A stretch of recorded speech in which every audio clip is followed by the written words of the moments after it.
Flat Earth Debate Uncut and After Show. I'm your host Nathan Oakley, and if you are new to this channel, or you've not done so already, then be sure to subscribe. Hit the bell notification icon and join button if you'd like to become a Nathan Oakley 1980 channel member and keep up to date with the Flat Earth Debate. If you would like to support the channel, there is a super chat that runs alongside each of these shows while they premiere, and there's also a PayPal, Patreon, crypto and thanks button in the info box below the video. Speaking of Patreons, I'm going to do a quick shout out to all of you who do support me on Patreon. So, a massive shout out of thanks and appreciation to Giuseppe Montesano, Naughty Thumbnails, Mitch Kennedy, Original D-Rose, Rod, Twad Wazzle, Jason Hornsby, Christoph Fournier, Flat Earth Travolta, JMels24, Unimento, M, I'm26, Endless, Goldie McKiernan, Phoenix Rising 86, down, Retro Bill, More Books, Cannabear, Bogey, Michael Kahn, John Kays, Patrick Gunnels, Banter, Mel B. Styles, Troy Shuker, Harry Blade, Mobile Max 777, Rob W, Reese Pound, Del West Watson, Maria Neelands, Unbelievable Productions, Blue Ridge Ranger, Abraham Mohammed, Skeptic 936, Life is Short, Texas Mike, Tina Baker, David Wayne Foster, and Dank. So another massive thank you to all of you for supporting me on Patreon. Now I will hand over to whoever is in Discord and Google so you can enjoy their dulcet tones while I set up for today's live show. The latest Mitchell from Australia video, did you see that? I don't know that I did. I'll post it in Skype.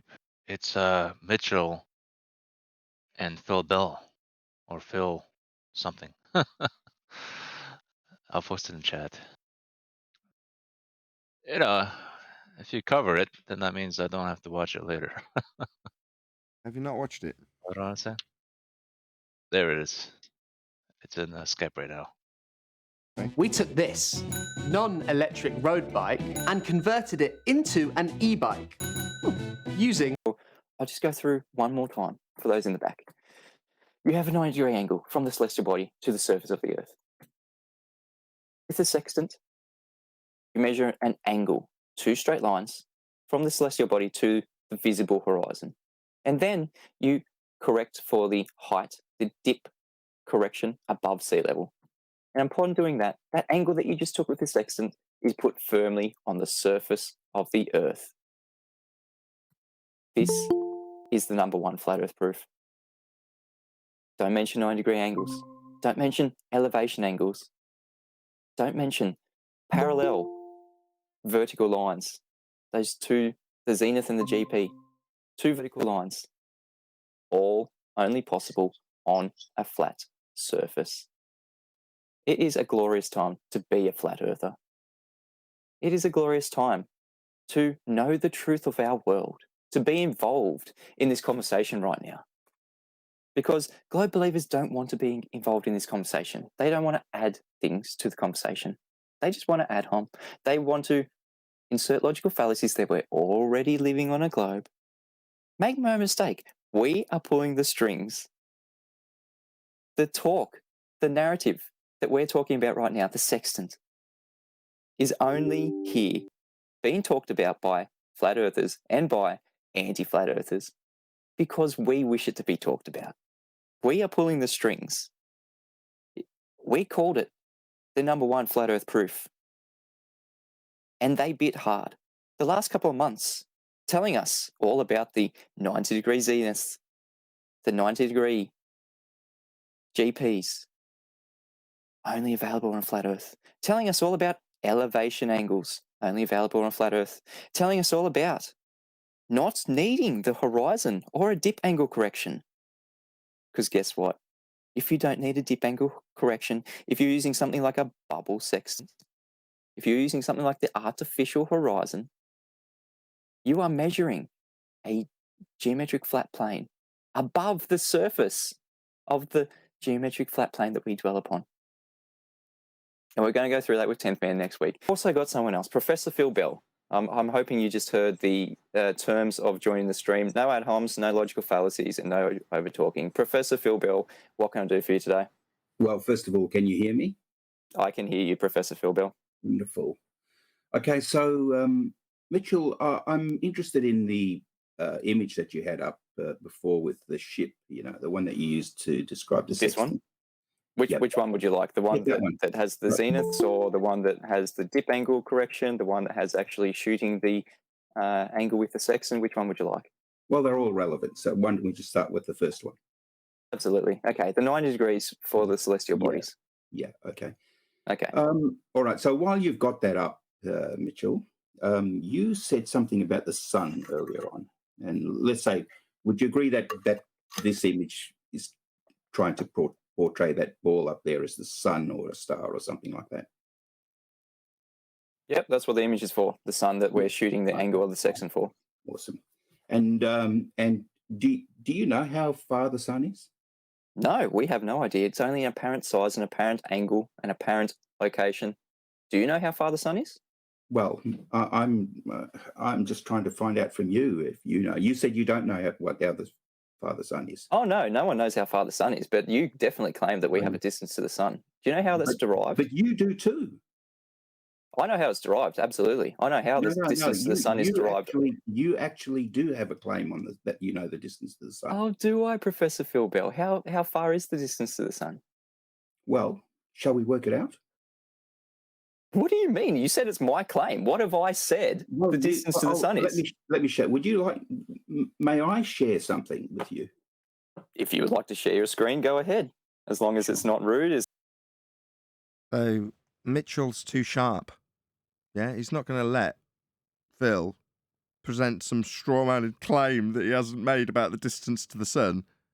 But Phil needs that argument to be had, so he can say how your distance to the sun that you're not claiming doesn't work. But it was explicitly made clear to him twice by Mitch. No, I'm not claiming any distance. Nobody knows. That's what he said. No, you are claiming a distance. Do you want me to show you how you calculate it? You having me on? Do you want me to be shown by you how I claim something I've explicitly said I don't claim? Oh yeah, be my guest. Stupid dick. As long as it's not inappropriate, it's on topic. But you have made a claim that I have said that there is a distance to the sun. Or is that just telling porkies? Let me show you how. Let me show you how you actually make that claim, okay? No, you're going to back up your claim that I made the claim there's a distance to the sun. Let me show you. No, where did I say? Let me show you the straw man bullshit lie of a claim you haven't made that I need to hold up in false dichotomy. Let me show you that.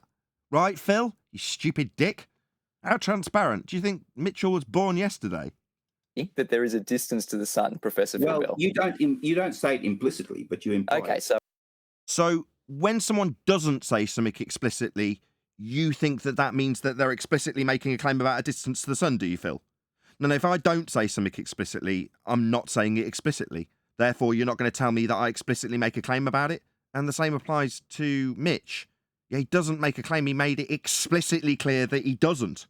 Now you're saying, well, you don't. You just infer it. Oh, does he? Oh, so you're going to debunk his inference that you've taken. You took that inference, Phil, you stupid clown. So I haven't actually said it. So No, he hasn't, has he, Phil? But you've just made 4 attempts to strawman him with something, haven't you, that you've told him he must listen to? You stupid clown. Retract it. I imply it. So I said that you imply that you know the distance. So you're going to debunk his implications. Is that right? Is that how it works, is it? Well, the implications of what you say are as follows. That's fascinating. I couldn't give a crap. What do I actually claim? Do I claim a distance to the sun? No. Yeah, we've cleared that up. Now let's move on. Okay, so that's a straw man. That's a logical fallacy. So don't say that I imply a distance to the sun. I have specifically said there is no distance to the sun. It is only apparent distance, apparent location. Okay, let's just follow this through and then we can... Well, let's just do the straw man bullshit that he doesn't claim anyway, Phil. Is that how it works? Let's do it anyway. No. How about no? How about you explain how you need a flat Earth 90-degree angle to this sun, as was presented and claimed prior to you making any objections?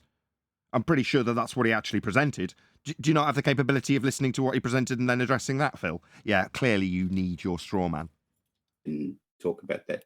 So we're going to go through heights of the sun using triangulation. Is that where you're going to go with this, Professor Phil Bell? Well, just a minute, and I'll try to get this up. Okay. Okay, you got a little screen share button that's at the bottom of the screen. If you want audio, you have to click audio. There's No, that's Windows. fine. Okay. So are we saying? Well, Professor Phil Bell has left the stream. If you're still there, Phil, I can't get you back in the stream. You've taken yourself out of the stream somehow. Now this is going to be very interesting. From someone who calls himself a professor. Let's see where this goes. He's taking himself out of the stream. Can someone just type in the chat? You've removed yourself from the stream, because I can't get him back into the stream. There he is. All right. Sorry, I mucked it up somehow. All right, got you back. All right. Okay. So If let's you just. So are you claiming that this sun is tangible in this situation? That is a physical object with Well, okay. Let's. I'm not claiming anything. Yeah, you absolutely are, Phil. Yeah, you are. You're a baller. Therefore, there's already a set in stone claim on your behalf that you adhere to by being a baller. Like the certain fundamental principles of being a Christian. Like believing in Christ. You believe in a ball. You're automatically making a claim, my friend. The claim that he's made, you've ignored, and told him that he needs to listen to your straw man that you needed to build up. That's what you've done. Now you're telling him you've got no claim. You're a baller, dickhead.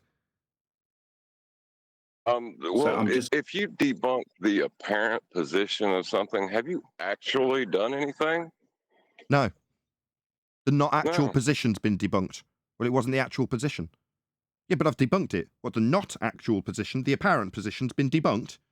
How interesting, you stupid clown.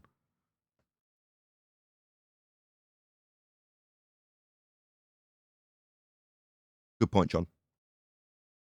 Just going to have a discussion with you about what you have on the screen. Okay. Is that okay? I'm not going to make any claims at all.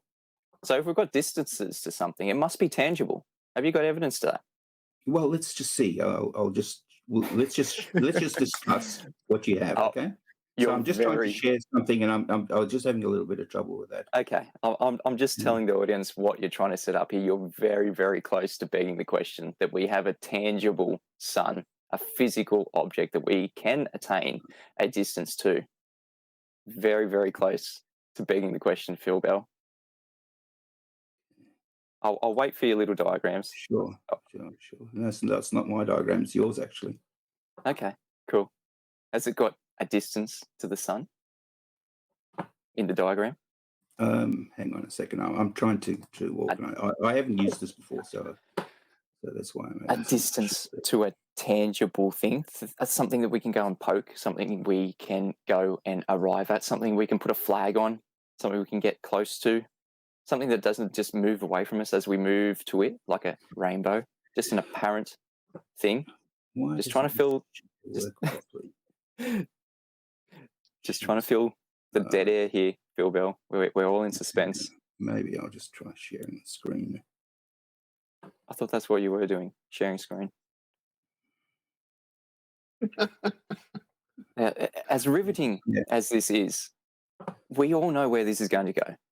It is going to be claimed that we have a distance to a sun above what? A flat surface? Are you claiming that we do have a flat surface beneath our feet, Phil Bell, in this situation? Hang on a second. I've been hanging on a lot of seconds, and you're absolutely ruining my mojo for the live stream here. I'm sorry. I apologise for that. Okay.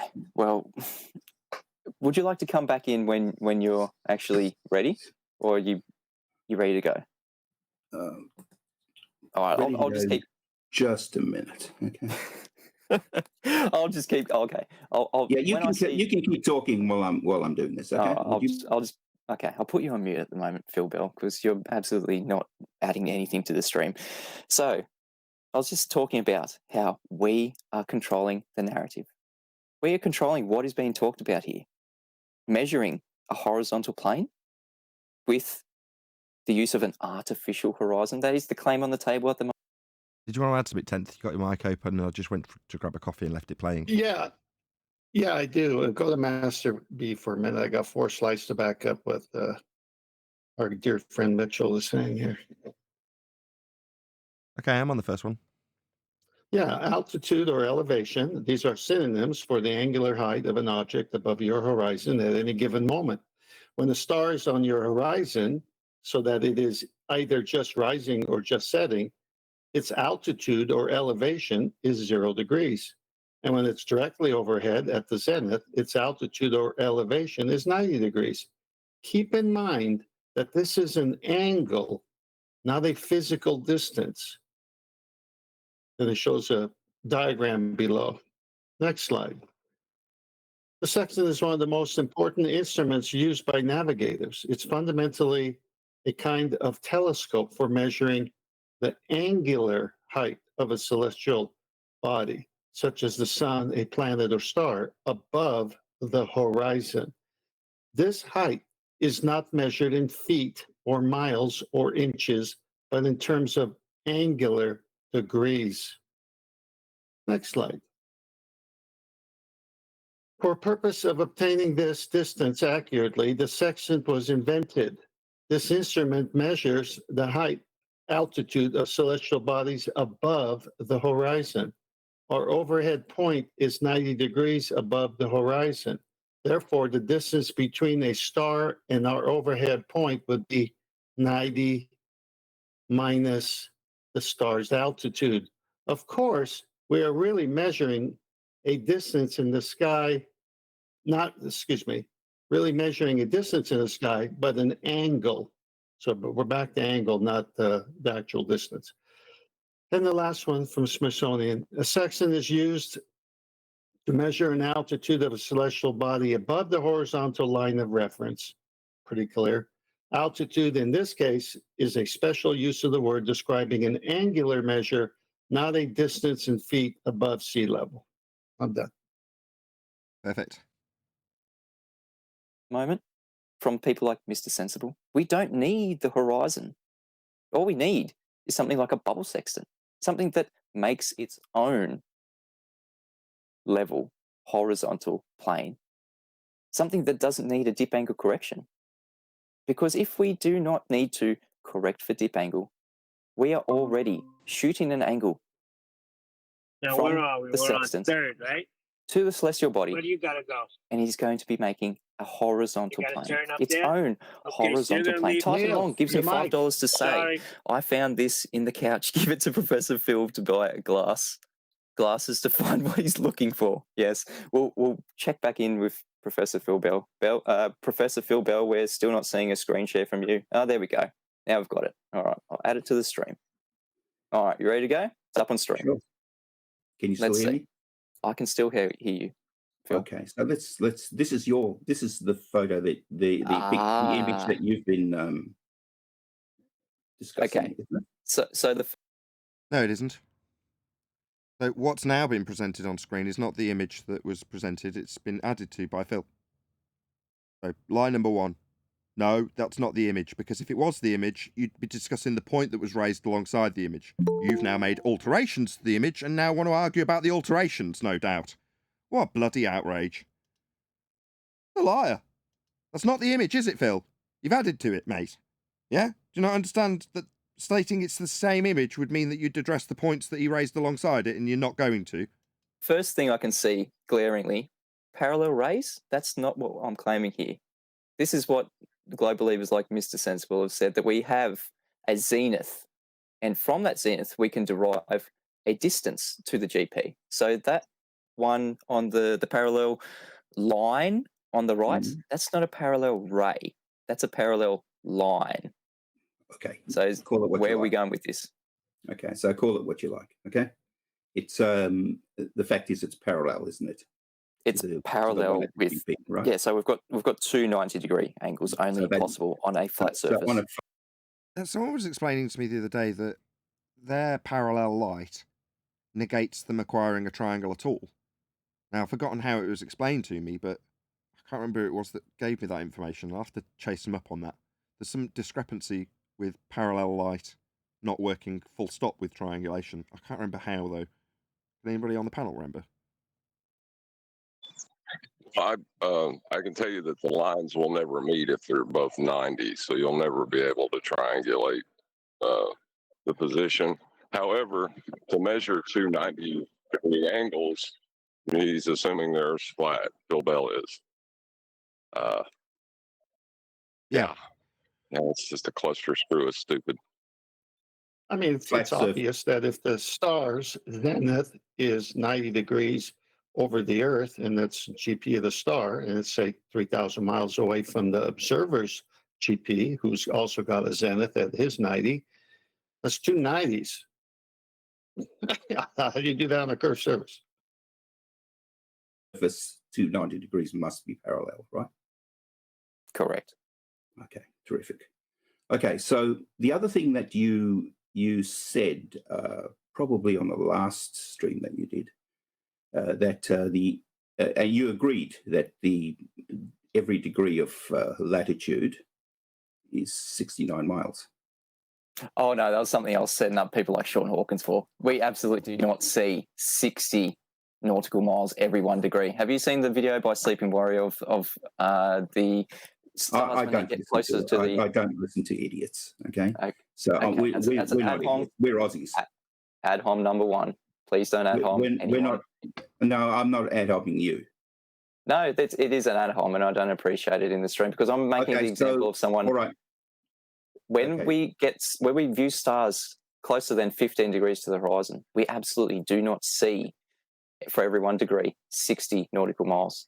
That's not what we can arrive with under 15 degrees to the horizon. So that is definitely not a claim that I've made, because I know the observations in here in reality, we cannot use observations closer than 15 degrees to the horizon for 60 nautical.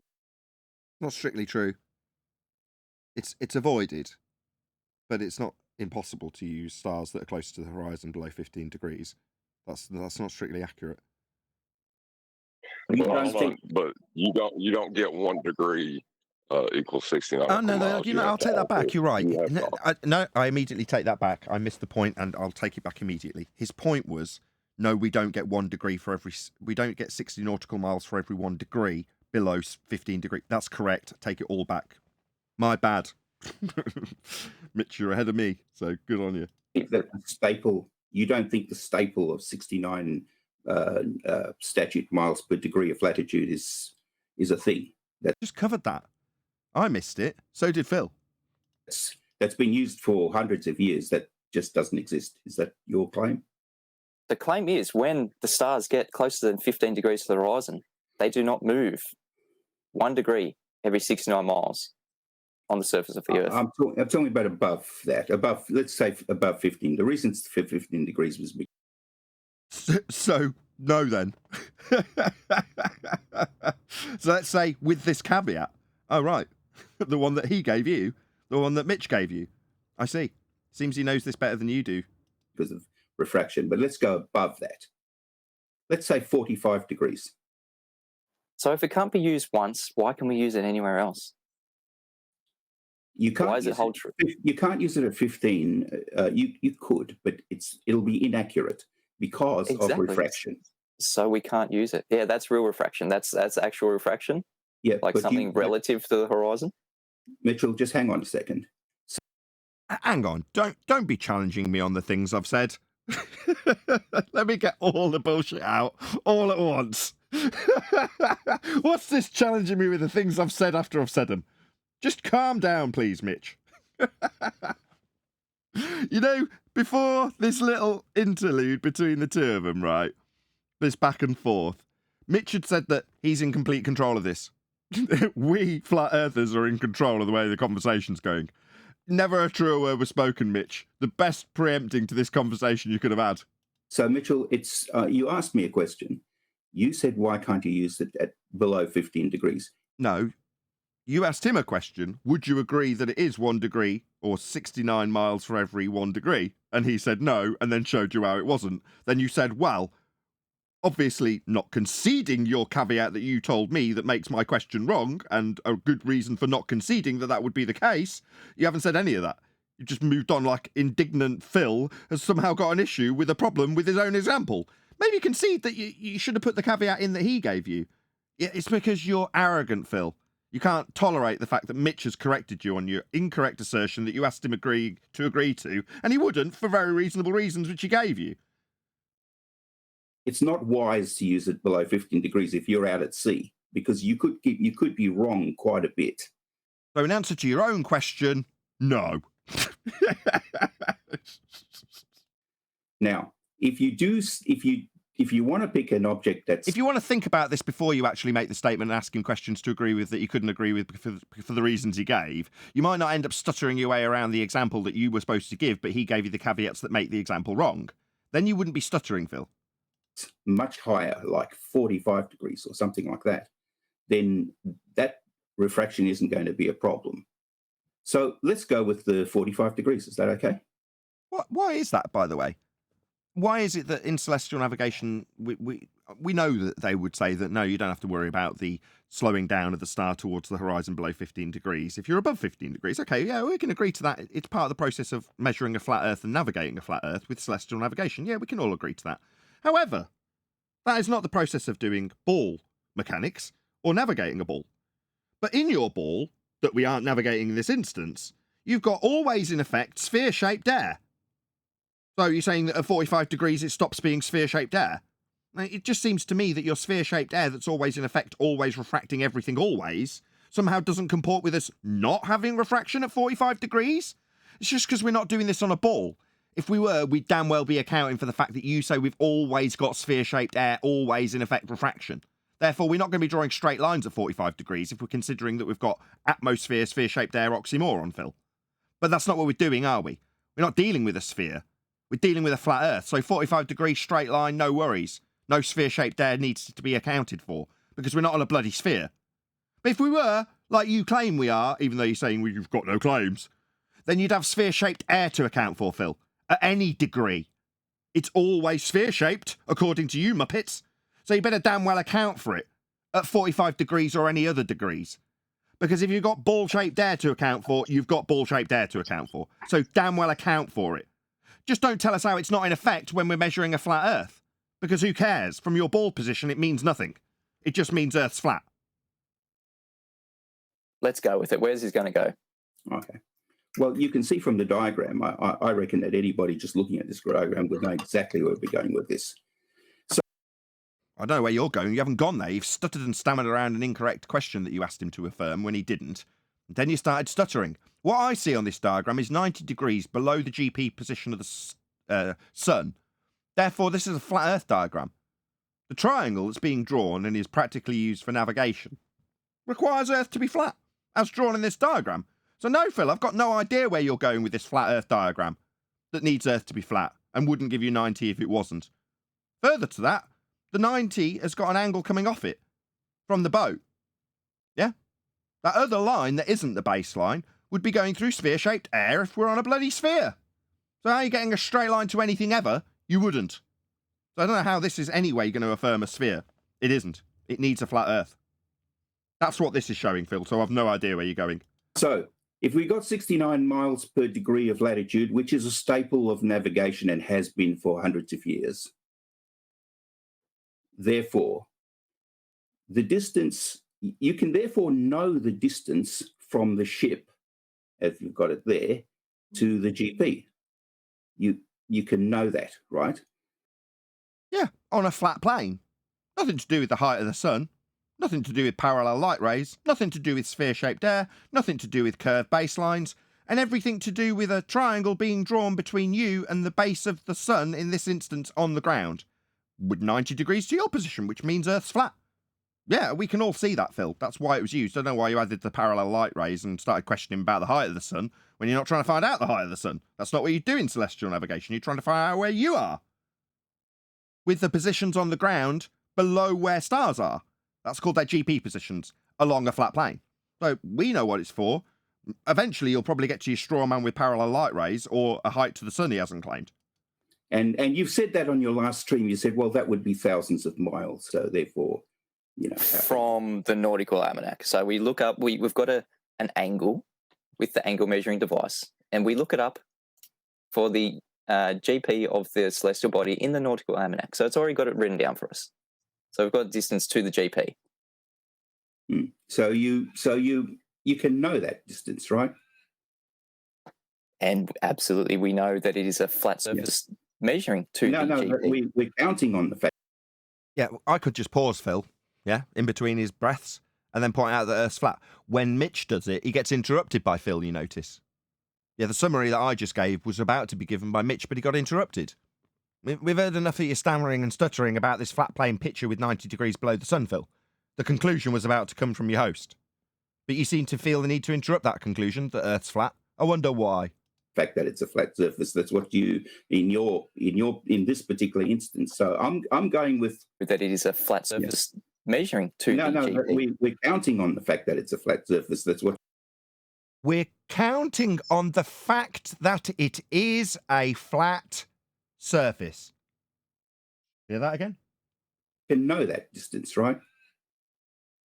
And absolutely, we know that it is a flat surface measuring 2 No, GP. we're counting on the fact that it's a flat surface. That's what we're dealing That with. is what measuring is. Yeah. Counting on.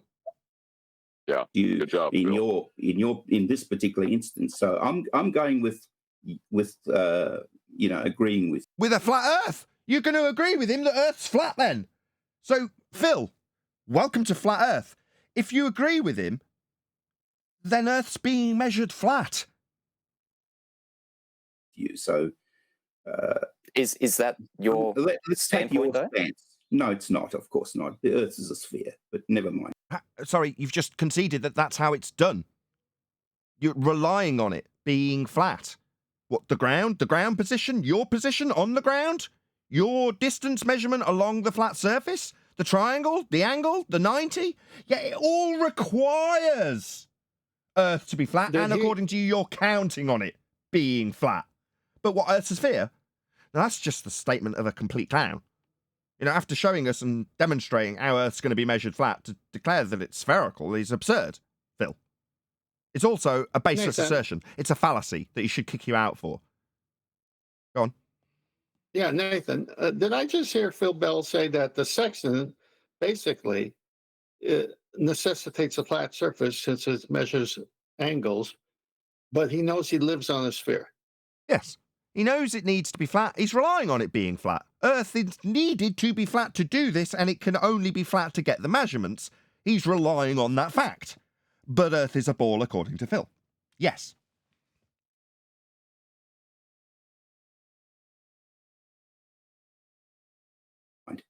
The Earth is a sphere. Okay, we've got to claim that the Earth is a sphere. You're going to beg the question. You're begging the question. I'm taking begging. It's not begging the question fallacy, right? It hasn't begged the question, made a statement, and then the statement assumed the outcome in the first instance. It's a baseless assertion. It's got nothing other than flat Earth proof behind it. So how's he begging the question? You can't beg the question that Earth's going to be spherical, and then you look at a geometric horizon you assume is Earth curve. That's begging the question. This is using a flat Earth and then making a baseless assertion that Earth's spherical at the end. That's not begging the question. That's a baseless assertion fallacy. Because what's he based the spherical bit on? Nothing. There's nothing spherical in this at all. So it's purely a baseless assertion, not a begging the question fallacy in this instance.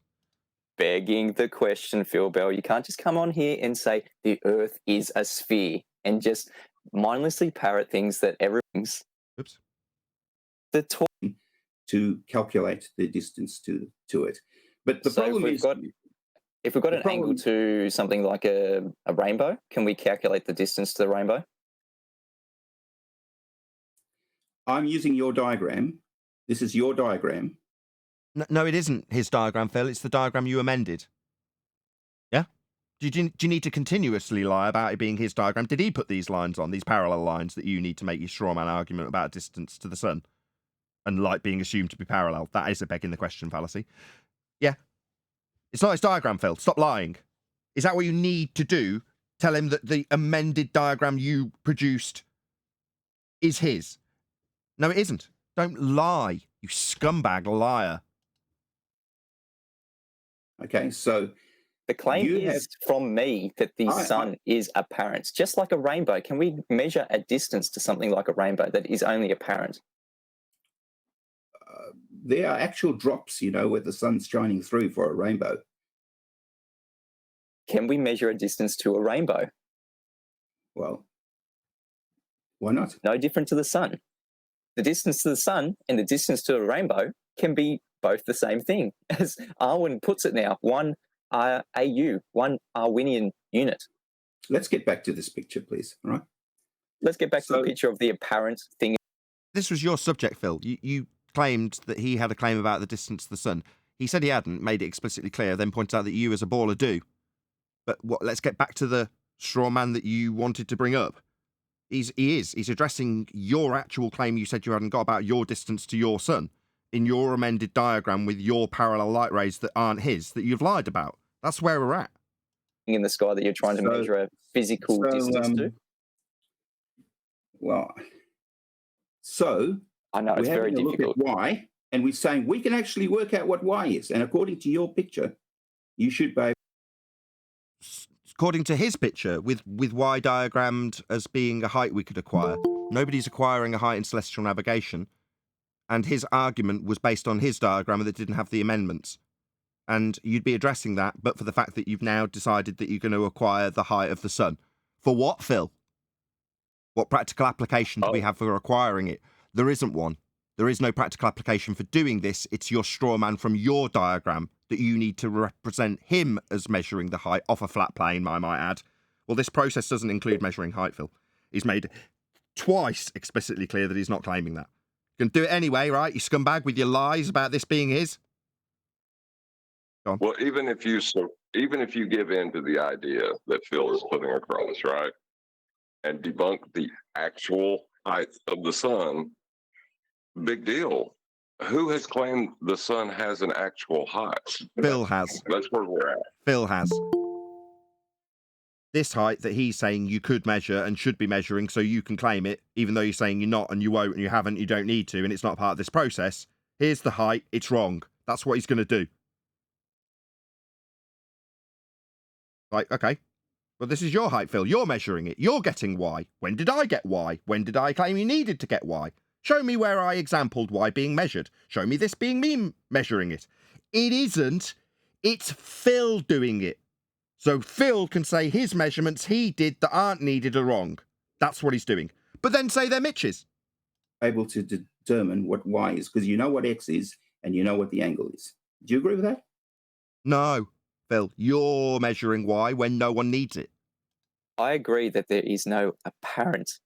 There is only an apparent distance to the sun. There is no Do you agree y. that your diagram suggests that you can work out what y is? It suggests it, but he didn't claim it. So you're saying because the diagram suggests that you could get Y, you're going to try and get Y even though it's not part of the process of celestial navigation and doesn't help you find your position on the ground? No, I don't think it's part of the process of finding your position on the ground, therefore I wouldn't need to claim it for you to say it's wrong. But you're going to claim it on his behalf and say it's wrong, are you, Phil? Yeah, you're a weasel, Phil. This is the best you've got. To misrepresent someone's claim they haven't made and then take it apart. It's called a straw man. He pointed it out about 20 minutes ago. No, it is an apparent How can you distance. say no, Mitchell? Because it's an apparent distance. Phil Bell, No, Mitchell, why do we have to I'm keep talking going about over and your over? diagram. Can you, if you had a value for x on He's not claiming to measure Y, Phil. It's that simple. You need him to so you can say he's wrong. But who cares? Even if it was claimed to be measured by him and you said it was wrong, would that affect how you measured a flat plane to get your position on a flat plane with 90 degrees to the ground position of the sun when you measure its angle? Because that's how it's done. The angle's measured, not its height. your diagram and a value for theta on your diagram, would you be able to work out y? Would you be able to? Yeah, but he isn't. He hasn't claimed to. But you're asking if he could, and would he? Would it? You're begging him to do it for him? Yeah? Would you do this for me so I can debunk it? Would you do that for me, please, Mitch? Would you do it for me? On your diagram. No, he wouldn't, because he doesn't need to. If it's an apparent object that we're Just trying answer to... the question, please, Mitchell. Yeah, this is my stream, Professor Phil Bill. You're not going to tell me what to do in my stream. I'll come on your stream for 5,000 Australian dollars and you can dictate what we're going to be talking about. But what we're talking about right here is the distance to an apparent object. Godzilla 37 says, did you see that? Professor Phil Bell almost caught clue. Better luck next time, Professor. And there's one more super chat. Just bear with me. Resident Felon gives me £4.49 to say Mitchell is a legend.com. All right, Professor Phil Bell, can you just give us any evidence to that sun being tangible and physical to derive? Oh, plenty of evidence for that. Plenty. Okay, let's go through it, and then we can get back to the first of all, claim. the sun outputs It's 3.9 by 10 to the 26 joules per second of energy. And that lends tangible physical evidence to a sun? Absolutely. Cannot do that unless it's a tangible physical object. Do you know the distance to the sun in your... And? So, does that mean you've got distance? Because you're the one claiming it, Phil. He's not. He's made it explicitly clear he's not claiming the distance. Now you're saying, well, I can justify how tangible it is, therefore what, you can get distance? So let's hear your method for getting it, not your non-method that Mitch didn't claim for how he can't get it. Your claimed heliocentric model and how we got it? Well, the claim is it's 93 billion miles, 150 million kilometres. Right, so now we've got a claimant with a claim. It's you, Phil. Yeah, not your straw man that you tried to burn and failed. Even within Go on, John. Even within their measurements, they claim only an apparent position and an apparent size. So, like, what has Phil Bell done? Well, it's a non sequitur. He's denied heliocentrism. Yeah, it's a non sequitur. The subject is celestial navigation. It's never about the distance to the sun in feet or miles. So why isn't he sticking to the subject that the whole thing started on, which is celestial navigation? It's angular distance. It's never for the feet or miles or distance to the sun in those terms. I'll read out the Smithsonian reference again. A sextant is used to measure the altitude of a celestial body above a horizon line of reference. Altitude, in this case, is a special use of the word describing an angular measure, not a distance in feet above sea level. So, let's focus on a couple of words. Sea level. What does that mean? Well, it means Earth's flat. Because you wouldn't get this 90 degree below the sun to your position if Earth wasn't flat. Furthermore, the Smithsonian makes it explicitly clear that in the subject matter being discussed and debated, it's not measuring a, quote, distance in feet above sea level, end quote, the Smithsonian. But Phil needs to tell Mitch that he is claiming it. Not relevant, Phil. It's just a straw man you need to burn. Why do you need to burn it, you ask as an audience member, Phil? Well, because you've got a claim of height and distance. 93 million miles, you just told us. So you said you hadn't got any claims, but lie number 2, you absolutely have. You've just made your claim of your height to your sun that you strawmanned him with explicitly clear with a number that you can't prove, and we can definitely debunk. Can't we, Phil? Because you'll need an R value derived also from a flat plane to extrapolate out that 93 million miles. You'll need Kepler's third law of interplanetary motion to give you scale, and you'll need to superimpose the R value you got from a differential equation from sea level and eye level to superimpose onto Venus to use Kepler's third law to give you distance in his scaling values. Once you've got all of those presupposed values in place, you can then declare, based on a whole string of nonsense presuppositions, that 93 million miles is the distance. So, as I say, we can debunk your claim that you are making and had to lie about while you misrepresented something your opponent was not claiming to say that he was claiming it and you were going to debunk it. Fail. But you lied about having a claim there, Phil, didn't you? You made it explicitly clear you had no claim. Yes, you do, you lying shit. You claim 93 million miles height. Mitch doesn't claim a damn thing. He shows how celestial navigation proves Earth's flat. You ignored it, altered the image, and then asked a new set of questions about your strawman claim he wasn't making. This is what you've got to do to be a bluff. Lie, cheat, scam, strawman your way to victory. But you don't win that way anymore, do you? Mitch is smarter than you, Phil.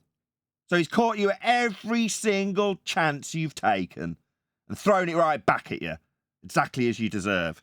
Good on you, Mitch. Phil's a clown and you're showing it. Did you know that we had to first presuppose that we're living on a spherical Earth with a radius, and that light in the sky, Venus, was assumed to be more than a light in the sky. It is assumed to be the exact same size as Earth, the sister planet, if you will, with the same radius. And then we observed the Venus transiting the sun because we presupposed that we were living on a spherical Earth. We presupposed that Venus was a spherical planet in the sky, and we presupposed that they were distances and sizes to be obtained. And we used Kepler's third law of interplanetary motion, after pre-assuming, begging the question, all those things, to get the size of the sun. And then we derived the distance of the sun. So you tell me, why are we begging the question? Why do we not have physical measurements, physical sizes to these things? We do. Why did we have There's to beg the another question thing. in the first instance? don't. What's changed? What's changed since then? How have we got physical evidence Radar. to the distance? So that thing by Christian Huygens, how they looked into their hearts and they said, yeah, that's definitely a little ping there. Radar, that's one of them. So how did they know how do you- where to look in that little radar image? Did they have a good idea? Did they have a good idea using what I just said, begging the question of If you want 93 million miles? to get the details, go and look it up. Sorry, if he wants to get the I haven't details, look it up. checked it. I'll take that as your relinquishing your opportunity to prove your claim. No, the radar return rate would also be based on a heliocentric presupposition to give you the timings that you were looking for. So, in terms of where you say you will receive a return radar signal, your timings came from the exact same list that Mitch has already given you and I've just given my audience. So Kepler's third law of interplanetary motion, Huygens' assumptions of Venus having the same R value as Earth. Those assumptions will still be in place for your assumption that you can look in a certain time period for the return signal that you're claiming you get with radar. So you still have to beg every single question that was already begged, and then beg one more, that you already know where the timing will be when you look for it in that time period. So begging the question fallacy on steroids is your reply to him, and if it's challenged, just go and look it up yourself. Is that your standard, Phil? Go and look it up yourself. He shows you a diagram of how Earth is being measured flat and navigated flat, and you tell him, by your concession, that you're banking on it being flat. But when you come to tell people about radar, your standard is, yeah, radar. Well, what about radar? Well, you don't give him any explanation, but I do. And it's the same as Mitch's explanation about you begging the question of all those presuppositions to look for the timing values. But your answer isn't, no, we've got the timing values and we look in those timing values to see where they've got the return signal for the radar. No, you don't do any of that, do you, Phil? You tell him to go look it up. What a prick. What a useless prick. Sorry to interrupt, but I love radar because it's a line of sight technology. It's a flat Earth proof. Correct. Indeed, but the way they'll spin it is into the timing values that I've just explained. We're begging the question in the first instance and were the same objection. Oh, hold on, no, because that's also a proof as well, because orbital mechanics requires on a plane of reference to utilize it. So the assumptions of Kepler required a flat Earth as well. Glad you're here. Both So, of you. yeah. I'm glad you're here. Right. Our current tip for 2023 is that all roads lead to a flat Earth. So every time we get into the begging the question fallacy that I used to object to with my panel members, they're now doing it to me. No, Nathan. You know, you're telling him how he's assuming a spherical surface. No, he isn't. He's assuming a flat surface. Same flat surface he's assuming in this diagram, by coincidence. I've looked it up. I'm detailing You it. asked me the question and I gave you the answer. That's right. You didn't give him an answer. It was another baseless assertion fallacy, Phil. Telling him to go look it up himself is a baseless assertion. Detailing it to a T. I know it's uncomfortable for you to go through how we got No, the distance. not of the sun. uncomfortable at all, Mitchell. Okay. Well, then why didn't you do it? You told him to go look it up. Now he's grabbed the mic and taken the opportunity to humiliate you. And let's go through I'll it. give you have a little bit of a chat. I'm actually interested in this image that you put. That I know. That stuttering, lying bastard Phil Bell has to say is his when it's not. What were you about to say? That you put up on screen? No, Phil. You altered it and then gave it him back. So you could make your little straw man argument about the height of the sun that no one needs it. Remember? Right? We got the Smithsonian reference up on screen and read out a very specific part about altitude. Altitude in this case is a special use of the word describing an angular measure, not a distance in feet above sea level. But what's that you say you could calculate for y in this here diagram that I altered? Right, Phil? Straw man using asshole.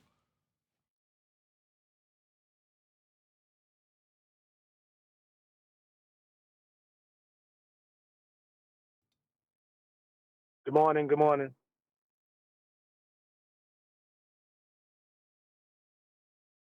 No hello from Discord? Good afternoon, guys. Oh, Tim, Oh, well, there we go. Tim said he went to go get something to drink. Very good, very Tim went to good. get some shit. At least got a Good hello. morning. Good morning. Better late than never, Mighty Mush. Thank you for saying hello. Any scientific evidence of gravity? What's gravity? Claim that all things go in a downward bias? No. Clouds. No? Any single the question. viable hypothesis from any of the fields of astronomy, cosmology, or astrophysics? Not science. You mean from those pseudoscience categories? Yes, the pseudosciences.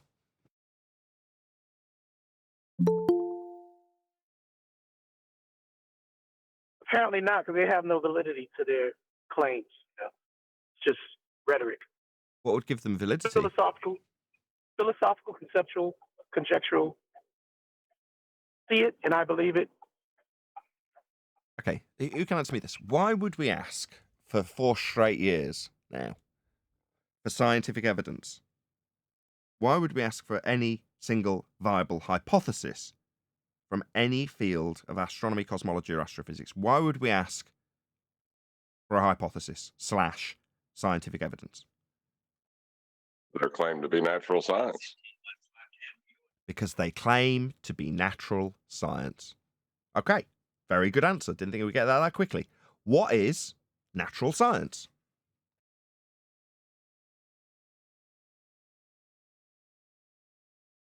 Don't make me answer this one too, guys. Pardon me, I'm driving. That's why I'm sorry. Study of the physical and natural world. That's what we're dealing with. The subject matter of flat Earth. Yeah? If you try and prove that we're on a flat plane, it is excluded from scientific inquiry. Anybody tell me why? There is no cause and effect relationship. Perfect. Man, we're getting through these real quick. I didn't expect this. Bringing a big smile to my face there, Jorge. Okay. Because it's not a cause and effect relationship. It's a concrete noun. So what is within the purview of the scientific method?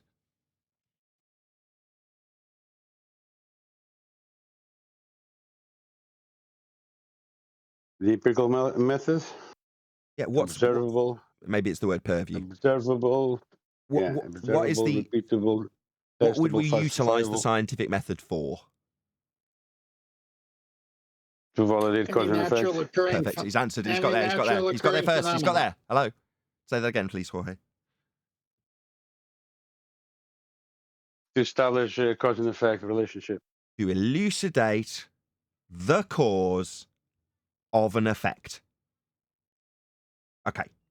That process, the elucidation of the cause of an effect in the physical and natural world, that would be a natural phenomena. So, science is the elucidation of the cause of naturally occurring phenomena. Flat Earth is not a phenomena. Globe Earth is not a phenomena. Tree is not a phenomena. A phenomena is something happening, an occurrence. Something that you can see occur and go, I wonder what caused that. That's where science comes in. Okay, so with all that being said, the next statement will offend some people. Science is very, very narrow. That is to say, there are a finite amount of things that you can actually put through the scientific method itself. Because very often, concrete nouns, man-made objects, cannot be put through a method that is trying to elucidate the cause of natural phenomena. Because if it's not a phenomena, you're not going to be elucidating the cause of it. because it's not a phenomena to elucidate the cause of. And if it's man-made, you already know the cause of it. A man made it. So all you can put through the scientific method is naturally occurring phenomena so that you can find out the cause of it. Any questions?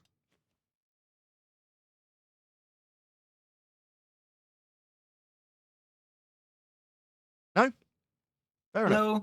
Hello, Armin. Today, we're going to be doing another Mitchell from Australia video. So big shout out to you. Going to share your link in the live stream chat. Go and let Mitchell know with the most positive intonation in your chat that you can provide him with that at Nathan Oakley 1980 sent me. So just let him know that we have been reviewing his video. You can probably see the live stream chat link to Mitch's video going by now. But just leave him a couple of kind words. Help him in the algorithm. We help enough ballers in the algorithm. It's nice to do it for one of our own for a change. So yeah, let Mitch know at Nathan Oakley 1980 sent me. Give him a like. But we've been covering a bit of this in the pre-show. And yeah, check that out if you remember after the recording ends later on today. Or if you're not a member, check it out in 2 or 3 days' time on my second channel. There is a link to that as well. So if you don't want to spend the money being a member, which is perfectly reasonable, there is no intention to paywall the information away from everybody. Although I do want money. Please smash the super chat. The intention is actually to get you to potentially subscribe to my second channel and get the same exact information 2 or 3 days later. So, you know, it's not being held back from you, but it does assist me if obviously you become a member, and then you do get the added bonus of getting the information 2 or 3 days earlier. So check that out. Where we will continue from was discussed in the pre-show. If you remember, you get to catch that. I'll just let Adam in, and then we'll continue with Phil Bell and Mitch. Hey, Adam. Afternoon, guys. Hello. No, you are. You're interested in assigning a physical. Now, I've got another one, Mitchell, because we're not really getting anywhere. So, no, we're definitely not. And you, now, Phil is not getting anywhere, but Mitch is holding you to task on your crappy straw men. So you're not getting anywhere. But you know, in terms of the flat Earth evidence that was put on the table, the only time the conclusion came for a flat Earth being concluded, you talk through it. So when you say we aren't getting anywhere, Mitch was. But you talked through him when he concluded that Earth must be flat for these triangles that are on screen that you added to with your diagram, Phil. This one that's yours that needs a flat Earth. Your diagram, Phil. And you're talking over the top of me. So that's strike. I believe that's strike 3, but I'll let you keep going. Well, what else are we going to straw man with? Love to have 3 strikes. Okay. Phil, you're wasting our time again. Can you put something up on screen that is actual physical? Tangible evidence to where we're actually before we do that. I want to go over something that Sean said before. I know you'd like to, but I'm going to go into your claim of how we know the Earth is a globe, because that was your claim. We went through my claim that wasn't a claim. We went through your little image. How do we know Earth is a globe? What's your number one globe proof, Professor Phil Bell? Plenty of them. Just one will do. I don't even like to put them in order, but because that's all right. Just one will do. Just pick one at random. Okay, just a minute, would you? All right. Are you serious? You've got plenty of them. Just pick one. You've got 5 seconds. Pick one evidence. We'll just talk about it. One evidence. If we don't have any globe proof, you're no use for the stream. Well, for instance, a boat going over the horizon is pretty. I can't believe that worked. Give him 5 seconds to do it. I mean, that might work on my 7-year-old. Just starting to not work. Bloody hell, it worked on Phil. I can't quite believe it. You've got 5 seconds. Give me your best globe proof. A boat's going over the horizon. Man. Pretty telling, isn't it?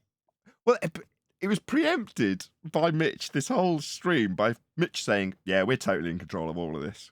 We're leading them on the dance now. Yeah, never a true word. But you got 5 seconds, Phil. Give me your best globe proof. Just get on with it. I love the attitude. I really love it. Right, shout out to Sensible Goat, who says, we are listening to 2 Australians. Do you prefer Neighbours or Home and Away? It's a tough call. I don't know. I went off Home and Away when they changed... what was the name of the mom in Home and Away, hun? Pippa. When they changed Pippa. So you come back to the show and Pippa's no longer blonde. She's a bit more chunky. She's got long brown hair and she's a totally different person. But they're all calling her Pippa. And you're like, I thought they adopted children, not new mothers. with the same name. But there we go. I mean, that was home and away for you. Neighbours, on the other hand, had Kylie, it had Jason, it had the Lassiter Centre. I mean, it had everything. Neighbours is far superior. Thank you for the super chat. Good evidence. Awesome. Black Swan debunked it. Do we have a physical? No, you didn't. What? How many words did he get out? Black Swan, it debunks it. Immediate interruption from Phil. Yeah, Phil. Yeah, we're not getting anywhere here because I'm not going to allow it to for you. I'm going to make sure that I get 5 attempts at a straw man that I've already had pointed out that I'm not representing a claim you've made. But there we go. 5 attempts, few straw men, few ad homs in between, lots of logical fallacies, a few lies about images he's created, lies about claims he's not making when he said the distance to the sun. That was debunked. But according to Phil, we're not getting anywhere here. How did you debunk it? Black Swan, he just said. The distance to the horizon on a sphere of radius 3959 miles can be no more than 1.22 times the square root of the observer's 1 feet. We see in the Black Swan footage and image from a 1 foot observer height, a 10-mile distance to the horizon, in excess of 10 miles. What is that radius to that Earth from a 1 foot observer height, 10-mile distance to the horizon? 264,000 miles.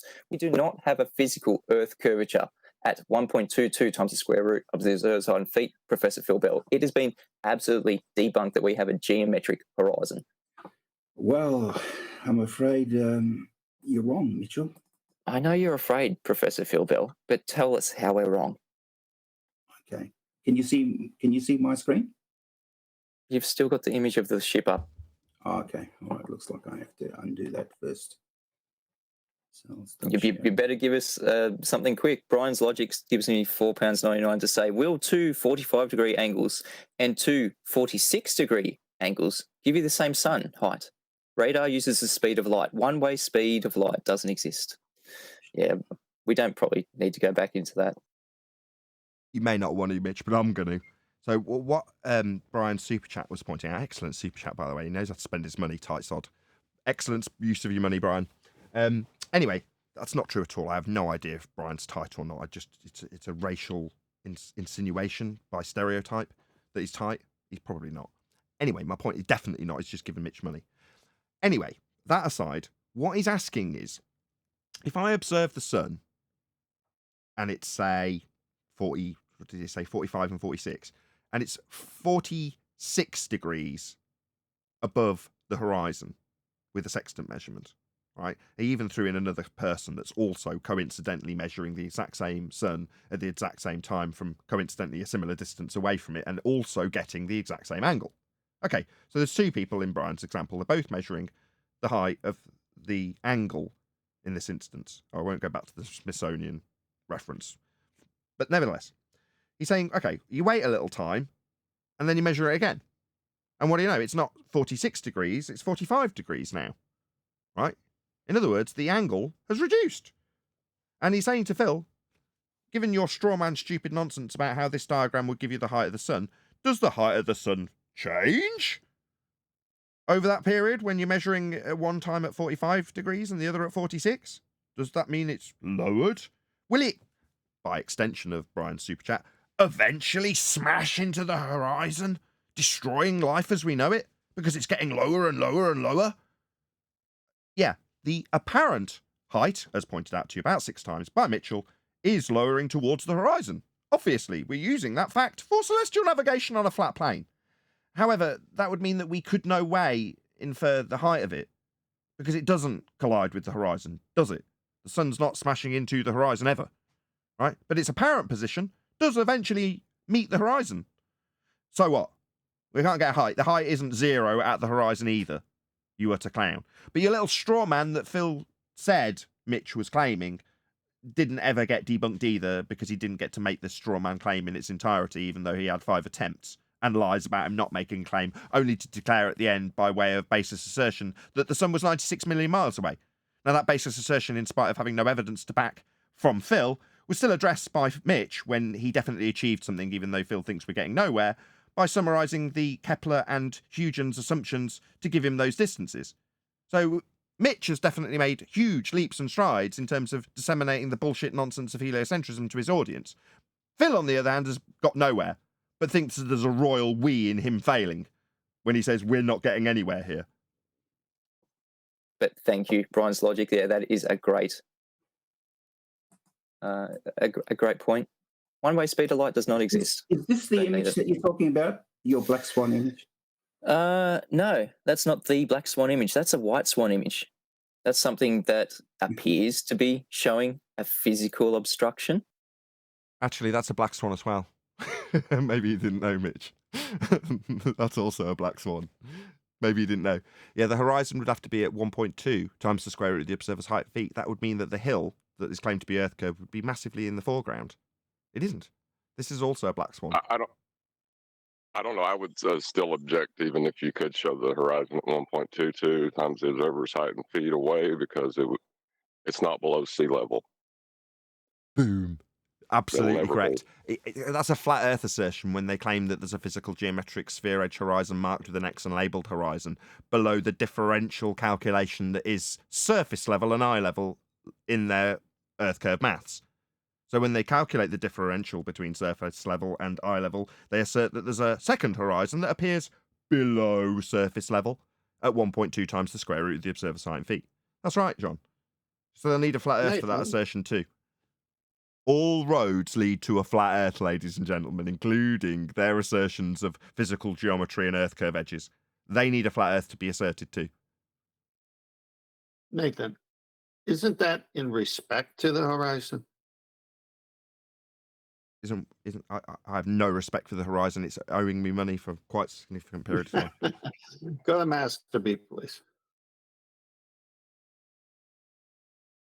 The Viking quote. No, the last slide I just put there. Very last one. Let me see. Okay, yeah, got it there. Yeah. All right. So forget the dingleberry globe. Forget the atmosphere. Look at the eyeball on top of the supposed globe, and look at the horizon line. Horizontal, right? Now let's read. By the actual sunrise, we mean the actual crossing of the horizon by the sun. Figures show the actual apparent position of the sun with respect to the horizon. Refractive index of air with respect to free space. Oh, I thought it was Earth curve. No, it's free space. It's in the air. It's due to temperature.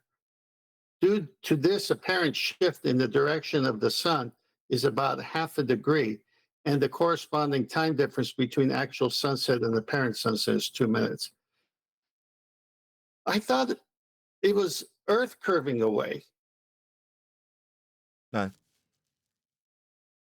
Not anymore. That's why in the housekeeping it's formally known as Earth curve.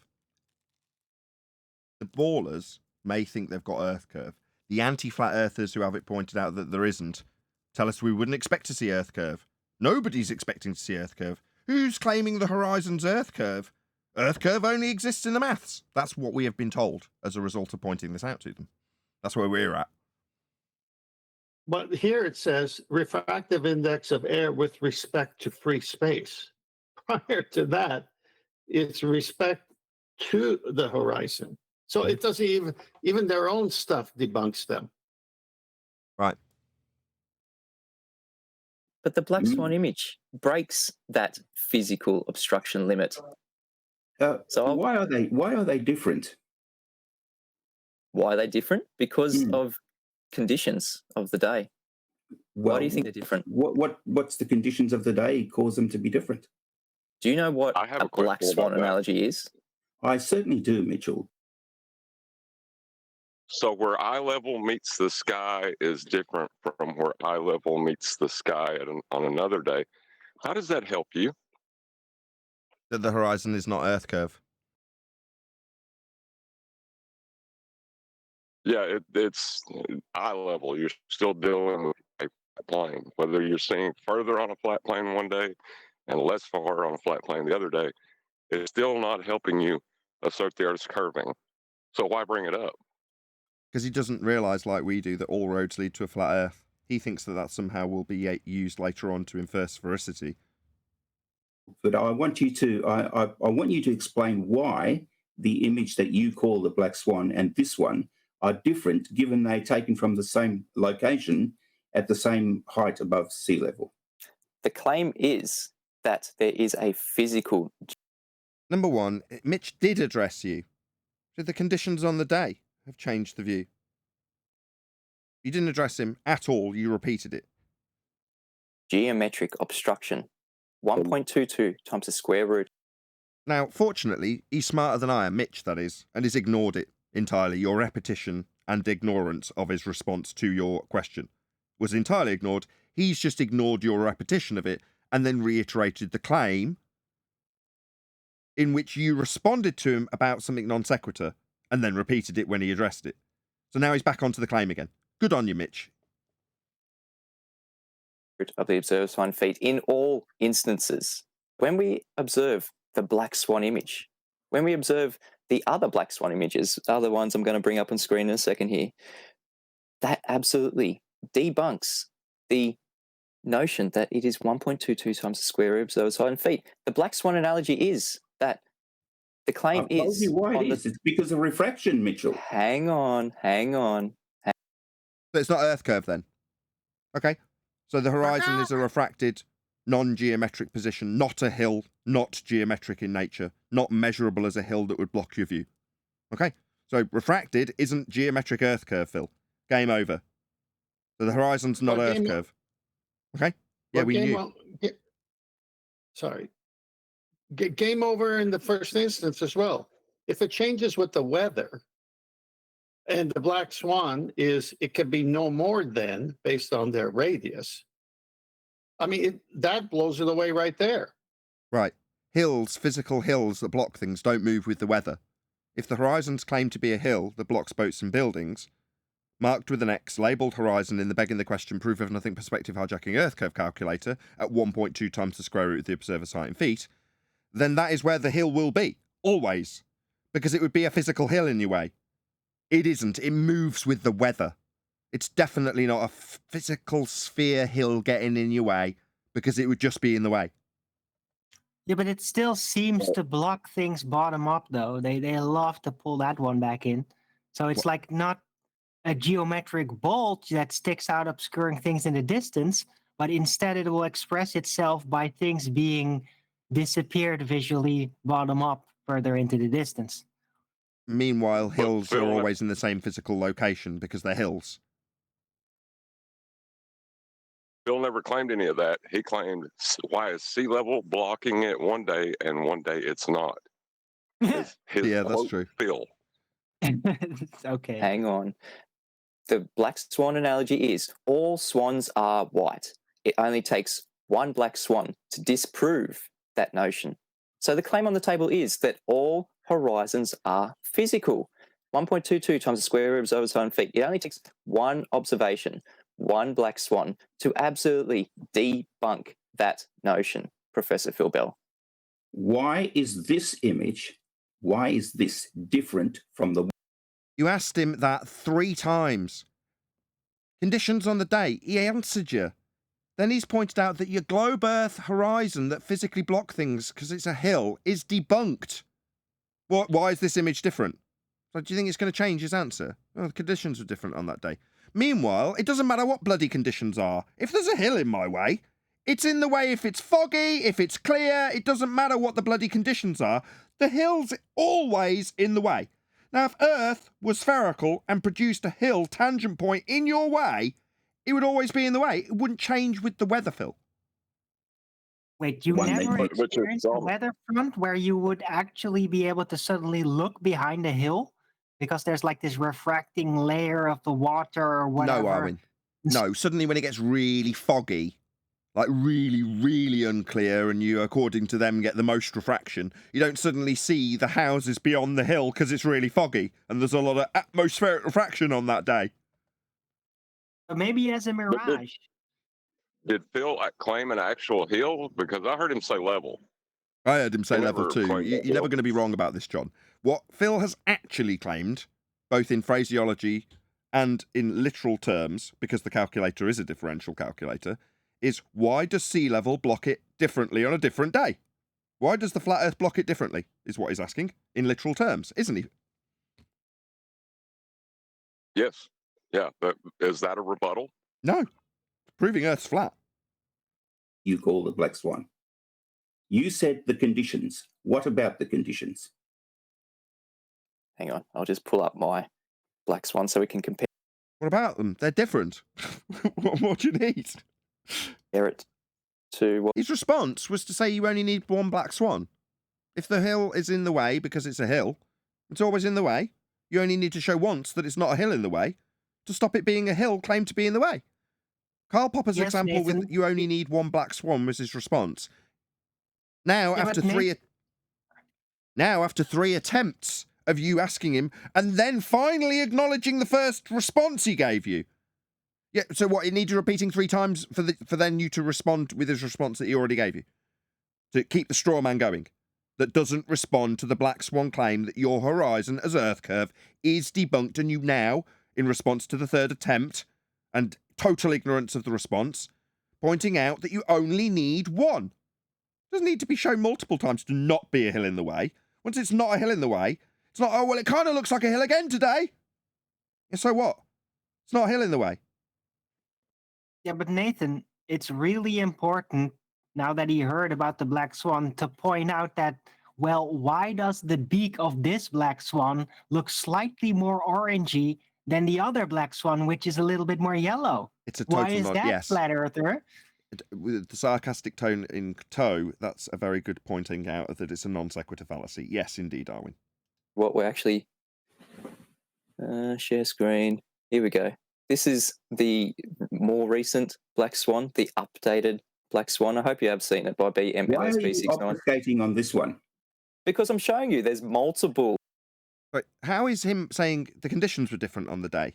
However, my argument isn't that. My argument is that you only need one to show it's not in the hill in the way. Why is he... You somehow think that because he addressed you directly and you ignored it 3 times, then finally addressed his repeating of it's the conditions on the day, that you think he didn't address it. No, he did. Now he's moving on to a different one. Black swans, Nathan. isn't there? There's Yeah? Can you look at my last slide in Masterbeat for just this topic? Sure. Go ahead. What's right there? The railroad tracks. One day you see all that, the next day fog, you don't see as far. Was that Earth curve blocking it?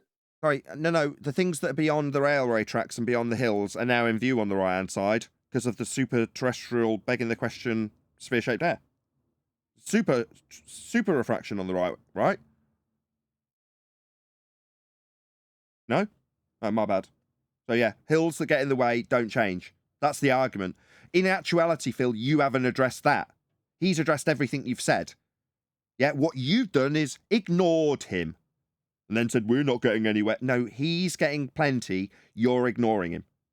multiple images from multiple days like you've just shown. So we'll put yours back on. No, I wasn't finished. The thing is, conditions and weather doesn't change sea level. No. That's why John piped up. Go on, John.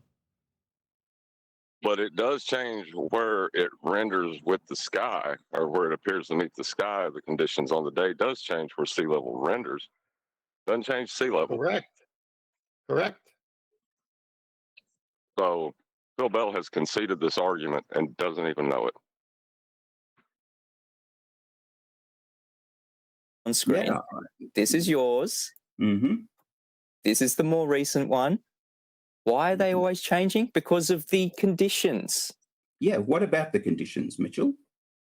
So the conditions, so when there's less refraction, we can see further, like we're seeing right now. We can see from 1 foot observer height, 31.82 miles. Yeah, it's cornered you into making a claim you didn't need to make there, Mitch. It's the only mistake you've made so far, so we'll swiftly move on. To Anacapa Rock. New radius of your refraction, can't you? You can actually see the evidence for the refraction in that photo, can't you? Yep. Taking advantage of that mistake straight away, hasn't he there? Good on you, Phil. I'd have bitten on that too.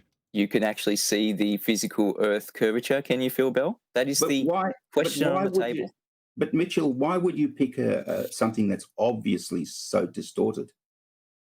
Because it absolutely destroys the notion that you have a physical Earth curvature. Yeah, but Mitchell, the beak is all orange. Yeah, he needs the non sequitur, Arwin. Absolutely. Point to the Earth curve.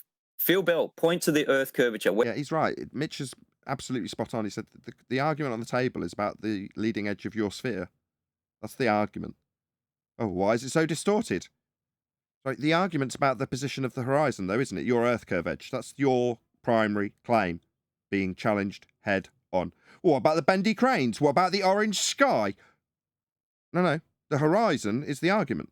The horizon's supposed to be at 1.2 times the square root of the observer's height in feet because you claim it's a hill getting in the way. Earth curve, you call it. It isn't. It's miles beyond where a hill would be getting in the way. What's that? The hill is getting in the way, but not where it would be on your image. Your black swan, Phil. Well, the horizon wasn't at 1.2 times the square root of the observer's height in feet in that image either. So what about the conditions? Yeah, it's changing where your hill is, Phil. That's the argument on the table. Mitch has just pointed that out to you and you just chatted and chanted through him. Where is the horizon? Go back to my straw man that hasn't got anything to do with this argument you're making. The picture that I... Where is the horizon? Is that 1.22 times the square root of observer's height in feet, Phil Bell? Yes. That is... Sorry, did you just say that the horizon in this black swan is at 1.2 times the square root of the observer's height in feet? Because that would put the horizon at 1.2 miles. No, Phil, the horizon's beyond 1.2 miles in this image. You're wrong. This is a black swan also. Further to that, I'm going to say all of them are black swans. Because we haven't got a geometric horizon below surface level. It is. So why are we not seeing that here? Why is it being broken here? Why can we see further? Refraction. So it's not Earth curve then, Phil. You keep barking out this word refraction. So it's not that an Earth curve hill gets in the way of stuff. The conditions on the day change, like refraction, according to you two. Not that I'd be making this argument, but that's besides the point. So the conditions on the day, not Earth curve then. Refraction. So the less refraction that we have is the more that we can see. So but not whether or not we're higher or lower with respect to the hill of Earth curve getting in the way then. Just the conditions on the day then that you now want to argue. You now want to argue about the conditions on the day, don't you, Phil? The refraction, right? Not about the horizon, your Earth curve, your primary. You don't want to argue about that Earth curve horizon, do you? You want to argue about the conditions. So what, segue away from your primary claim that the horizon's a hill called Earth curve that isn't getting in the way? Shying away from that, it seems, Phil. Why? Can we see further with less refraction? Okay, because that's got nothing to do with it. So what refraction does is lift something that's behind that you normally wouldn't see beyond the horizon up. An object? An object? Right, so refraction lifts things from beyond the horizon up. That's a begging the question fallacy. So you're saying that things are below a flat plane? That you were arguing about needing it and banking on it being flat? So what, now we've got things that are below that you banking on it being flat plane? No, things aren't below the horizon, Phil. Things don't dip below the flat plane. It extends out for thousands of miles when you measure the GP of the stars that you were navigating earlier. And you made it explicitly clear, Phil, that you're banking on it being flat. So how could it possibly be the case that your assertion that things are below the horizon could ever be true? It can't, can it, Phil? Because when you're banking on Earth being flat, there's never a below the horizon. Because it's not a sphere Earth edge hill getting in the way, as shown in these images you're ignoring when you ask about the conditions. And refraction, not Earth curve, the primary claim that you should be defending, and is debunked by the Black Swan. Go on, whoever wants. Yeah, but Nathan, the ironic thing is that when he says that, yeah, we know things are displaced in relation to the horizon because of refraction. However, that's not any issue. The issue is that the horizon itself is not in the geometrically correct position in relation to the globe Earth model. So he's basically strawmanning himself. Yes. It's like, terrestrial refraction is supposed to be the horizon itself that's displacing, which cannot happen with refraction, the real refraction. But so he got his own terrestrial refraction wrong. Yeah. Basically supporting the Black Swan. Sure, he can only support it and make it seem like he's saying Mitch is wrong, because he can't now, after the Black Swan's been illustrated to the audience, and obviously to him in debate, that the horizon is Earth curve. He can never say that. That's why we've got a list of quotes from people like Tim Osman and Planner Walk and Rumpus, where they tell us explicitly that the horizon is not Earth curve. and we wouldn't be expecting to see it. Like, why the hell do you tell us boats are blocked by it then? Why'd you say that this building's got 5 feet missing because hill, earth curve got in the way? Oh, it's because when we show that it isn't and it's been moving with the weather the entire time, so can't possibly be a hill getting in the way, you tell us, oh, no, the hill is still getting in the way, but when it isn't, it's things being refracted up from beyond the hill. Oh, I see. So when you walk up to your local hill that's normally got things obscured by it, there are occasions when the things obscured by the hill are in front of the hill. Because of refraction. No, absolutely not. Physical hills don't behave that way. And that's what your earth curve is. It's just debunked, so you can't take the positive claim anymore. Mitch has taken that away from you because he's very much in control of this conversation. The one you have to keep straw manning him, lying about your claims, lying about your diagrams that you've made, affirming that you're banking on Earth being flat, all those things are the tactics of a baller that's losing. Yep, and there's nowhere to go because you already said, yeah, things displace in relation to the horizon. Well, that's very cool, but that still means the horizon is not in the geometric correct place. So Black Swan still stands. It might have an orange beak, it might have a yellow beak, but it's still a black swan. Absolutely. Before you got here, Arwin, he made a bold declaration when shown how celestial navigation requires 90 at the base of a star or sun that you're using to navigate with, that he's banking on Earth being flat. It's required to be flat. They need it to be flat to measure it flat. He made all those disclaimers. Wow. Amazing. Sure. Relative to the horizon? Anything. So why can we see the horizon being moved relative to the horizon? That is non sequitur. Why? Because the horizon, there's water at the... Good point, Mitch. So Mitch is now saying, we've debunked the geometric horizon. Your response from Phil is that, well, the horizon that we see is refracted with respect to the geometric horizon that we don't see. So now he's got 2 horizons and Mitch has caught it before I did. Well done, Mitch. The horizon, it's an object. So it is a physical object, the horizon. Sure, you could send somebody... No, you see, physical hills don't move, Phil. If a hill's in the way of something, like a harbour, you're climbing up a hill knowing that at the other side of it is a little lake and a harbour, and as you're climbing up the hill, you can't see the harbour. Yeah? Well, there's never going to be a time that you climb up that hill and suddenly the lake and the harbour are in front of the hill. That's never going to happen, Phil. But you're saying, yeah, the horizon's a physical Earth curve edge. We just don't get to see it. It's refracted.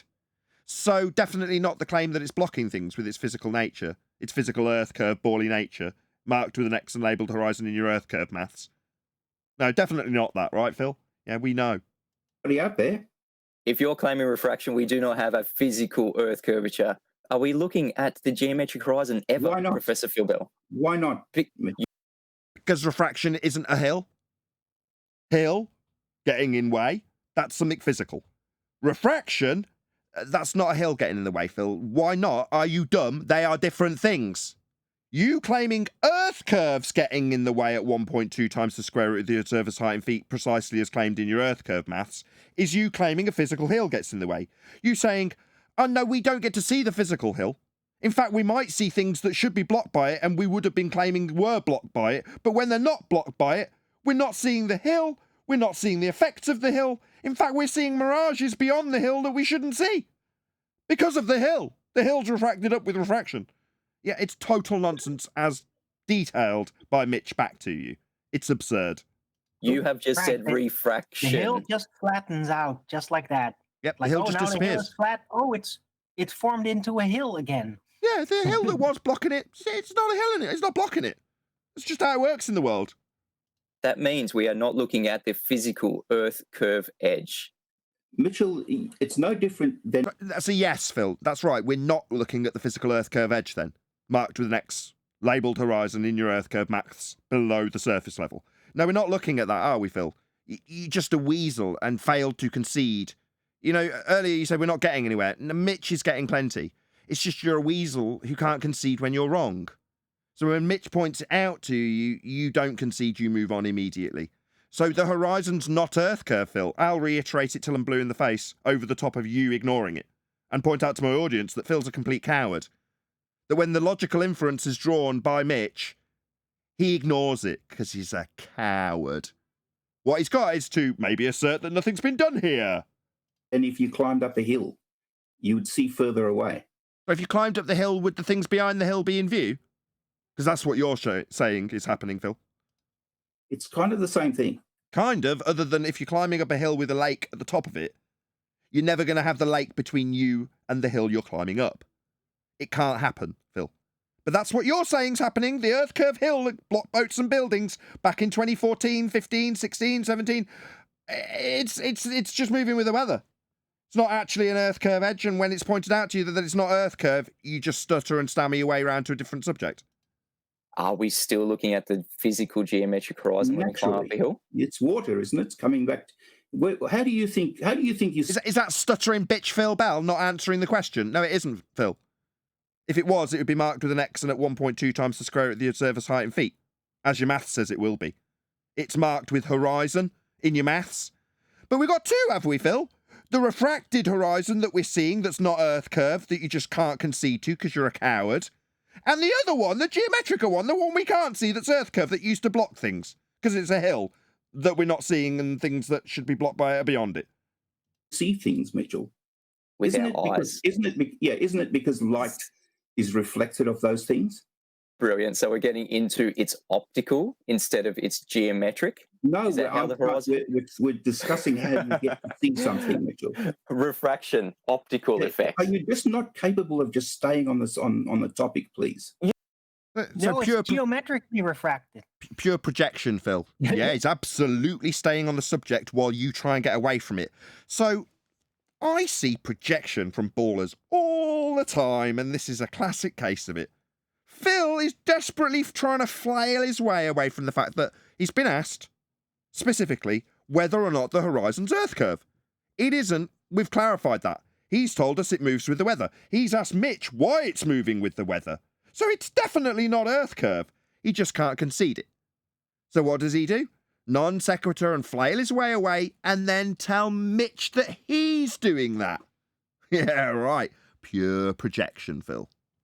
You are talking about refraction. It is an optical effect. How are we having a geometric, physical... Just throw all these things in, Mitchell, but, there are... A physical geometric horizon. It is physical in your claim of the globe. Why can we not see? Go back to my picture. Go back to the picture. Where's the physical horizon? Is that physical? The thing that's blocking the you see that we can only see about half of that rig. Is it physical? Why are you asking what's blocking it when your Earth curve would be at 1.2 times the square root of the observer's height in feet? It isn't, in this image or any. So I don't really understand why you're suggesting this, Phil. It can't be at the position below sea level, below surface.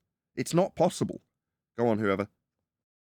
I was going to say, I think I know what his problem is, because the Rayleigh criterion arc below surface level in the Earth curve maths is the correlation you draw between information loss between two flat planes. So he thinks that that's obstruction. It's actually just information loss, and he can't get his mind around it. That's why he's asking that. Well, you're correct. Earlier I criticised Mitch for falling into the trap of making a claim where one's not needed. Now, obviously we're friends here, and no one's going to be criticising you for making that claim or using it against you. But while we do know why things disappear into the distance, hashtag shit shrinks, we don't have to make the claim. I'm not making a claim about why the horizon does anything. It's not proving a flat plane. If I'm going to use the horizon, I'll use it to establish a flat place line like Phil did in the earlier diagrams in the pre-show. But I'm not making a claim. I'm just pointing out the Earth curve calculator, what it's actually claiming and how they're misinterpreting it. I'm not. I like that. I didn't come up with it. No, I like that a lot. So no, okay, fine. So you're not actually incorporating that into just your off-the-cuff flat Earth description of why things disappear into the distance at a point we find dissolution. What was it? Information loss that you said. You're not doing it for the purposes of purely being a big-head flat earther that knows everything about why globers claim that they've got a horizon that blocks things.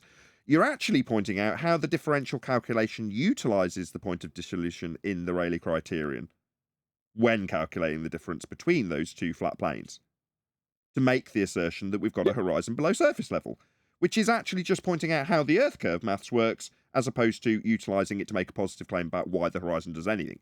That's why they're doing it in their maths. Excellent, John. I love that.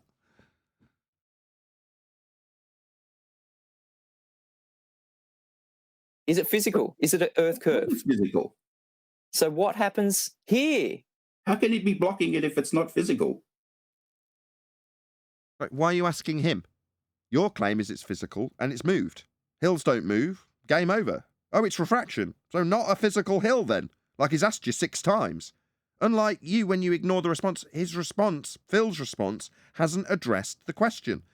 Is it a physical Earth curve? No, it is not.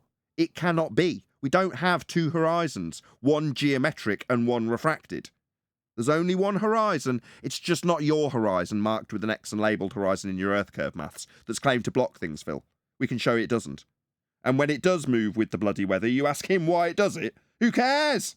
It's not Earth curve, mate.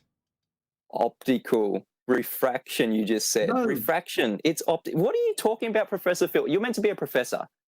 Yeah. Refraction means you are not seeing the physical thing. No, refraction just means that I'm seeing the thing a bit further away than I normally would. Normally would? What, on no atmo day? What, when there's no atmosphere, sphere-shaped air, and you're begging the question oxymoron of air in a sphere shape, making all light bend always? So when you would normally see it with a straight line? When's that? When do you see this straight line tangent point geometric horizon? Maybe you should confer with Ruhif. Yeah? How you'd normally see it? Oh, ask Ruhif when he normally sees the geometric horizon. Hey, Rufy, you listening in? Remember now, right? How's that geometric horizon working out for you, buddy? Phil says he normally sees it. Maybe you can get it from him, you utter clown. It doesn't So mean I'm if not you're looking saying at the physical if you're thing. saying that something is refracted, can you shoot that thing with a physical bullet? Is it a straight if line to you- that thing? Well, no, because that's an No, so it's not Earth curve. I mean, if I can see the top of a hill, you can be damn sure I can shoot it with a gun. Because physical hills are easy to shoot because they're physical. What's that you say? This hill moves with the weather? Very difficult to shoot. Yeah, that's because it's not Earth curve. It's not getting in the way of anything. It's not a hill. There is no hill Earth curve getting in the way ever. no, because No, where it is an illusion. Exactly. So Earth curve is an illusion? Let's hear that again. Is it a straight Well, if line to you- that thing? Well, no, because No, where it is an illusion. Exactly. Where it sits is an illusion. Yeah, Earth curve. That's a new one for the list. It's just an illusion. Optical effect. Thank you so much for No, confirming where that, you Professor see it. Phil Bell. But that doesn't mean it's not the thing. You just said it's not the thing. It is. The thing is Earth curve. He can't even say it. Can he? How pathetic. Just because it's not the thing, ladies and gentlemen, the thing, in quotes from Phil Bell, is Earth curve. It's marked with an X and labelled horizon in the Begging the Question, Proof of Nothing, Perspective Hijacking Earth Curve Calculator. If you just can't see the thing that we claim blocks boats and buildings, that's Earth curve, why can't you say it, Phil? Is it that hard to say, just because we can't see Earth curve, doesn't mean we haven't got Earth curve? Right, Phil? The thing, the Earth curve thing, right, Phil? An optical effect. It sounds like Phil is drowning in the paradox going back and forth. It is the thing. No, it's not the thing. No, it is the thing. It is not the thing. It is the thing. Going back The and thing we forth don't forever. see is the basis of the thing we do see. The second thing, No, the this is- horizon thing, the geometric horizon thing with the X marking it as a horizon. It's the second thing, the second horizon that we don't see. It's that thing. It's that Earth curve thing that we don't see. We don't see it then. So it's the thing we don't see. So that thing that you were asked whether or not we see, we don't see. That thing. That's Earth curve. Yeah, took you long enough, you Nathan. utter weasel. Sorry, Nathan, this is a good show. Let me ask you a question. Does their Earth curve math support illusions? Support what, sorry? Illusions. No, they claim there's a physical Earth curve hill marked with an X labelled horizon getting in the way of boats and buildings with a quantified feet and inches value to say how much it's blocked boats and buildings by. Until it moves with the weather. Then when we point out it's moved with the weather, they'll ask us why. Who gives a shit? It's not Earth curve then, Well- mate.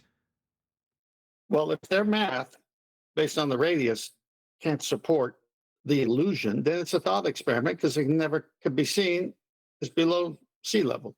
Yeah, and when we point that out to them, they affirm. Planar walk. Nobody's expecting to see physical geometry, end quote. Or AB science. We cannot see the geometric horizon, end quote. Or the rumpus. The geometric horizon only exists in the maths, end quote. What's the geometric horizon?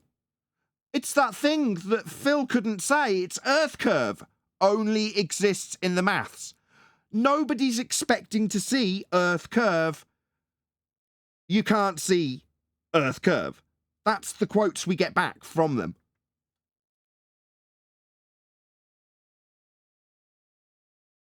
It is not something that's actually there. Do you think that it's just some sort of magical apparition? Do you? Again, projection, Phil. No, you think it's an illusion of your Earth curve that's a second horizon we can't see. The thing that gives you the horizon we do see. So there's a second horizon that we can't see. That's the Earth curve horizon that we can't see, that according to you now is your basis of your non-Earth curve-based refracted, weather-based, non-physical horizon. Okay, Phil, we're all clear what's going on here with your gaggle screw. We can keep up even with your nonsense. That's what a refracted image is. You have just said that. It is an apparition. Mitchell, It is why apparent. do you think? Yes, he has, and he needs to interrupt when it's pointed back out to him, doesn't he? Coward. Yeah, it's pointed out that you said it was an illusion. It's having it pointed out back to you that needs your interruption, does it, Phil? Utter coward. Losing means you need to be rude, does it, Phil? Chant straight through the devastating conclusion that's being made to you? Maybe you should tell him that we're not getting anywhere while you get absolutely hammered by him. And just chant through it. Maybe chanting through it means you didn't lose, Phil, you total coward. Shout out to Elvis Kavovic. He says, is there any evidence of an illusion formerly known as Earth curve? Thanks for the super chat.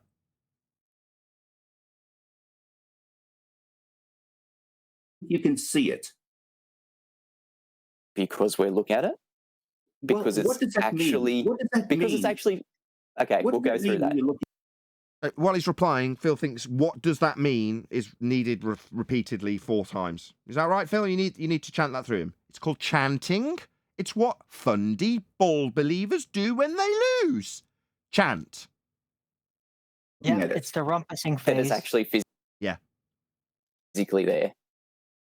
It's obviously physically there if you. So it's marked with an X, labelled horizon in the begging the question, proof of nothing, perspective hijacking Earth curve calculator, where it's claimed to be at 1.2 times the square root of the observer's height in feet and physical. Here it is on screen, demonstrated not to be the case, and Phil has just said in circle jerk fundy, typical style, yes, it is physical. No, it would be at 1.2 times the square root of the observer's height in feet, and here it is beyond that. You fuckwit. It's on screen! You're looking at it. So, looking at it beyond 1.2 times the square root of the geometry claimed Earth curve edge in your maths? No, we're not looking at your geometry, Phil. He's asked if this is the geometry of Earth curve that we're looking at. Obviously not. It's being held up as a black swan. Welcome to Flat Earth, Professor Phil Bell. I'm going Exactly.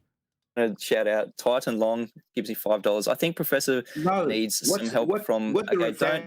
No, I need to tell you that I won. Phil, you're a muppet. Don't overtalk when I'm shouting out one of my awesome patrons. Titan Long, I think Professor Phil Bell needs some help from Baldwin. He debates quicker and more intelligently. I agree, Titan Long.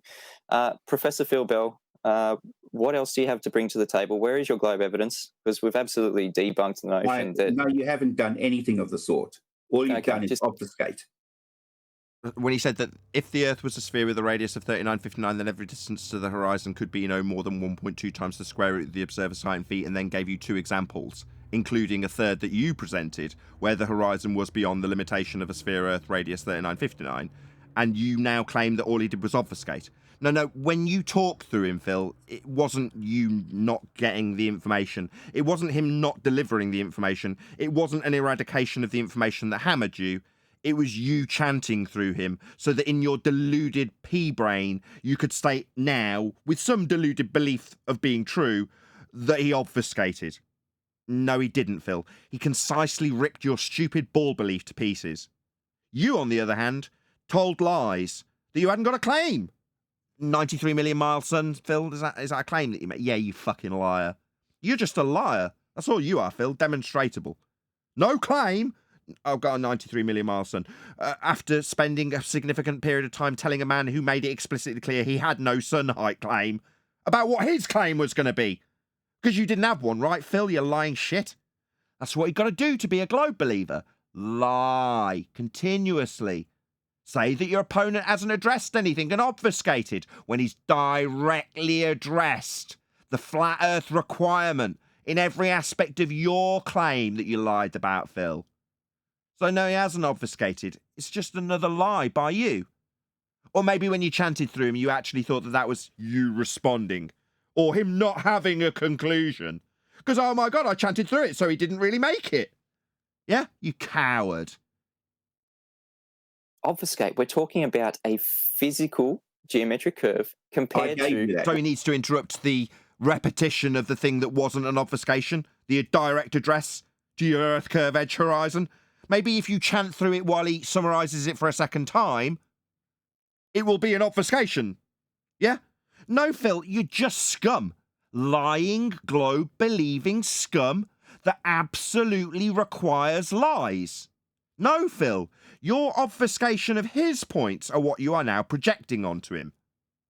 What do you mean? You keep saying it is refracted. We're not going to keep going round and round. You keep saying it's optical. I gave you that physical... Learning computer. It gave me that physical, I need to now lie about the horizon that we definitely didn't see and isn't at the denoted marked with an X horizon point in my geometry. I definitely gave you that. It only takes one black swan to disprove that every white slit is only one swan.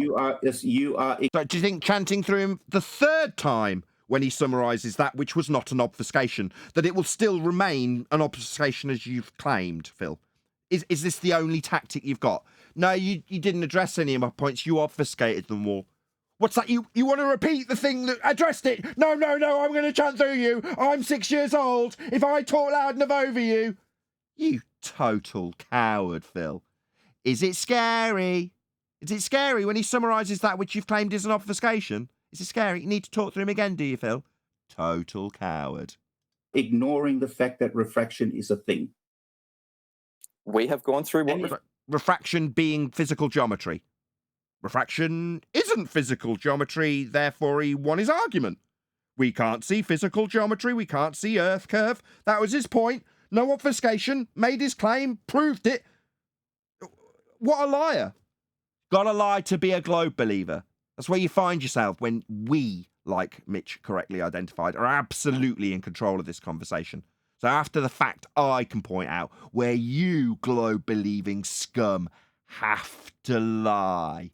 Even the most badged of you, this professor, has to lie.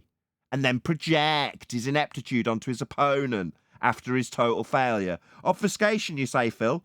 Well, what about if the Earth was a sphere radius 3959, then every distance to horizon could be no more than 1.2 times the square root of the surface height in feet, as shown in the image still on screen. Is that an obfuscation? No, Phil, definitely not. What, is ignoring refraction when refraction isn't physical geometry as made in the modus tollens claim he laid out to you?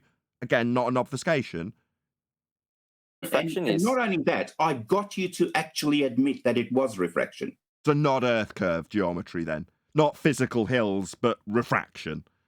So you got him to admit that it's not Earth curve, did you, Phil? You're doing so well. If it's refraction, it's not physical. Not need it to be physical.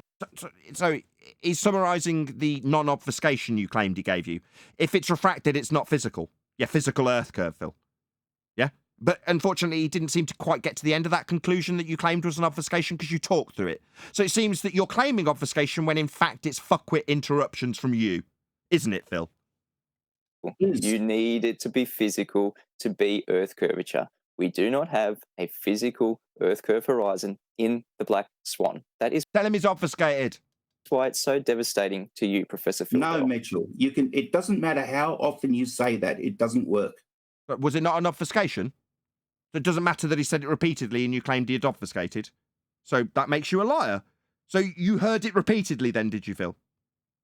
His non-obfuscation that you just lied to your audience about, because you're a liar, and you need to lie to believe that you're on a ball. You need to lie to make others watching think that they're on a ball. You got to lie to glurf. You can Mitchell, just keep saying you can't no, see no. something that's not there. What, like Earth curve? Can't just not see physical geometry of Earth curve if it's not there. Yeah, welcome to flat Earth.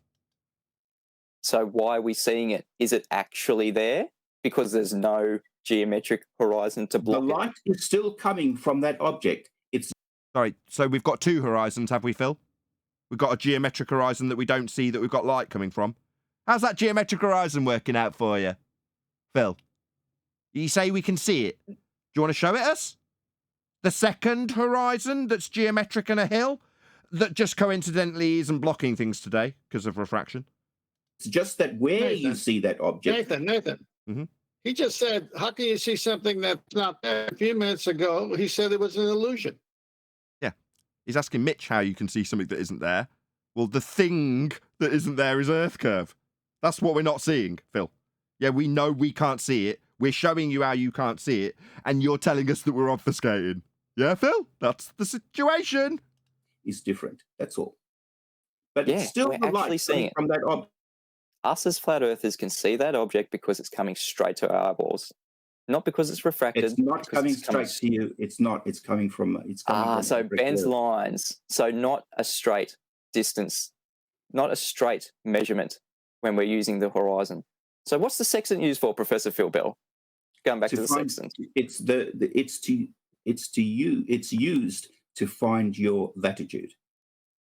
It's used as an angle measuring device. First, That's one use of it on a flat plane. Right? Angle off a flat plane to Polaris, you mean? Yeah, that would be definitely measuring a flat plane and the elevation angle measurement from you to Polaris. Flat Earth required, Phil. Of course. so when we're measuring an angle from the horizon that you have just said is a bent line from you to the horizon, we need a flat, straight line. We no longer have that with the sextant. That's nothing to do with. Maybe you'll call it an obfuscation later after hand waving it, Phil. No. He's pointing out that you're claiming the line's bent. And yet earlier you told him that you banked on it being straight. Flat. The Earth, that is. As opposed to curving away from us and also having an apologetic for why things aren't where they'd be if we had a hill in the way by saying the lines are always bent. So now he's saying, given that you say the lines must always be bent on your globe Earth to apologise for why the horizon's moved today, how are you getting a straight line for your sextant? And you're saying it's not relevant? It's absolutely relevant, Phil. Coward. How to use the sextant. We're looking at the horizon. You just said You look at the horizon and Maybe interrupt him pointing out how it's directly relevant to you, you complete coward. You said it's not relevant. He's pointing out it's about the horizon. How could it not be relevant? We're talking about the horizon, your Earth curve, the one we can't see, the horizon that isn't being seen, the one that's claimed to be Earth curve. But moving on, what do we do with the horizon? You've already told us you're banking on it being flat, right, Phil?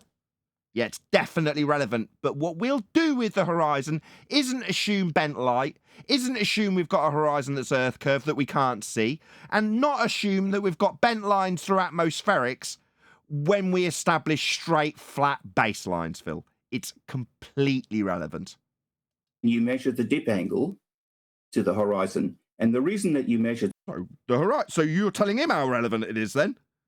that is because you actually want a tangent. We don't want a tangent. So You want a tangent for your Earth curve, but you haven't got one anymore, Phil Black Swan. We just covered this, didn't we? You need a tangent because that's what Earth curve has. But all lines are bent now, aren't they? So you're never going to get one, are you, Phil? Meanwhile, straight horizontal baselines are required in celestial navigation. That's how the horizon's actually practically applied to establish Earth flat. Not to beg the question of sphere-shaped air and bent lines, because then it wouldn't work with celestial navigation anymore. So a tangent, right? Again, you're But you need claiming. that to, you If there is a claim of it, Does every point that Mitchell tries to make get interrupted, Phil? Yeah. With stuttering, stuttering, chanting through the top of every point he makes. Maybe later you can claim me obfuscated away from your points because you chattered through them. Right, Phil? You complete coward. A tangent where there is a claim of a globe. Where is the claim of the globe, Professor Phil Bell? Going back to your claim. You need the tangent. We need the tangent. Hey, Roofy. Hey, Roofy. How's that geometric horizon working out for you, buddy? You're damn right you need it. Black Swan. What's that you say, Phil, only 2 minutes earlier? All lines are bent because of refraction? Oh dear. Oh dear. Oh dear. Then you can't get a tangent to your Earth curve, can you? So maybe ask Roofy. It's only been a couple of years, hasn't it, buddy? How's that geometric tangent point horizon working out for you there? You need it, do you?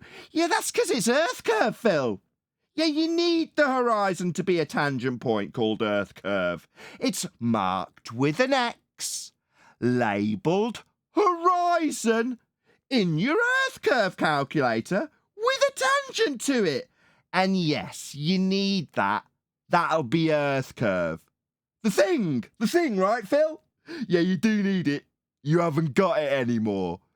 Yeah, we haven't got a second horizon. Not refracted, because then it's not a straight line tangent, is it, Phil? You understanding how the problem's folding out? It's only been 3.5 years. Shout out to Unitox Femu, who says, horizon is coming from old Greek word kurvios. Very good. A tangent asserts a globe. Okay, you can call it what you like, Mitchell. I'll call it Earth curve. The tangent point marked with an X labelled horizon, he's just debunked. You said it was, ignoring the claim? No, he definitely debunked it with the Black Swan, and you told him how it weren't there and all lines were bent. Now you're telling him how you need a straight line. Well, where are you going to get it, Phil? Given that the lines are always bent and there's always sphere-shaped there and there's always refraction and there's never a straight line, ever. Well, you've never got Earth curve then, Phil, have you? You've never got a tangent to the geometric tangent point Earth curve hill getting in the way. Ever. You can't. It's game over globe Earth. Meanwhile, although you obfuscated away from Mitch trying to ascertain what we will do with the horizon, you notice how I'm pointing out an example of where you did actually obfuscate, Phil. Rather than you chanting through him not obfuscating and then claiming that he obfuscated, you did actually obfuscate away from the practical application in your example, in your diagram, that you doctored and lied about being Mitch's. That needed a straight flat baseline for the horizon that'll establish it as flat. You obfuscated away from it, you total coward, and then projected your non-stop obfuscation onto Mitch. Because you're a coward with a failing globe belief. But what you That is the definition. What is the definition of a tangent, Professor Phil Bell? Mitchell, do you know what Do you know what a man squirming sounds like? It sounds like that. What's a tangent? It's a straight line, Phil. It's a straight line that you haven't got. Ever. And where does that straight line meet? Oh, Earth curve? That claimed to be horizon in your maths. But it's not to the horizon we see. We wouldn't expect to see that horizon. Earth curve. Would we, Phil? you obviously know what a spirit level is. What? But you said you need a tangent. You explicitly stated that you will need a tangent. Now he's asking you to define that which you explicitly stated you will need, and you start asking him about spirit levels. What's the word for that? Oh, it's an obfuscation by a projecting, lying ball believer. Right, Phil? Projection much? Obfuscation much? Tangent point, Phil. He's asked you to define it because it's Earth curve at the end of that straight line you haven't got. What is the definition of a tangent before we go into a spirit level and absolutely confirm the flat Earth? I'll put it down. I'll do that for you. A tangent is a line touching to a Hold the curved spirit surface. level in your hand. Professor Phil Bell, we're not going to go into something. Wait, Phil, did you need to chant through him definitely not obfuscating and addressing your points head on and proving Earth's flat? Did you need to interrupt that and change the subject? You complete coward. You're a weasel, Phil. It's going to be documented till the ends of time how weaselly you were in life. So in death, we can remember exactly how big a weasel you were. Past tense. Something before it's been addressed. A tangent I am addressing it. I'm addressing it, Mitchell. Hold the With a spirit bubble? level in your hand, and when the bubble is in the middle, that will be the tangent. Right. When the bubble is in the middle of a sextant, it's a tangent. I'm going to need a citation that states explicitly that when you have a bubble sextant, it produces a tangent. I'm going to go with no. You'll never find a citation that says that a spirit level produces a tangent. Do you know why? Because it doesn't. A spirit level provides you with level, Phil. But according to this globe-believing, lying muppet, a spirit level, you'd think the clue would be in the title, it's not actually for acquiring level. It's a spirit tangent. Did you never hear of it? Obviously, we're all a bit slow on this. In the industry, they call it a spirit tangent. Did you never heard of a spirit tangent? What's your problem? Sorry, Phil, readdressing reality by taking that which establishes level as actually establishing a straight line tangent point to your presupposed hill that's not getting in the way and we can't ever see. So in spite of the fact that we can never see it, you think a spirit level can see it. What? Do spirit levels have the eyes of the oracle? What the hell is this reification fallacy? Spirit levels don't see tangents, Phil. You are thick. Look up what Nathan. spirit level is defined as. You won't find the word tangent anywhere when defining what a spirit level is. Nathan, a tangent in their context is supposed to be touching something on the earth, correct? A tangent in general is a straight line meeting the curve of a spherical Okay. or circular surface or shape. Great. Thank you. Go to Master B and look at the bubble sextant picture. Okay, got it. So here it is, a sextant that has a bubble because you're not using the horizon as reference. You're using a horizontal established by the spirit level, and you might be a small plane 10,000 feet, a larger plane 30, 40,000 feet. You're using the spirit level as a horizontal to establish a plane of reference. There's no horizon that being used with the spirit level. It's assuming the earth is flat. Well, you, as I say, assume that it would be self-explanatory when you say spirit level. And in this instance, this guy's holding a bubble sextant, i.e. a sextant with a spirit level in it, and establishing a level with the spirit level, as on this diagram here. Really clear, really obvious, makes sense, using a level to establish level in lieu of horizontal from the horizon. So you don't need the horizon with the spirit level because you're already getting level from the level. What's that you say, Phil? Correct. It's the spirit tangent? No, Phil. No, this is what you've got to do to be a globe believer. You've got to lie. You've got to tell people that spirit levels establish tangents. That's just a lie by a globe believer, Phil. An outright, overt, mistruth lie by you to an audience. Because that's how you'll be remembered, Phil, as a liar. Yeah? After you're dead, you'll just be remembered as a liar. Can I slam dunk, Phil, please? Spirit level, bubble sextant, you don't do dip correction. But when you use the horizon with the mariner sextant, you must subtract your height of eye where you have the sextant aimed at the horizon when you bring the sun or star down to sea level. That's why there's no dip required if your eyes are at sea level either.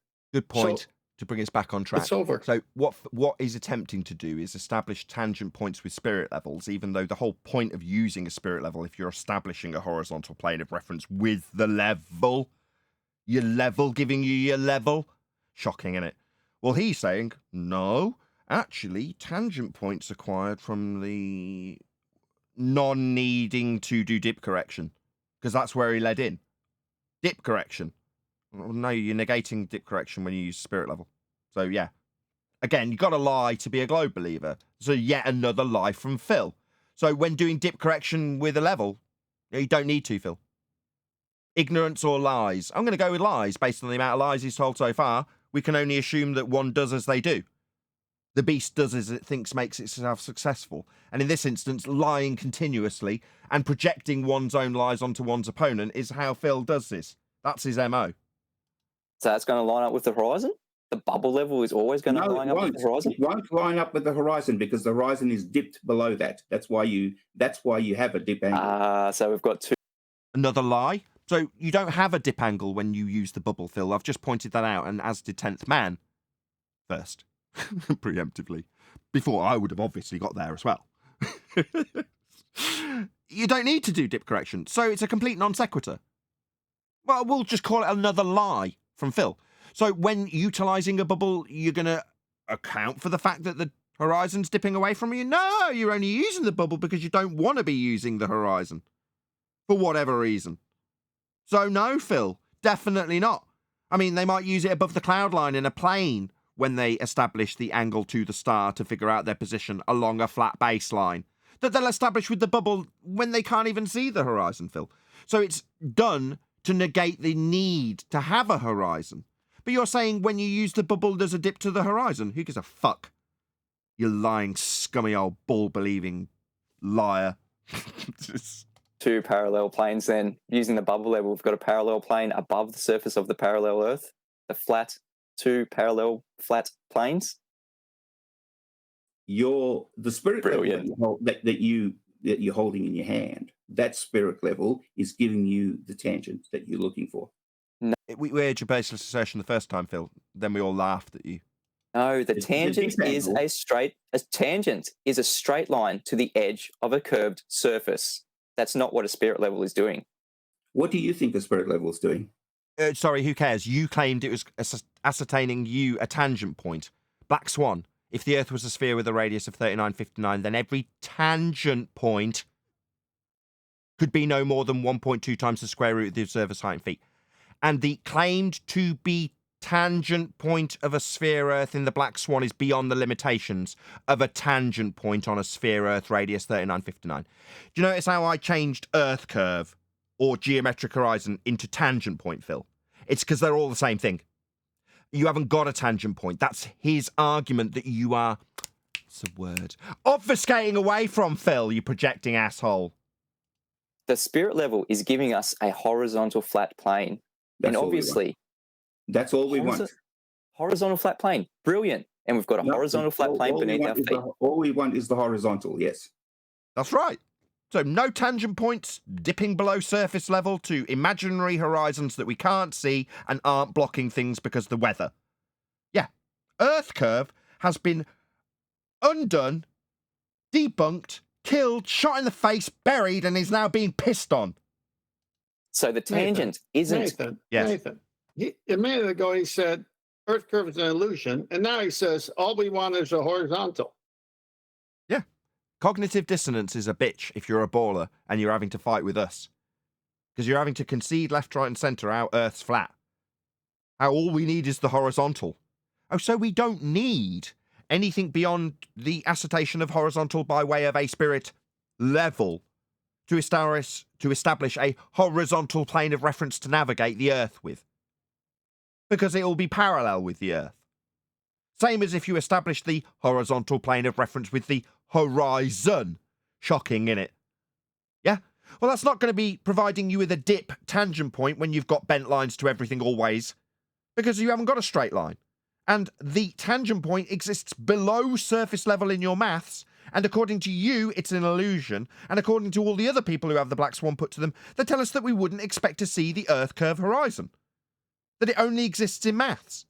It's because we haven't got Earth curve as a horizon. Earth's not curving.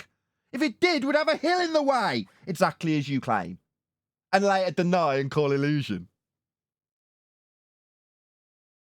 Going to where the bubble level is pointing.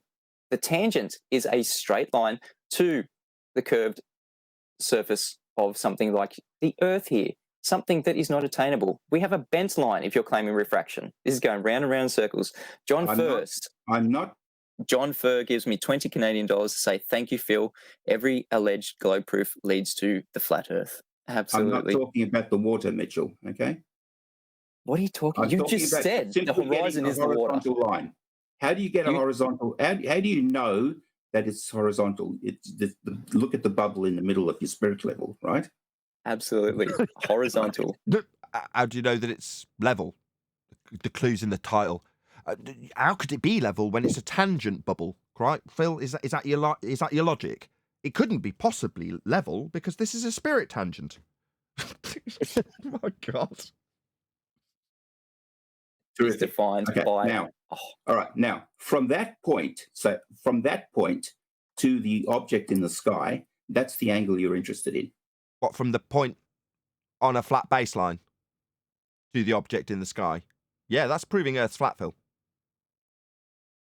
Brilliant. So we don't even need the horizon? No, you actually don't need a horizon. You just need level. Can you just put that into a sentence so we can trim it out, Professor Phil Bell? You don't need the horizon. We can to attain an angle of elevation to a celestial body. You heard me. No, just please, just you. Sorry, I'll let you talk. I'll put that in your comments. I'd like you to say it right now. You don't need an horizon. For what? Sometimes have you ever that horizon would be Earth curve. That we established earlier. You were apprehensive about saying that, which is Earth curve. Yet we don't need that Earth curve, do we, Phil? It's not needed. What we do need is to establish a horizontal plane of reference so we can navigate it. That'd be Earth, flat, horizontal. That's right. That's what we do need. And you said you were banking on it being that way earlier with Mitch. That's right. All we need is a flat Earth, Phil. Because what we don't need is that Earth curve horizon, because we can't see it. It only exists in the maths. You can't measure it. Your lines are always bent to it. You haven't got a tangent. So we don't need that. We just need what you were banking on earlier, Phil. The flat Earth is all we need. Nathan? Yes. In the bubble sextant, there is no horizon mirror because you got the spirit level. And in the Mariner's sextant, you do have a horizon mirror, and you are using the horizon to establish what the spirit level gives you without one. So if they work the same way, where's Earth curve? There isn't any. We don't need that. ever sailed or anything like that? Sometimes you can't see the horizon. Okay. Now, sometimes we can't ever, Phil, see Earth curve. That horizon's never visible. It used to be back in the day, blocking boats and buildings and stuff, and we were told quite firmly that we were idiots for not understanding why bottom-up obstruction occurred due to hills that are called Earth curve getting in the way of boats and stuff. But we don't need that when we're doing navigation, though, do we, Phil? We just need a horizontal plane of reference. You still have to try and figure out where you are. And what with a flat Earth can we use when we don't see the horizon? You can use a mirror. You can use a you can use a spirit level if you want. Or you can use a bubble sextant is pretty good. You can use a bubble sextant that will give you level, or you can use a spirit level. What was that? Say again, QE? No, tangent shooting spirit level. Yeah. In his mind, that's probably what he thinks he's saying. Well, there's the other artificial horizon, which is when you're landlocked, you can't see the sea horizon, okay? And it's cloudy. You use a artificial horizon, which is a container with liquid mercury or something viscous that doesn't move with the wind. And then you put a surrounding container around it, and it must be perfectly flat. And you use that. Also, you can use an artificial horizon, any of the two. So how do we use the artificial horizon? So you don't need to have the horizon out there. That if you don't Brilliant. have it, talk us through it. Talk us through it. How do we use the sextant with an artificial horizon? How do we use the sextant with something like a bubble level? Well, the bubble level tells you what the so hold the sextant in your hand so that the bubble level is right in the center, so that you know that it's horizontal, and then measure your angle to the star or whatever. If you know it's horizontal, where's the tangent? Yeah, and how are you going to use that bubble on an open ocean and on a rocking boat? Good luck with that. Well, if it's horizontal, and according to them, their assertion in geometric terms is that you're on a sphere with the ground falling away from you at 8 inches per mile squared. Therefore, in order to see the physical geometric sphere edge obstruction, either you can model it with you leaning back on your ankles, or you can depict it as they claim, which is you standing straight up at the top of the sphere Earth, looking down at the dip of the horizon. Well, he's just told Mitch that you use the bubble to establish horizontal. Okay, yeah, with respect to the ground, it's parallel with the ground. The baseline that you're establishing with that level is parallel with the ground positions of the stars that you're measuring on the ground below. If it's obviously falling away, what's the use of establishing a horizontal with a bubble if all the ground positions are moving away at 8 inches per mile squared? They're not. You can establish level because it's parallel with the ground. Go ahead. Nathan, it's a concession. It's a concession to flat Earth because the spirit level isn't accounting for 8 inches per mile square or curved surfaces. It's a horizontal. It's a flat baseline.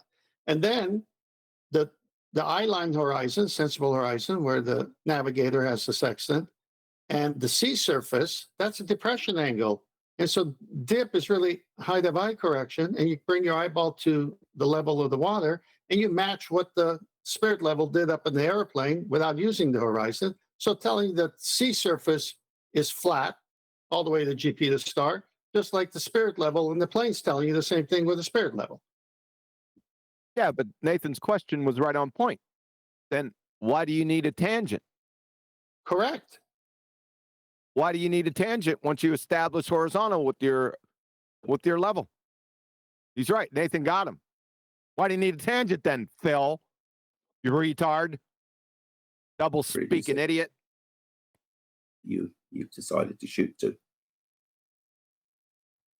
That's exactly how we use the bubble level and exactly how we prove that the Earth is absolutely flat beneath our But you feet. haven't. Parallel plane. How did that prove that the Earth's about? Like, is asking him how it's proving Earth's flat through the top of the conclusion about how it's flat in any way perhaps an obfuscation, Phil? Also a coward move where you got to chant through the conclusion that proves you wrong? Total coward. And he stuttered through him as well. On top of that. How does that prove? How does that prove it's flat? He was telling you, Phil, before you started chanting and stuttering and stammering through the top of him like an abject coward. Well, all it did was prove that you were holding the sextant up. Right, did you want to tell him what it was proving right through the top of the conclusion of what it was proving? Did you there, stuttery Phil? Horizontally, that's all.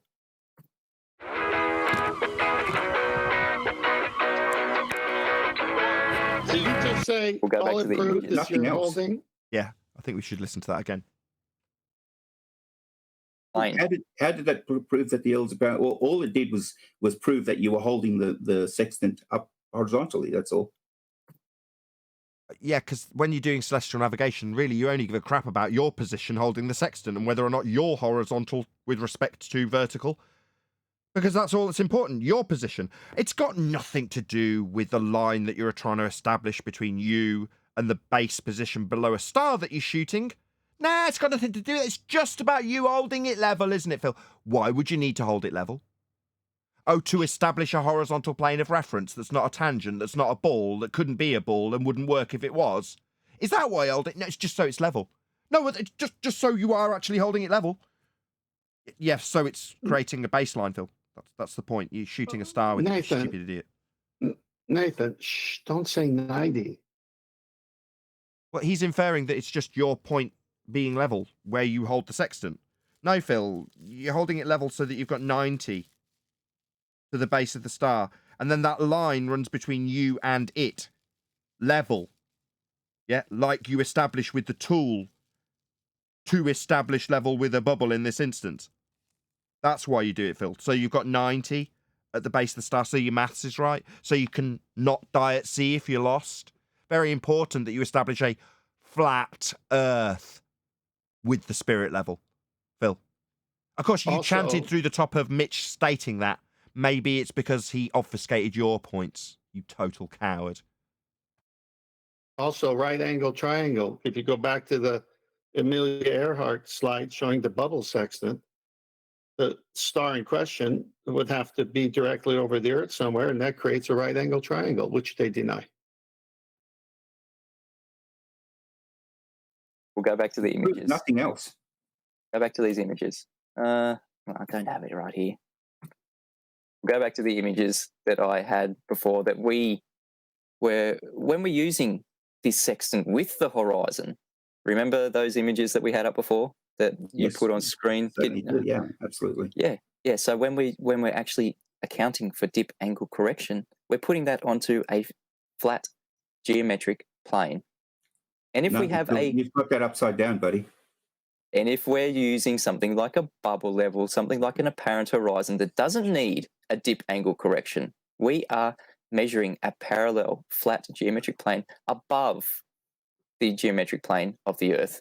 Sacred No Ledge, aka Universe says, can we see the original Black Swan image? Yep, I'll put that up very shortly. Sleeping Warrior says, Professor, refraction accounts for 1/10 of a mile in your model. It does not account for, where's that gone? It does not account for the distance evidenced. Please explain why. Yeah, we probably don't need to go there, but thank you for explaining how a bubble level, how a artificial horizon is used. Bloody hell, Anthony. Even when you're not here, you're begging the question for them. So if we assume Earth's a sphere and we have got radial value, and that radial value does transpose into 7/6 of a radius, then you've only got a little bit of refraction. Wring his neck, even with his super chats. Bloody Anthony. Got to beg the question with him, haven't you, Anthony? To measure a geometric flat plane. Hey, do you like it being directed towards Anthony rather than you, 10th man? Sorry, I was doing research on something else. I missed that whole segment. I was telling Sleeping Warrior off. Spirit level. I was telling... Oh, my bad. Go ahead. I said, what was he doing research on? The tangent shooting spirit level. No, something else that's more detrimental to the ballers. Plane above, parallel to the geometric flat plane that we have here on Earth, Professor Phil Bell. Is there anything else you'd like to bring to the table? Any globe proof? Well, I think we've probably said about as much as I want to today. So you couldn't prove a globe for him then, Phil? Even a professor can't prove the globe. All he does is continually affirm a flat Earth. But if you want, we can do it again. You know, when I can prove a flat Earth all over again, Mitch. Even more time. 10th Man says exactly. The bubble trap sprung again. No dip correction needed. We're going to go over this with 10th Man. You don't need a dip correction. Notice that Phil's now chanting through 10th Man's comment that we addressed here. Is that an obfuscation number 5, Phil? Where you need to chant through the fact that you've asserted that there's a tangent being ascertained through a bubble sextant, and yet there's no dip needed, as pointed out by 10th Man. That needs your interruption, does it, Phil? Maybe if you interrupt that point, it's like it never happened, right, Phil, you total coward? It's what you'll be remembered as, Phil, a coward liar. Past tense, remembered, like when you're dead. When you've got a bubble level. Exactly. It's okay. I know you don't realise at the moment. We're going to go over this with 10th Man. No. Week. So I'd love to actually talk to 10th Man. 5,000. Would you? Maybe you could just address the fact that you asserted that the bubble tangent was going to somehow infer that there's a dipping away horizon on a ball. Yeah, 10th Man just pointed out via a chat that you interrupted, because you're a coward, that there is no dip when you're doing it with a bubble. He pointed out on this show too. It's just that you felt the need to interrupt it when it was highlighted to you by Mitch. Coward. $, to get 10th Man onto your stream. That is the going rate for all us flat earthers at the moment. We are no longer going to be making any. We're no longer going to be making money for anyone that is going to overtalk us. That anyone who's going to not take us seriously. We are professional educators right here, right now. I've let you into No, my you're stream, Professor Phil Bell. I am a professional educator. I am actually a registered homeschool educator. So I am a professional educator. Well, makes both of us then. So what did you educate anybody on today, Phil? Did you educate us on the tangent bubble? No, you didn't, Phil. No, in name only. Maybe at one time before you lost your marbles, you might have been capable of educating people, but that's not the case anymore. You know, you're long past your prime. Definitely not capable of educating anybody. You demonstrated that here today. You are incapable of educating anybody on anything. You didn't educate anybody on anything. And when given the opportunity, the conclusion was you've got nothing else to give other than your fallacious reasoning, your obfuscation, your lies. You think that was educating people, do you, Phil? No. Let me be the first to tell you that that's long gone in your lifetime, Phil. You will never educate anybody ever again. You have nothing to educate people on in this respect. Nothing at all. Fantastic. Thank you for acknowledging that I am a professional educator. Professor Phil Bell, have you got any? Well, no, you would to be a professional educator in New South Wales, you'd have to be a member. You'd have to join the New South Wales Institute. He'd have to educate people as a profession. People have just paid him and he's educated them. Teaching. NESA? Something that I'm registered to? You know the Institute of Teaching of New South Wales? NESA, N-E-S-A. NESA is what I'm registered to be a professional educator for a homeschool. So this is a glorified ad hominem attack. That's all this is. Yeah, Teacher. and it was refuted. Well done, Mitchell. Yeah. No, actually, Phil Bell was the educated us quite well, I thought. He said that Earth curve is an illusion, and you need a horizontal to get a angle measurement with a sextant proving flat Earth. I thought he did a great job. You can take that inference, but in reality, from Phil's position, he's there to educate people on why Earth's a sphere. He declared how he's banking on Earth being flat, but Earth's a sphere. A contradiction in terms, after example. Well, that's not his objective. So therefore, you can't say he's achieved his objective in educational terms. Even though, yeah, he may have educated us by us pointing out that he's utilising a flat plane repeatedly. But if that's not his overall objective, if you're running a Christian group and everybody leaves a Muslim, would you say jobs are good 'un? No, that's not what I was referring to. You remember now the term is all roads lead to flat Earth, and that's what he did. Yeah, he did. Yeah, okay, so thank you, that doesn't Professor make Phil you a Bell. professional teacher, okay? You just said it made two. Sorry, does that offend you, Phil? That he classifies himself as a teacher, professional in nature, when he's being paid to educate people? I classified this channel as educational. Will you take umbrage with that also? When I disseminate the information to someone who doesn't know it already, that has literally educated them in that information. There is nothing wrong with that. But the problem for Phil, let's just give him his full title, Professor Phil Bell, is that he used to have some credence ascribed to what he said based purely on his title. Now, what Mitch is doing is undermining that. After humiliating him and demonstrating how poorly he's done in terms of his aspirations of educating people in their bald faith, which he didn't do.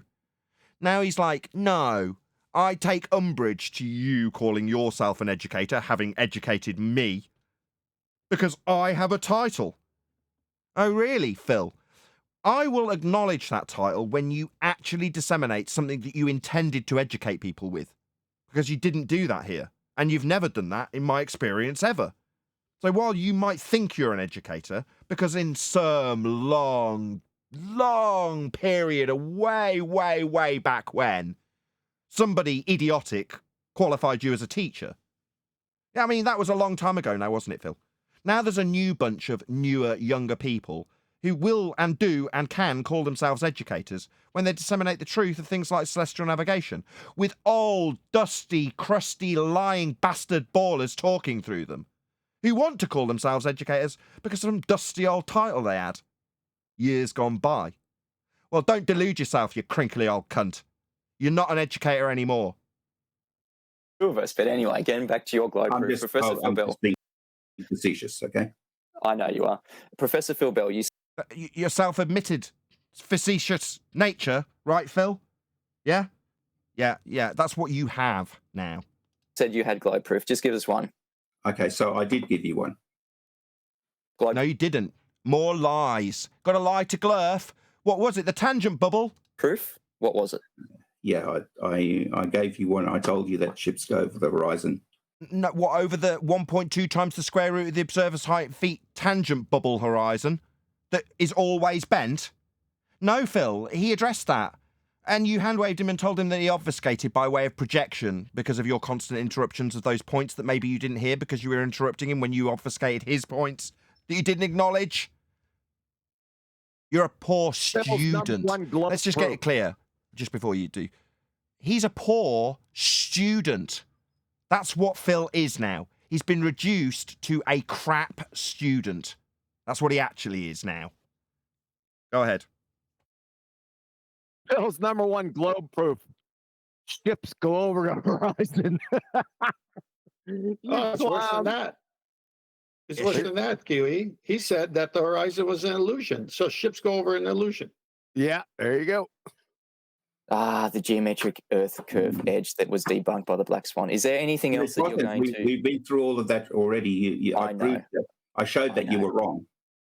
No, it was devastating. It was devastating that you... I actually got you to agree that it was refraction. So not a tangent point then, Phil? You got him to concede the devastating loss of your claim, didn't you, Phil? You got him to say it's refraction. So not geometric Earth curve mark the next labelled horizon in the begging the question, proof of nothing perspective hijacking Earth curve calculator at 1.2 times the square root of the observer's height in feet. Yeah, he reiterated that he won that point by just saying two words. Black Swan. And in doing so, we no longer have a physical geometric Earth curve horizon. Maybe interrupt it again, Phil, you utter coward. Is this you being a good educator or a crap student? That's just nonsense. That's just nonsense. Would that be a hand wave dismissal fallacy much? Just nonsense? No, it's your begging the question, proof of nothing perspective, hijacking Earth curve calculator claim that the horizon is the leading edge of a sphere, marked with an X, labelled horizon, at 1.2 times the square root of the Earth horizon's distance in feet. No, observer's height in feet. I got there in the end. And he's shown you in the Black Swan that it isn't. Just nonsense? Or just you hand-waving? That which you obfuscated, Phil. I know that's not where you wanted to go, but that's exactly where you go when you say refraction. What is, Mitchell, in the picture that I showed you, which is the same location, same elevation, what is blocking the... So, burden of proof reversal fallacy. Attempt number 4. What's blocking it then? You said it was Earth curve, it's in your maths. It isn't. Well, then you must tell me what it is. Yeah, we get that a lot, Phil, as flat earthers. We debunk the stupid notions of a sphere Earth, and then we get demanded to tell you what it is. Now, while there was a very subtle and very clever use of how the Earth curve, begging the question, proof of nothing, perspective hijacking Earth curve calculator uses the point of dissolution where you will lose information at the horizon to claim that there's a horizon we can't see below surface level. That was also detailed here by John. But there's no need for us to make a claim about it, Phil. We aren't claiming the horizon's Earth curve. And where there was a claim about the horizon, you took the diagram it was being made with, redid the diagram to make a new point about parallel lines, and then strawmanned your opponent with it. You see how we can keep up with every single aspect of your lies and deceit, Phil? Really easily, when you hand wave every single thing that happened here in this discussion. We can still summarise your lies, Phil. It's really easy. Because we're not old and losing track of time and things that happened only moments earlier. Like you claiming that you're banking on Earth being flat. Things like that. We remember, Phil. The rig. Nothing. It's all optical. If it's refraction in any instance, nothing's blocking it. The rig? What's blocking it? Nothing. Hey. So not Earth curve then. Go on. Hey, Nathan.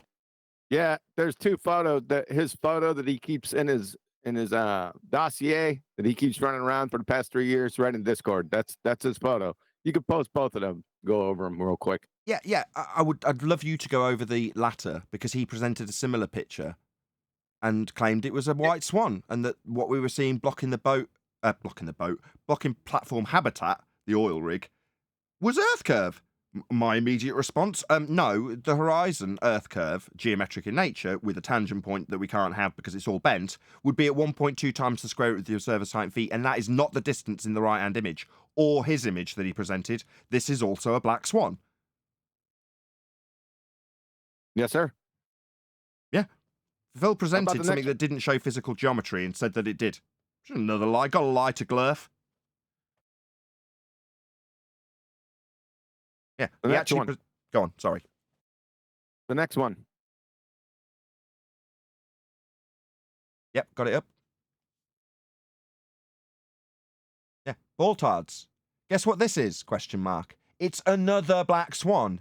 See this? This is your claim of a physical geometric sphere edge at 1.2 times the square root of the observer's height in feet, you say? This with lots of arrows pointing it. How far away is the horizon? Yeah, this is not 1.2 times the square root of the observer's height in feet. This is another black swan. So while he was trying to hold Mitchell to task on this being Earth curve, no, it's another black swan. It's another demonstration that the horizon's not a hill getting in the way at 1.2 times the square root of the observer's height in feet, where the physical limitations would lie if Earth was a sphere. It's another demonstration of how the horizons move with the weather, beyond where it should be. Thanks. Perfect. I'm glad you backed that up because I didn't have anything to hand when I said it. Why can't you see half of the rig? Why can you see all the rig in other instances? Because nothing is blocking it. It is all optical. Right. So this is refraction. Right. So not Earth curve, not a geometric limitation, not a hill getting in the way then. Welcome to flat Earth. Right. You said yourself. It's all optical. The conditions change. So therefore, in some conditions, you can see the horizon further away. That'd be Earth curve. Sometimes you can see the hill further away. Sometimes you can see Earth curve further away. The hill, further away. Sometimes the hill that blocks your view of the houses beyond is further away, says Phil. Sometimes hills get further away, right, Phil? That's your conclusion, is it, Mr. Educator? Why? As if you climbed a hill. And in some conditions, you can't because the water is blocking. So it's like you climb a hill and sometimes you can't because the water is blocking. Was there a coherent sentence structure somewhere in our midst, Phil? Because as far as my example goes, you're climbing up a hill and there's houses beyond the hill. And you're saying you climb up the hill and sometimes you can't because sometimes the water's beyond it. That makes no sense, Phil. But houses not being beyond a hill that's blocking them, that's what you're claiming happens with your Earth curve. That suddenly isn't a horizon that blocks things. Suddenly it's moved. Suddenly the hill's beyond where it was supposed to be and we said would block boats and buildings. What do you know? The weather. Not Earth curve.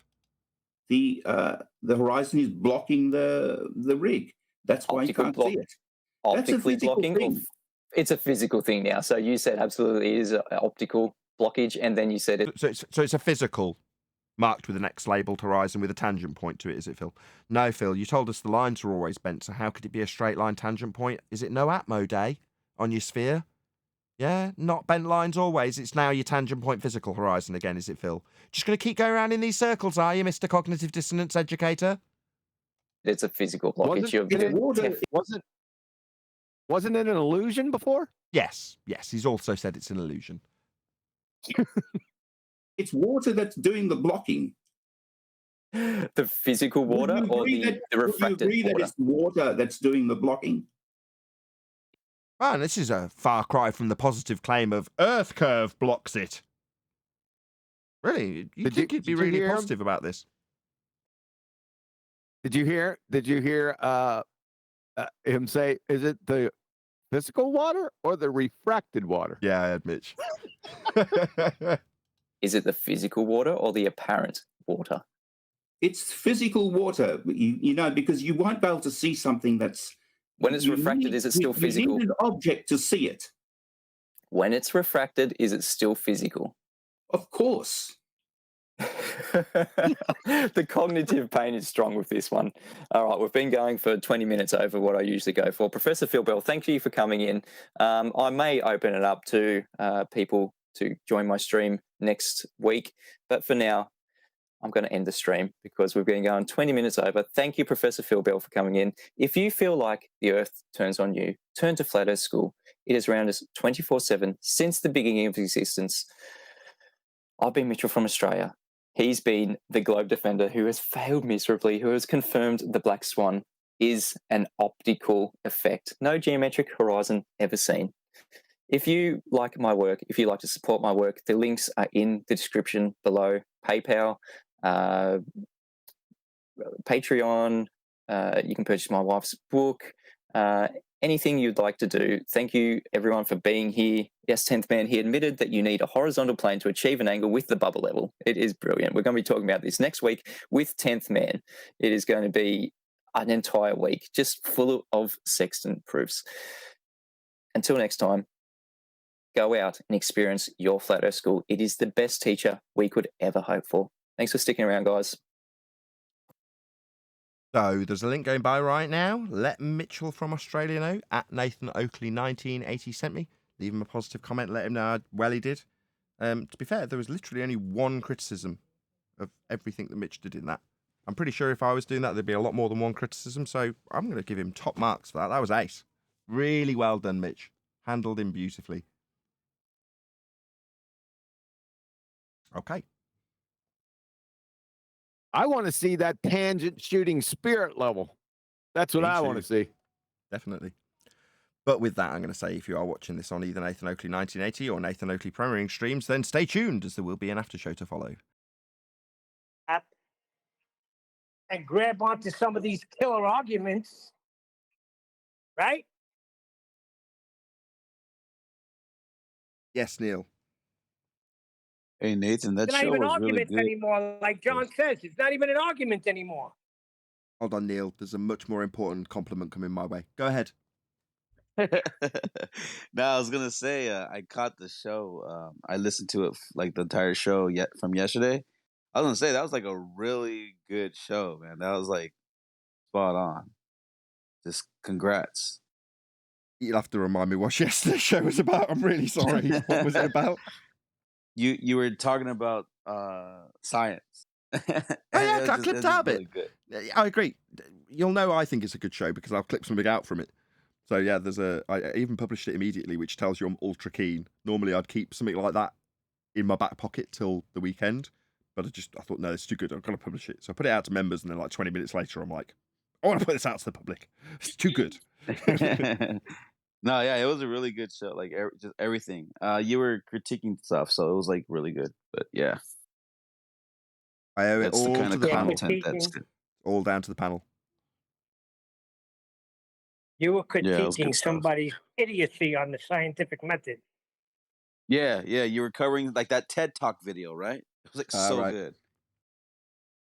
It was really, really good. You should do more like that because you're pointing out like how you have these people who think they're important in a TED Talk and they're just teaching like straight up like pseudo, but that's the problem though, that everybody in the crowd, I think that's kind of like the way it continues to spread because they think they talked to someone that was really intelligent, so that person wouldn't be lying to me.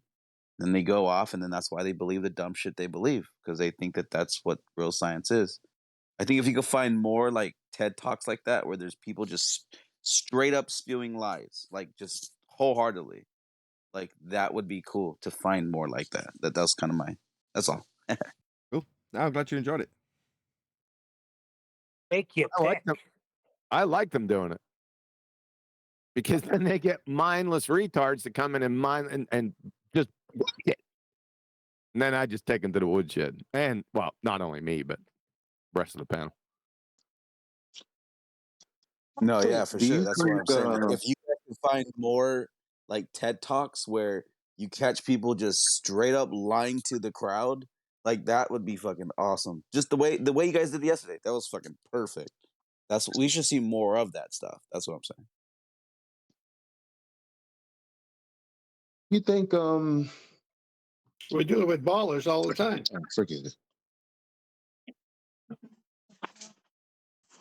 I'm not a dip angle kind of guy. I really don't get into that argument because you can easily kill them off with the elevation angle. However, it might be a good idea because I'm wondering something here, Baltards. With this dip angle you keep on going on about. Let me ask you a question. With the bubble sextant, with the airplane really, really frigging high, right? 20,000, 30,000 feet.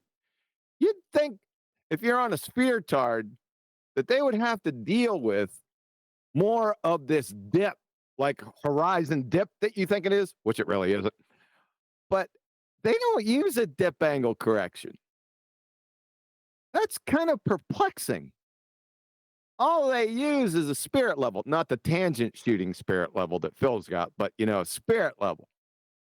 Why is that? Because Earth is flat.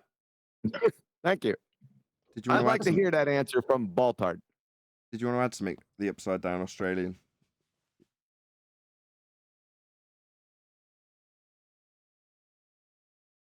Maybe pop him on the server mute. He's just hot micing.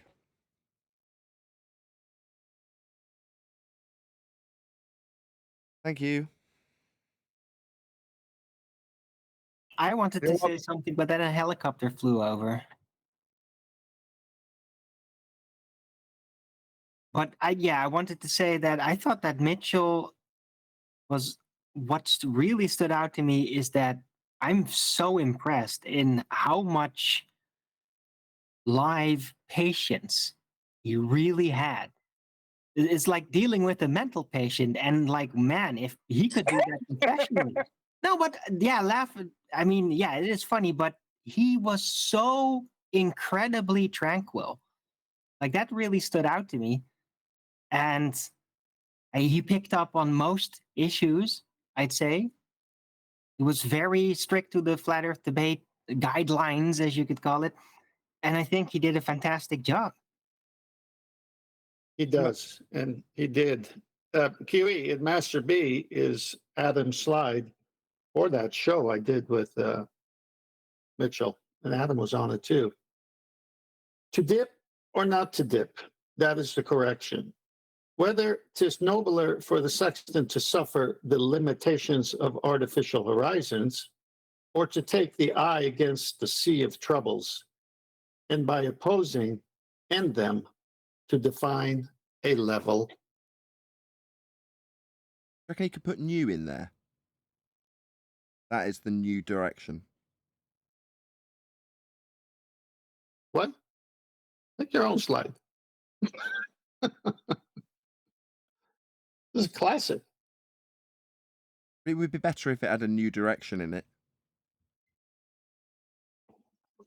Like I said, make your own slide. The whole point is the artificial horizon, whether it's a spirit level, which falls under artificial horizon method of using a sextant, or a pool of mercury that has to be completely level. Those are what this slide is comparing versus the sextant with the horizon mirror, where you actually have to use where the sky seems to meet the sea as your reference for horizontal to get the 90 degree of the star in question you're shooting. That's why you rock the sextant on the horizon. So you get its perpendicular position on that horizontal, because at sea you don't have landmarks. All you got is the horizon, and it serves as a horizontal. And the elevation angle from you to that creates the right angle triangle, which they deny all the time. Well, how could they? They could only subtract from 90. They can't subtract from more than 90.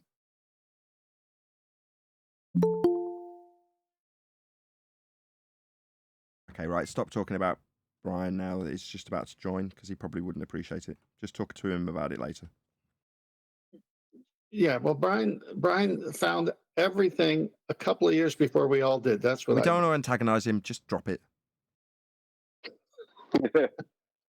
Hey, Brian. Hey, everyone. Hey, Nathan. How are things? Did you hear my comment about good. you being tight? No, I didn't hear anything. I just joined. It was a complete racist slur against the Irish. No, clearly That's not. grand. I'm sure you're not tight. You were super chatting somebody, so obviously the irony being that you're actually giving somebody money to super chat something that was pertinent, very, very pertinent. You were talking about in a super chat, because you're not tight in the slightest, the angle to, I think you said the moon, although I then paraphrased it into the sun. Not that it matters, but you were saying 46 degrees, then 45 degrees. Where'd you get height, Phil? In a super chat? Did I? When did I do that? Maybe it wasn't a super chat. Tight git. No, but I do remember doing it. I do remember doing that because I remember correcting Phil on that. Mitchell yeah. from Australia video. You commented on that. That's what we went over today. So this is a while back ago. Oh, maybe it was yeah, because I haven't seen the live show. Yeah, I do remember that. Like, how can it be 45 degrees and then 46 degrees and be the same height? You know what I mean? If you're using length of sides and all that kind of stuff. Do you know what I mean? It's just stupid. Very. It's just a straw man to come up with. Well, they need to suggest that we are inferring the height. And again, man, it just, while I smile about this, it does kind of piss me off, right? When we all arrived here, it doesn't really matter when you arrived either, if you were early or late. We all got told about the height of the sun. How, as flat earthers, we know the height of the sun is 3,000 miles away, or 3,000 kilometres, or whatever the crap from the Feast of Nonsense was that I've tried to forget. But we were fed that forcibly when we got here, metaphorically forcibly, in terms of the Feast of Nonsense. We had it laid out as a claim that we should be making. Here's the height of the sun. Here's the height of the moon. False dichotomy. There's their height. Ours is more right than theirs because we measure it off a flat plane, therefore it's right. No. 46 degrees, then it's 45 degrees. Same height. Is it going to crash into the horizon? Absolutely not. So why are we parroting that off? Well, because it's really useful for them to argue in false dichotomy where they've got the same problem of needing a flat plane. But like John always says, they hold up our flat earth claim and their flat earth claim and say that our flat earth claim fails, but their flat earth claim's a globe. I have to correct you there, Nathan. Exactly. I have to correct you on something. Overall, you're right, but it's not our claim. I listed 4 citations today on the show. It's celestial navigation that says it's not the height. It's not our claim. What they're doing is they do that exact thing with parallax. They treat the Earth as a horizontal plane with parallax, and then they add the R value. That's it. But when they put a chord line through their sphere, what they're actually doing is treating the arc as a flat plane, because it's the same thing as putting a chord line or a secant through the sphere. Same exact thing, because those 2 points that those 2 people are standing on, you're treating as if it was a flat plane between them, and they're both getting angles. So you can take their globe surface, flatten it out, take those 2 positions, 2 angles at 2 different times of the year, whatever way you want, to the same celestial body, and then just add the R value, and it's exactly the same thing as putting a chord line through it. So it's them that do this nonsense, but they hide it by putting a chord line through it. That hides their inadequate measurement. It hides their fraudulent measurements to celestial bodies, and that's what they do. But then they turn around and try and land that on us and with the celestial navigation argument, when they state that in the celestial navigation there is no height to the star being used. Nobody's claiming a height to it. It's not used. And what they're also doing is that why they're doing that is they are trying to belittle the triangle argument that we say celestial navigation uses triangles. And when they deny that, right, and try and say that we are only saying that, and we're only trying to, that we actually think you should be using the length of sides and claiming heights to the stars, which is their claim, which they use with parallax, what they're actually doing is denying the rocking of the sextant that gives you the zenith from the GP of the celestial body. So they're denying that there's a zenith from the GP of the celestial body. There's this 2-fold thing they're doing. It's really stupid, but someone who doesn't know any better would just believe them. Because even Brian Leakey went on to MC Tunes and used the length of sides, triangles with length of sides. That's why he actually used on MC Tunes. And he actually had success with it, if I remember correctly, with MC Tunes. But the point is that that's not how it's done. It's not done that way. So, they want to just strawman us with something that they do when they're doing parallax.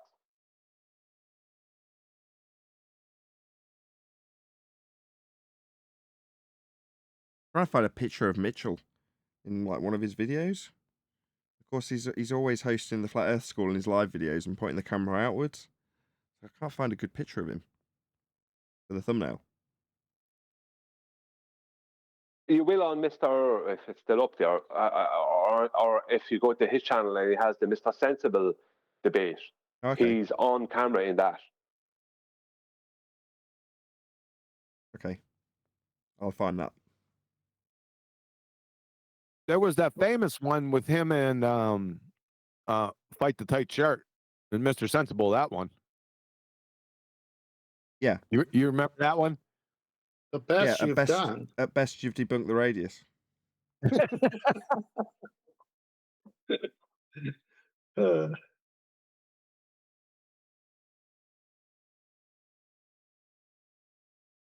He's edited himself out. Then he got Mr. Sensible on screen. Does he not like going on camera or something? I'm sure I've seen Mitchell plenty of times. Yeah, he has blonde hair and he wears a hat. You need to go on to, I know you're going to have to get a shower after this, but you might have to go on Fight the Fight Curse channel. Get the original. Yeah, but then I'll be digging around in his videos. I'll just keep digging in Mitch's till I find one. Right. The audio, the clip that played from the Fight the Flat Earth show, does that maybe, no, that doesn't have the video or any link to it. No, does it? I don't know. You just try Googling Mitchell from Australia and go to images. Yeah, I've done that. Yeah, I did that for Mitch. Spent 5 minutes. And I thought, I wonder how quickly I find Phil Bell doing the same exact process immediately. Yep. Did it have a tangent shooting spirit level by him? That's the one next to the plumb bob spirit. I found him. Sexton. Got him. You're a Remember handsome that lad, kid? Mitch. Gotcha. Here, you remember the Sexton with the plumb bob? Bob who? What? Yeah, I do. Unfortunately. They had a Sexton with a plumb bob. Now they got a tangent shooting Sexton. What's next? Now a tangent shooting spirit level. You didn't say Spirit Sexton. level. Yeah. Well, it's in the Sextant in the picture. Yeah, said- but you can't do it that way. You got to say. He said, "Do you know what a spirit level is?" Mitchell says, "Yeah." Says, "You establish a tangent with that. That establishes a tangent," I think is the verbatim quote. That establishes a tangent when specifically asking, "Do you know what a spirit level is?" Yeah, you can't extrapolate out 10th, even though you want to. Let's just keep it simple. Sorry. Find the whole thing comical. Well, why wouldn't you? It's Phil the retard Bell. I mean, this guy's dumber than a bag of hammers. My cat's litter box is smarter than this guy. He sure is funny, though. Oh, he is. By the way, Phil, Mr. Educator, you couldn't educate the bionic woman on hearing if you chained her to the back of a dump truck and drug her through a nitroglycerin plant. Clown. Nathan, you post the picture in the Master B, please, of the roadway.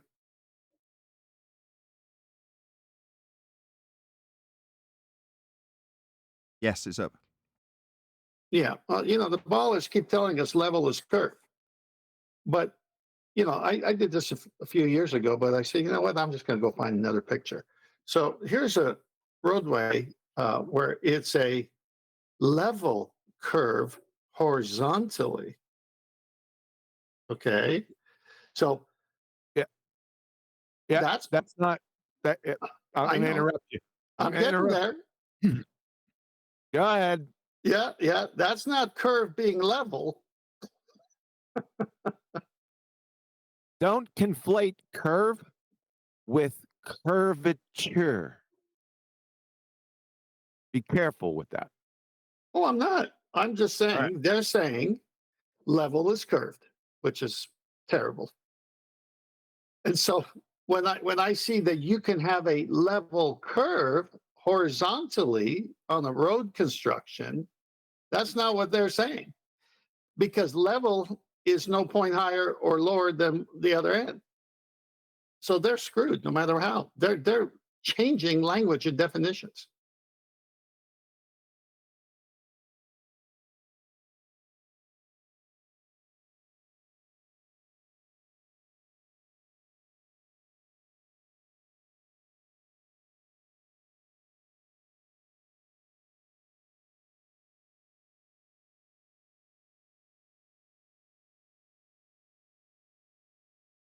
I remember when Mr. Sensible was confronted with with what he said to Mitchell about how the best you've done is debunk the radius.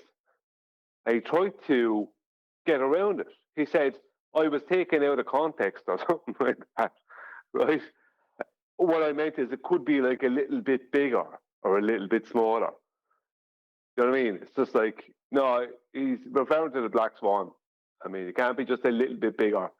You know, he doesn't even understand his own model because it can't be even 1 foot, 1 inch bigger or smaller. Their model is stuck with the exact size it is. He also told me that I'd misquoted him because there was more to the quote. So I'm like, at best you debunk the radius. He's like, no, you've left off a bit. You're misquoting me. So I went and looked it up, what he actually said.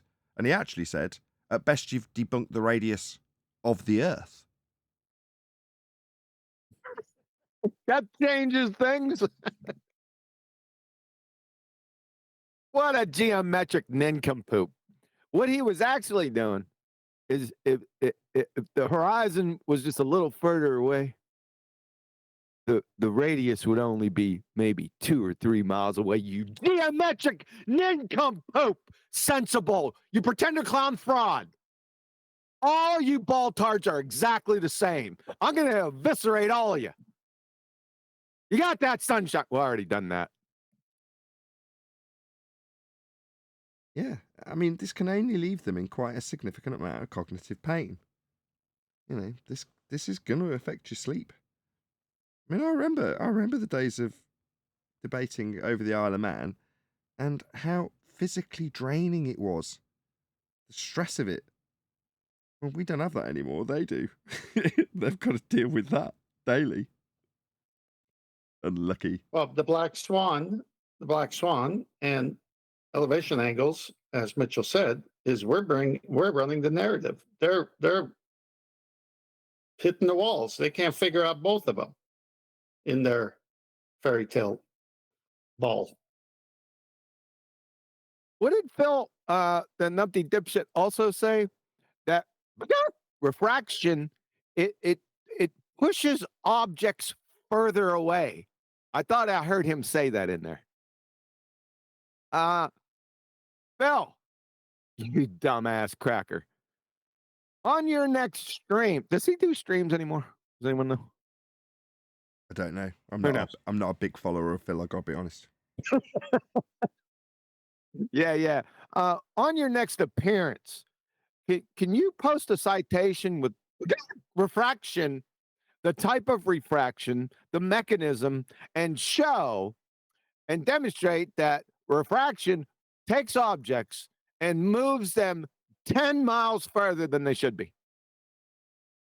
We want to see that. Fucking clown. Making shit up on the spot, pulling shit out your ass like a numpty dipshit retard. Dunning-Kruger. You are the Dunning-Kruger poster child. When we look up Dunning-Kruger, there's a smiling, waving face of you. You crackhead. Check out my signature numpty clip on frigging Professor Phil Bell and listen to 30 minutes of abject idiocy from a numpty dipshit. Mr. Thermodynamics. You remember that, Phil? Thermodynamics. Fucking clown.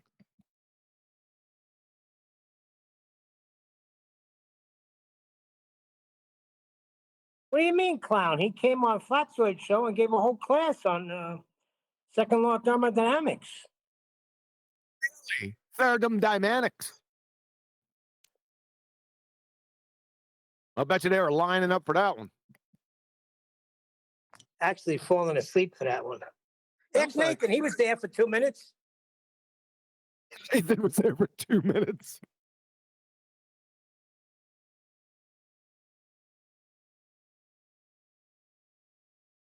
So, was he on there live? Yeah, he went on with Mitch. Yep. Really? Yeah, good for him though, right? Prof. No, Phil, I'm that is. talking about thermodynamics. Yes, he was live on Flatzoids. And what happened? After 20 minutes, I went to sleep. I couldn't tell you. See my panels? Well, I'm not looking in the mirror, so no, I can't see your panel. Panels, my acoustic panels. I've moved some. I I ordered know some for my what you birthday. meant. I asked everybody Golly. for birthday money, which they all dutifully gave me, and then I ordered 2 more panels. So while I'm waiting Of for them course you to- would. Of course, that's what I want for my birthday. Acoustic panels, like Hey, crap. when was your birthday? Can't see. Hold on. Can't see crap. All I see is friggin' clown shows and Ranty over on the left. They're peeking over some horizon or some shit. Well, happy birthday. It was a couple of days ago, but anyway, yeah. So I moved some of them around. So I've obviously got, because I've got so many of them. The ones that I've ordered, I've already got replicas of them or the exact same ones. So I've moved them into the positions that they'll end up being on one wall. So at least one wall is complete. How it will end up, because there's physically no more space to put any more panels on it. It's completely I filled. bet I know your favorite song. I bet I know your favorite song. Uh-oh. Sounds of One Silence. guess. That's it. You guessed it. Simon and Garfunkel. You got it. Yeah, that's the one. I was going to say that. He's a sharp cookie boy. Yes, it's very quiet in here. 25 dB.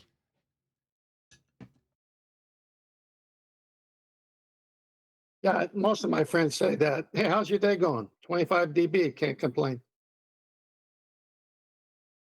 What does that So, mean? when is this shindig tomorrow? What exact time? Central U.S. time, please. I don't know. Ask the guy. I don't know. It's Ask for the guy. Friday. Shut up, Neil. I need that time. So there's no conflict tomorrow, because I may do a treatment.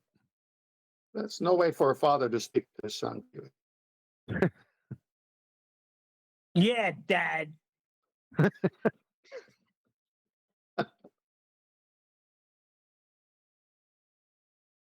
I don't sense a sense of urgency from you for getting me this time. Jaron's trying to back out. Is he? He is, yeah. He's not as dumb as he looks. Well, on his airing of that show, he said he'll be there. Now, I messaged your Procopon. He said 12 p.m. PDT, whatever that time zone It is. was just message me. Pacific. There's, Okay. I asked a simple question you can't even answer. I doubt I will do this meeting. Full stop. That's what he says. well, that Well, is scheduled for 12 noon Pacific time. You might be alone.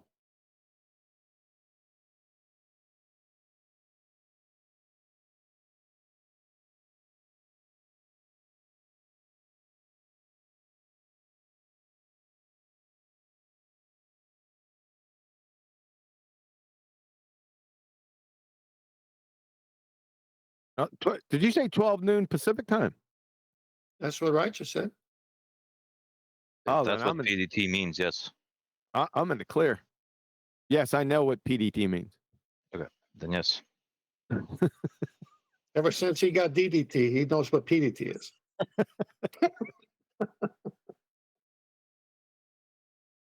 All right. All right. What?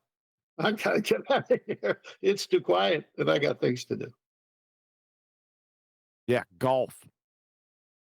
That's later. I got phone Golf. calls. Got phone calls.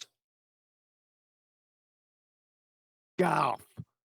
Hey, you have no idea. I got to work a 150-yard shot with an 8-iron with earth curvature, refraction. It's tough getting it close to that pin. No, turn around and tell him, what are you going to do? Coriolis. Shoot? Oh, Coriolis. Yeah, that's it. Yes. To answer that question, Neil, yes, right after I'm done here. Exactly.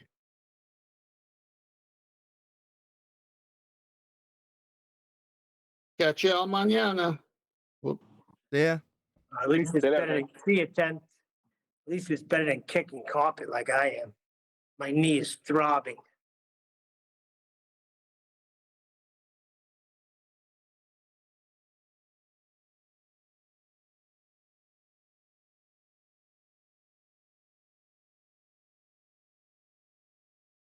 I don't recall any other trade where a tradesman takes a body part and slams it against a tool.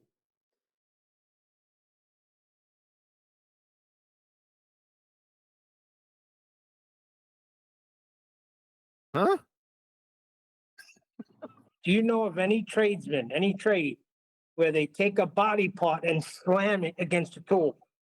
Against the tool. This sounds like a personal issue. Yeah, like I don't understand how they design shit. They design a kicker for me to slam my knee into a tool to stretch a carpet. Did they not give a shit about me? What you need to do, you need to get a tangent shooting spirit level, then put the rug on top of the tangent and kick it down so it just lays out flat. You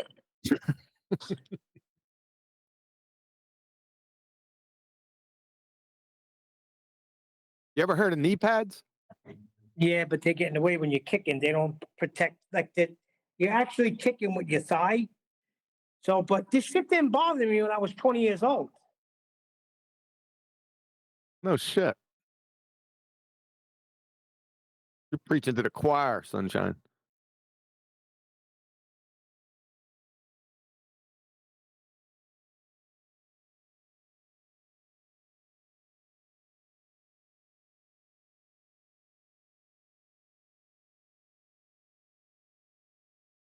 So I finished up the science presentation yesterday. I'm figuring on starting it all over again. So yeah, the Apocryphon guy is confirmed. 9 p.m. your time. Jaren agreed. 12 p.m. Okay. Yeah, I'm in the clear. Like I was saying, I'm thinking about, because I ended the science presentation part D yesterday. I'm thinking about starting it all over again, like running in perpetuity. What do you think?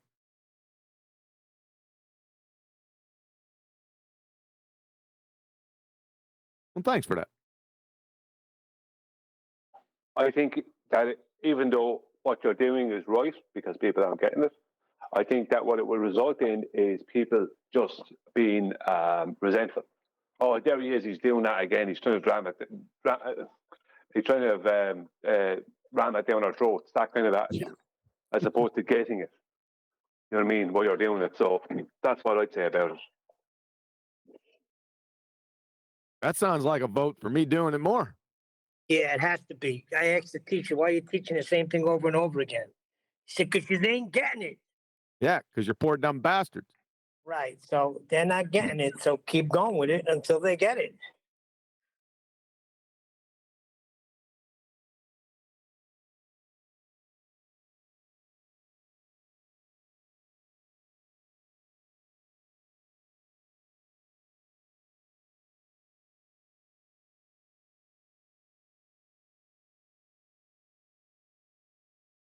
What's happening? Alvin. What's happening with the silence? What you're hearing Oh, is the sound of what's happening? victory, Alwyn. It's over. It's been over for a long time. But if you listen to a show from 3 years ago, maybe in the after show, you'll hear some ballers in here. You'll hear ballers come out and play, but they don't know more. They all congregated to Gem Pandas, and once in a while they'll stray over like Chikey. Well, I have ballers on my channel who didn't even realize anything about gliders. My latest video is about the lift effect in airplanes. They didn't even realize anything about gliders. I brought up the subject of gliders in my comments, just as an example of something, not even trying to add anything to it or make any claims about them, just stating a fact about them. And they all tried to come at me with this video about how a glider is rolled downhill and then takes off down the way at the bottom of the hill. But the video doesn't show that. It just shows a glider going downhill and there's a small incline at the bottom of the hill and the glider uses that to take off, right? But the whole point is it needs motion, right? An airplane has thrust, but a glider needs motion the same as an airplane does. Some gliders have small engines in them to give them a takeoff, but gliders require motion. That's what they require. All aircraft with wings require motion. You know, anything that with two wings coming out the side of them require motion. And this is like what they got. And like all I could do was agree with them. Yeah, it's a great video. It totally proves my point. You know, all they ever do is like come up with stuff that actually helps us. That's all they ever do. Every time they try and come up with something to attack me, it's always a help. They always end up helping me. It seems like they do that every time. In every argument, they come in and make an argument that helps us. Yes, That's thank you why- very much. That's why I call them Barney Fife shoot themselves in the foot fools.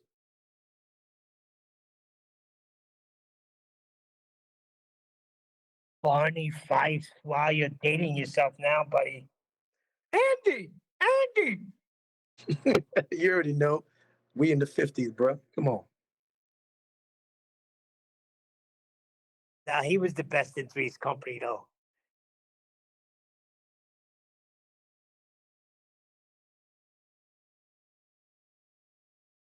It was amazing. He took that character for decades, man, and always had that real fragile, nerve-shaking character and took it to the Three's Company.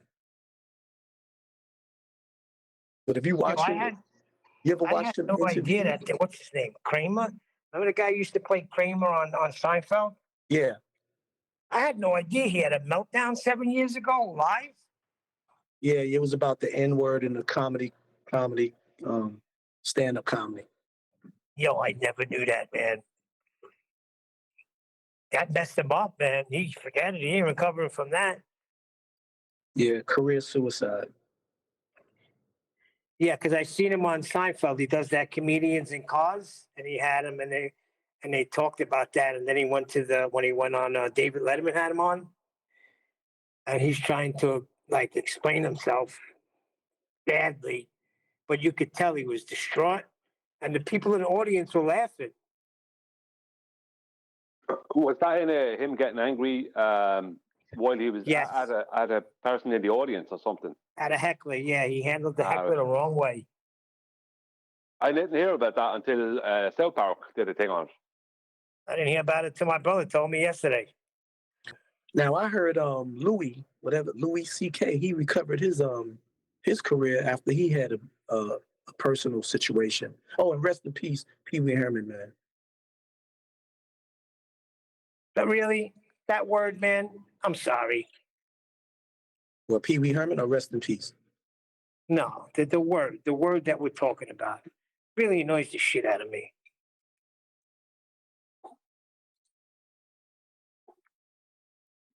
Oh, okay, I got you. Some people could say it, but you can't say it. And if you say it, then you get the freak out of here. Yeah, I always said, I have argument all the time. I said, it's hypocrisy. I said, it should not be said, period. Just like kike and spick and wop, all, you know what I'm saying? I mean, and you can't say, well, just because the person that is what he's calling himself, say it to the audience, because you can't watch any kind of comedy with so-called African Americans saying that word, and it's never considered like a, and quite frankly, it makes a lot of the audience that may not be that may be so-called Caucasian, white, or whatever, very uncomfortable. You know what I'm saying? They laugh, but they laugh with kind of like a looking around laugh. And because the word shouldn't be said, period. Period. That's like you don't hear Chinese or Japanese or any kind of other culture or ethnicity, quote unquote, making that type of pejorative jokes about themselves. So, Well, I do. well, I do no. as an Italian American. Yeah, But yeah, you know yeah. what? Hold on. Wait a second. You know what my mother, this is what she'd say on Friday nights. Let's get chinks tonight. What does that mean? To me, that meant we're having Chinese food. What the freak is wrong with that? Is she Asian? No, my mother's Italian. She would say, let's get chinks tonight. But what I'm saying is that's not the example I'm saying. The example is if you was married, like the Dave Chappelle to an Asian woman, and she said, let's get chinks tonight. That doesn't give the right for somebody else to say that, but then she can't I know complain what if you're somebody saying, but I'm saying any word. What's Right, the big right. freaking deal? Jeez. Yeah, but I think the N word now is more of a word that's in popular culture. A lot of younger white Americans want to refer to each other as my N-er, all this kind of stuff. They want to be able to put it into music. If you look at most of the rest of the things like that are going on with Generation X, they don't know much about history or anything else. So that word is just a cool word to Exactly. them. They don't get it. Whereas two black guys referring to each other on the street, you know what I mean? Like, because that's where they see the word coming from, street level stuff.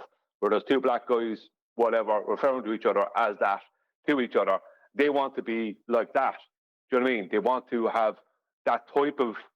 I don't know. Maybe not. I'm not saying they want to be gang members or they want to be street guys like that or rappers. Well, they do, I suppose. But let me speak on. You would be able to say that. They're basically trying to be trendy linguistically. That's what they're trying to be, trendy linguistic. That's all it is. It's just like women who, for the first time you call them a bitch, they're gonna have a heart attack. But they'll be calling each other that, in a jokingly matter of fact, a term of endearment as girlfriends. They'll do that, but it's really hypocrisy because that's like a feminist or a womanhood meeting. And they're saying, all right, bitches, have a seat. How many bitches here have it? I mean, they don't do that, you know what I'm saying? Because it doesn't make any sense. Pejorative is pejorative, period, point blank. You can't sugarcoat it. You can't, make it less, degrading. Words have power. So it shouldn't be used, period. And for anybody to say, well, we take the power out of the word by using it and we make it a term of endearment, then it doesn't be hurtful. Yes, it still is hurtful. It's hurtful to grandma. It's hurtful to your parents and that generation that didn't have that word to speak of terms of endearment. It was a word that was used to be, was it hurtful, to be hurtful. You know what I'm saying? Well, the thing about it is I have no stance on it when it comes to if you were using with chocolate or chocolate with Eli or whatever. I have no stance on that because it's none of my business. It's like it's not my word. Until I see it, it's just not my word. I have no business using. That's how I see it. You know, kind of it. It's like I wouldn't even pop into my head to use that word because it's just not. No, I'm not American as well, so I don't hear it all the time. I'm gonna invite TV, Owen Benjamin into the G Plus panel if you guys keep this up. But yeah, you know what I mean. It's like I just see it as a word that belongs to like black people, and that's it. Because and that, Owen Benjamin. But then again, you're a black man, and you don't like it being used, because you see the bad side of it. And the thing is, you can't help but have that perspective about it because you're not here and you're not hearing it every day. But trust me, a lot of people in the United States, they're split. A lot of them think like me, and a lot of them think like, just the word, or hey, we know what we mean when we say it. Or nah, I don't. And I'm a 58, going on 58-year-old so-called black person. I never said it's just a word. You just quoted me. I said I'm getting tired of it. This one can't say this, but that one can't say that. And this one can't say this, but that one can say that. That's the bullshit I don't like. There you go. That's the hypocrisy. Right. If anybody out there that's listening wants to know what they're talking about, Google Owen Benjamin. And then you'll find out what they're talking about very quickly.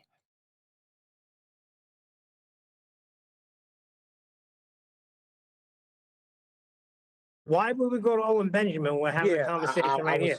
Well, he has absolutely no problem saying the word that you're continually talking around. Okay, well, it's good to know that. But I guarantee you, he wouldn't say it in front of Busta Rhymes. He wouldn't Yeah, say he it in would. front of, huh? Yeah, he would.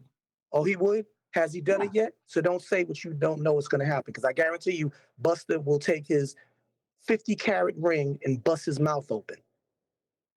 I don't think so. Yeah, that'd be You don't think so? But your opinion is nothing. No, That's the thing because about of it. because He he's better have a probably rider. into Owen Benjamin. That's Huh? Say what? because he's probably digging it. What Owen does. Owen Benjamin is 6'9", and he's a 6'9" white guy who's going around I said he better get trying to be rider. cool. Yeah, trying to be cool and trying to be Oh, no, don't get me wrong. rebellious and using the other word when really he wouldn't be using it if he's he's not going to go into a black neighborhood and use it. No, don't get me wrong now. Now, don't get me wrong. A black neighborhood, maybe, but he does it around his very much black friends on camera. Okay, well, that's because you know what? That's why that? That's because he's considered like say Marshall, Eminem, or he's considered like what's the other guy that played in Zebrahead? The cool ones. You dig what I'm saying? So the cool he's ones. a comedian, and he doesn't want that word to be taken away from him because of a public peer pressure. Well, what I'm trying to explain to you, as those so-called black people who know some so-called white people that may say that, it's because you're in the circle, and we know when you say it what you mean by it. Even though that sounds retarded and hypocritical, but that's the difference compared to someone that we don't know that may look like Owen Benjamin that says it. Then we would be like, okay, what is your intent for you saying that? Well, See, he's not Owen going Benjamin to say to a black guy to their face upon first meeting. Pretty sure. Right. Right. He's Yeah, not but in if if he's hanging out with LeBron and hanging out with all the ball players, considered he's 6'9", he must hang out. And if he's popular, he got to be hanging out with some ball players, I would say, if he's supposed to be so-called famous. So if they say, yo, man, my name, they know what he means. They know he's just saying my man or that cat or that dude or bruh. You know what I'm saying? As retarded as it may sound, but there's, that's what they mean by that so-called term of endearment implication. As far as I know, the origin of the word, why it's an insult, is that what it was is that when they were calling people that word, it means that they were less than Negro. Because there was a lot of people who were Negro at the time, who were educated, and you would have found them in different parts of Europe and that, who weren't slaves.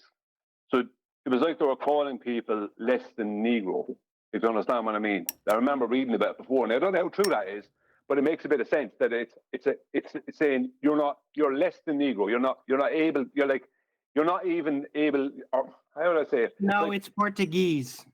You're not. You're speaking Spanish now. Negro. Yeah, but that's what. Just let me finish. Just let me finish what I'm saying. That was what I read, is that it meant that you were less than Negro, because to be Negro was a good thing. But if you less than Negro, you're only pretending to be Negro. It means that you were like a pretender, or that kind of thing. Because there was a lot of Negro people who were at the time who were educated in other parts of the world and that as well. Well, just for the record, I think, I don't know what you read, but just for the record, the word you're looking for is Negus and Naga, Naga and Negos. That was the regalia. Those were the emperors and the rulers and the regalia of that were considered Negro or Negros. Negros in Portuguese or Latin, and Negros in Spanish, but it was Negus or Negos or Nagas. So, of course, when you take that term and you use like the slang or the whatever accent the person is saying, is be like, and through generations, the word turned into being what is umlaut, with umlauts and umlaut and what is it? Epithesis, putting in changing vowels or something like that, the word naga, nigga turned into nig to nigga. That's really what happened in history. So, and that's what the culture knows of it as. It was a term that was twisted and put in due to dialect and the way people speak, who were the conquistadors, and that's when it, slowly evolved into being the nigger thing, and then of course evolved again to the niggas as this stupid, ass backwards, contradictive, hypocritical term of endearment that can only be said by those who understand it. I just wanted to interject that I think that Nathan. Hey, I just wanted to interject that I think that Nathan finds this like very troublesome. This conversation, him being a black lesbian Muslim woman. Oh, right. As a black lesbian, yes. As a black lesbian, I find this extremely offensive. As a normal, non-binary black lesbian woman, it's only reasonable that I found this highly problematic.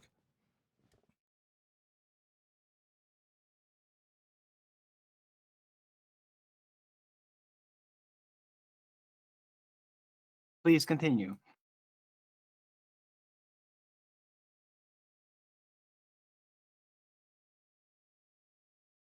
Nathan, did you mean like Nagas really mean niggers? Sorry, was that a hard R or a soft R? Sorry? Was that hard R Accent, yeah. or soft R? Was that AS or ER?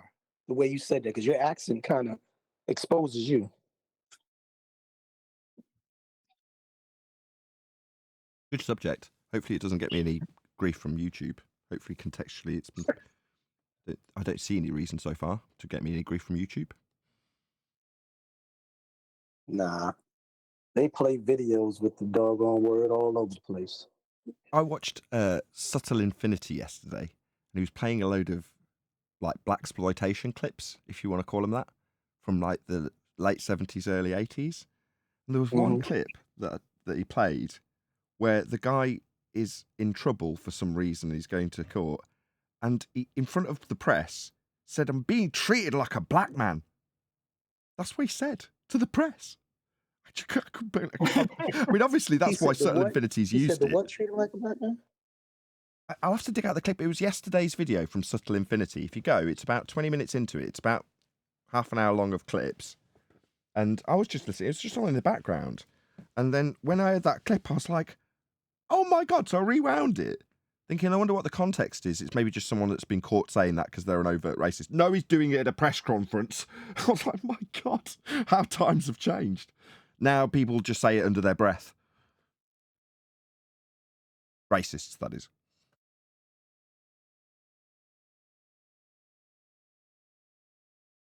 Mic check, mic check. Hello. All right. If we're still on this word, I just got a little funny story. When I came to high school in '95 in US, like literally the first day in social studies, a black dude from Africa named Laval told me to tell my social studies teacher, "What up, nigga?" And that's literally what I told her. And of course, the whole classroom cracked laughing. But the look this lady gave me, I knew immediately something was wrong. And that was my first day of high school in the United States of America. Yeah. It was embarrassing, but I guess just for context, what was the year, roughly? 1995. Okay, so the racism's definitely starting to fade out, and people are becoming aware that it's not okay to say that around that sort of time. So yeah, that kind of makes a lot more sense, because it's starting to be no, you can't get away with calling, you can't just use an overt racist term against a black person like that. And yeah, but I'm gonna be honest with you, bro. Like I kept using that word for years, man. Like I was in a neighborhood where it was just used. Soft R. And I never really thought about it offensively or anything like that, but I was just surrounded with people that use that word, and I was using it for years. Yeah, and I literally had to relearn myself later not to use it and to speak properly. Contextually and socially correctly, right? Nigger with a hard R is what people take offence to. When it's been reappropriated, or what's the word? they took ownership of the word. The black community took that word as their own, and they subtly changed it, softened it. Well, that's them taking ownership of the word, and you've been using that word in that context. Nothing wrong with that. Yeah. Oh no, it is something. It is no. That's the correction I'm coming in. It is something Yeah, I'm wrong not with using that. it anymore, D Rose. Just to let you know, bro. I've been Yeah. that word free for many years now. Just to let you No, know, what I'm brother. saying, what I'm saying to you is, I don't know where you're from or where you're at, but where I'm from, if you don't have copper colored skin and you use that term, you're getting a beat down. Yes, Number two, my advice. I should have clarified that. I'm really sorry, I don't know, D-Rose. but No. Hold on. I just want to clarify Never- that. Only we can say that. You can't say that. Just so we're clear. That's the hypocrisy that we're speaking about if you heard the earlier context of what we're talking about. Secondly, never take the advice of a foreign national, no matter what complexion they are, meaning an African from whatever, because they don't understand the diaspora of whatever inflicted emotional or psychological effect that word does in the United States of America. So never take that advice from a fifi fufu from wherever Africa. Now, I hear what you're saying, bro. But the whole thing was funny. The whole classroom laughed, except the lady, the teacher, who gave me the face. After which I learned, I was like, holy shit, this is something bad. And shortly after that, I learned what it is. But again, I kept using the word for years because then I moved to Jersey and I was literally in the area, North Bergen. I don't know if you know West New York. It's right across Manhattan, dude. It's mostly Not too far Latino from and black Orange, people. Newark. Yeah. Have you seen there's a parody of the first time a black man used the word nigger? And that parody is set I think it's set in the 1800s or something, and they're all in the denims and the dirty white shirts, right? And the first guy who ever says it in that context gets a beat down from the other black guys in the community. But then slowly but surely they start warming to the idea over this 2-minute clip. It's really funny. You should check it out. The first time a black man used the word nigger. You know what? That's what I loved about Dave Chappelle's show, because Dave Chappelle, he touched on things like that. Like he had Why, one with the thing nigger called family? exactly. You dig You what I'm ever see saying? that? Oh, that shit's hysterical. And that's what I loved about Dave Chappelle. He touched on things that people felt too sensitive to touch on in comedic construct. You know what I'm saying? Right, Just to let everybody know. He revealed to you how stupid we all are to get upset over things like skin color and name calling. You know what I'm saying? And that's what made him so unique. And he's still unique to this day, in his harsh comedic, like what he was saying about that community, and that you're a it's part easy of, to read between the lines, right? Now, I'm not trying to diminish what Dave Chappelle did, and culturally, absolutely correct, right? Influentially, right in the middle of this time that this guy's describing what he said to the teacher. It's about that sort of time that we're talking about with the nigger family and Dave Chappelle. That is around that, roughly around that sort of time, mid-90s. Well, Dave Chappelle's a comedian, and I've met plenty of comedians who work as a comedian. What they're looking for is something right on the edge of acceptability. Something that is going to shock you and then make you laugh. Not so far that you're actually offensive, but close enough that it shocks you and then you laugh about you being shocked. Now, primarily, that will be what he was going for. The fact that it had such a massive cultural impact, which he did, I'm not going to deny that, wasn't necessarily the intention. Only the shock and awe of this is right on the edge of acceptability when he wrote it. In my opinion, obviously I don't know, but that would be what I would suggest any comedian tries to do. They try and get right up against the edge. Yep, it's called pushing the envelope, shock comedy. And that's what Dave That's the Chappelle term. represented. Sorry, pushing the envelope. That was the term I was Stole it looking from for. Owen Benjamin, though. Owen Benjamin he doesn't did push it the like 5 envelope. years ago. Right, let's get something clear. No, I like Owen Benjamin. Right, it's good, light-hearted comedy, if you want to take it as that. But he doesn't push the envelope, in my humble opinion. He steps over it. That's what he does. Just look at it. He's more popular culture. Yeah, that's being called being able to predict the future and then being right. No, it's And a then dangerous everybody game. else Nah, steals your gag. comedians run a very, very, very dangerous game and a risky business when they get it wrong, right? And what I've seen of Owen Benjamin is very funny, until he steps over a line that isn't a line that I care about. And then I go, I know that will be offensive. Take what he talked about. Didn't he get kicked off for talking down to the Jews specifically? Well, he took it too far. That's why he got kicked off. He's Jewish himself, as you know. Again, maybe it doesn't matter. Well, Dave Chappelle's black. Does that mean he can get away with overt racism against black people? Of course not. It doesn't matter that he's Jewish if he is. I don't know if he is. It doesn't make any difference. Wow. Yeah, and that's the point I'm saying. But if there'll be some more, Will Smith, Chris Rock results, then comics will start to taper down or fall back a little bit on how they, step on that line but not cross over it. That was orchestrated, but that there was no line to be stepped over. There was a stage pre-rehearsed slap. Nathan, I don't want to get into that. I know that, man. I don't. You can see when you run it back. I mean, as much as we review videos, that's why I said that's why I love the analytical part. Exactly. Just like it's Hold on, Neil. Are you? What are you suggesting that was real? Is that what you're suggesting? No. That's what I love about how analytical you are, because I've already been through that. When it happened, I have a whole team that we already dissected that and saw how he hit him in the shoulder. And first to hear the sound of the thud and then just graze him. These are actors. Okay. And then you can see Will Smith's face in the freeze frame and Chris, they're both smiling. They have this look on their face like they're smiling. That was a straight up diversionary tactic. Because if you know about what was going on during the United States, COVID, you would see why that was such a big televised narrative propagated on national television. Yeah, it was the end of COVID. That slap rounded out COVID. She don't have no doggone alopecia, because I've had alopecia when I was in the Navy, and I know what it looks like. You can't have alopecia and have eyebrows.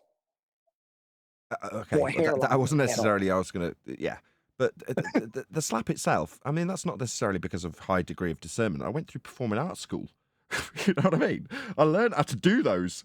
In fact, I used to spend hours busking with a guy called Ray doing things like that, pretend fighting. You'd set up all the angles. You'd find a point in the wreck in Stratford that you had sight lines that you'd worked out from the audience's perspective, so they couldn't tell that you weren't actually hitting each other, or we weren't hitting each other.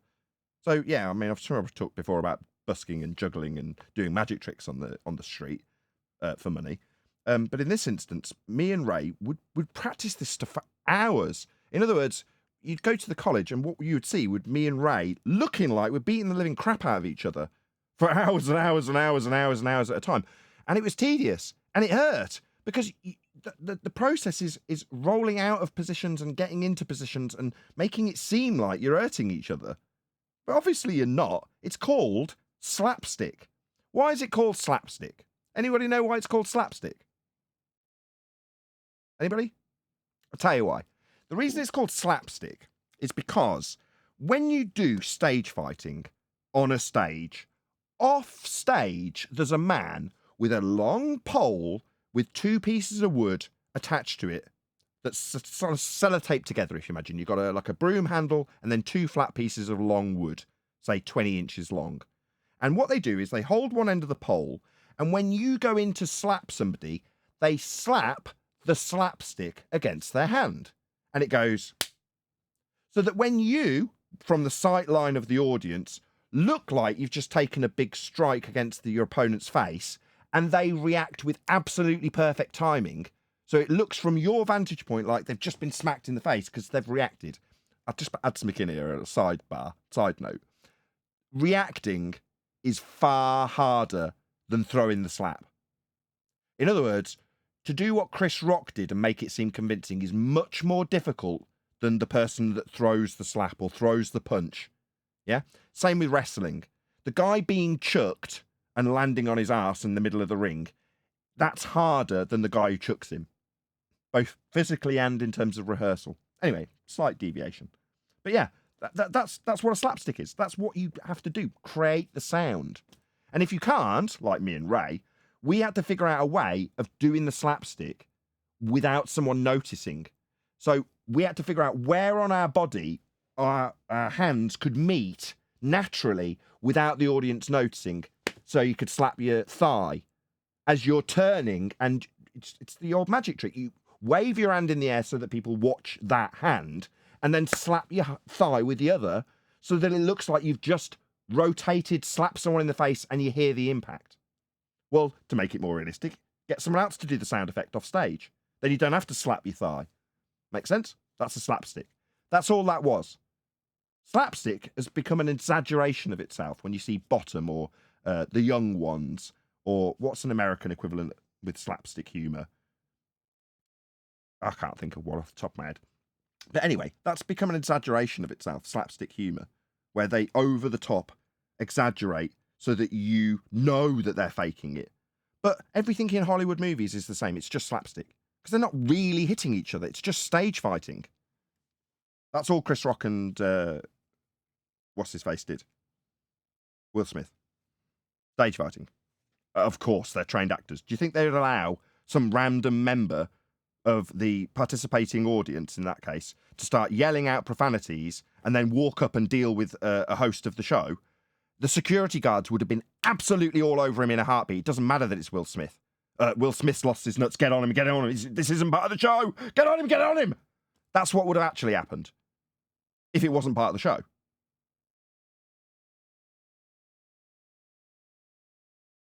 It was obviously set up. Yeah, Russian Vids Like was the their first to... attitude, not just, like, acted. Unless you want to imply that it's okay for you to just walk into the Grammys, get drunk, and do whatever you want to. I mean, No, it was supposed to be staged as the slap her around the world.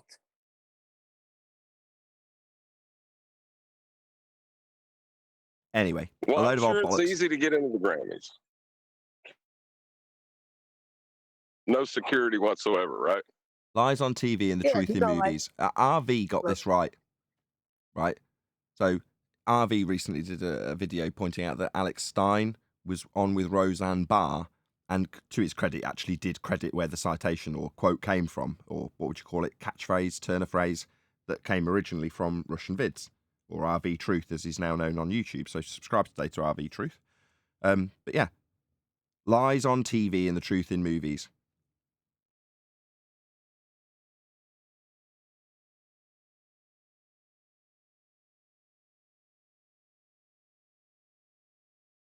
I remember at one point in time, there was some old timers when I was a kid that would call them the idiot boxes. Because anybody that listened to it was an idiot, was their opinion of it. That's what all four of my grandparents called the TV. All four of them called it the idiot box. All of them. And mine. There you go. Shocking, isn't it? How right they were. They were. Yeah. Yeah, that's. I mean, that's odd that in England and here, my grandparents and your grandparents all called them the idiot box, and we're about the same age. And that's apart. Because they saw the introduction. I know we don't matter. I know we don't matter, but it also happened here. So you know you don't matter, but what about the Irish? Sorry? I'm saying I know we don't matter, but it also happened here. It's like John excluded me because I'm Irish.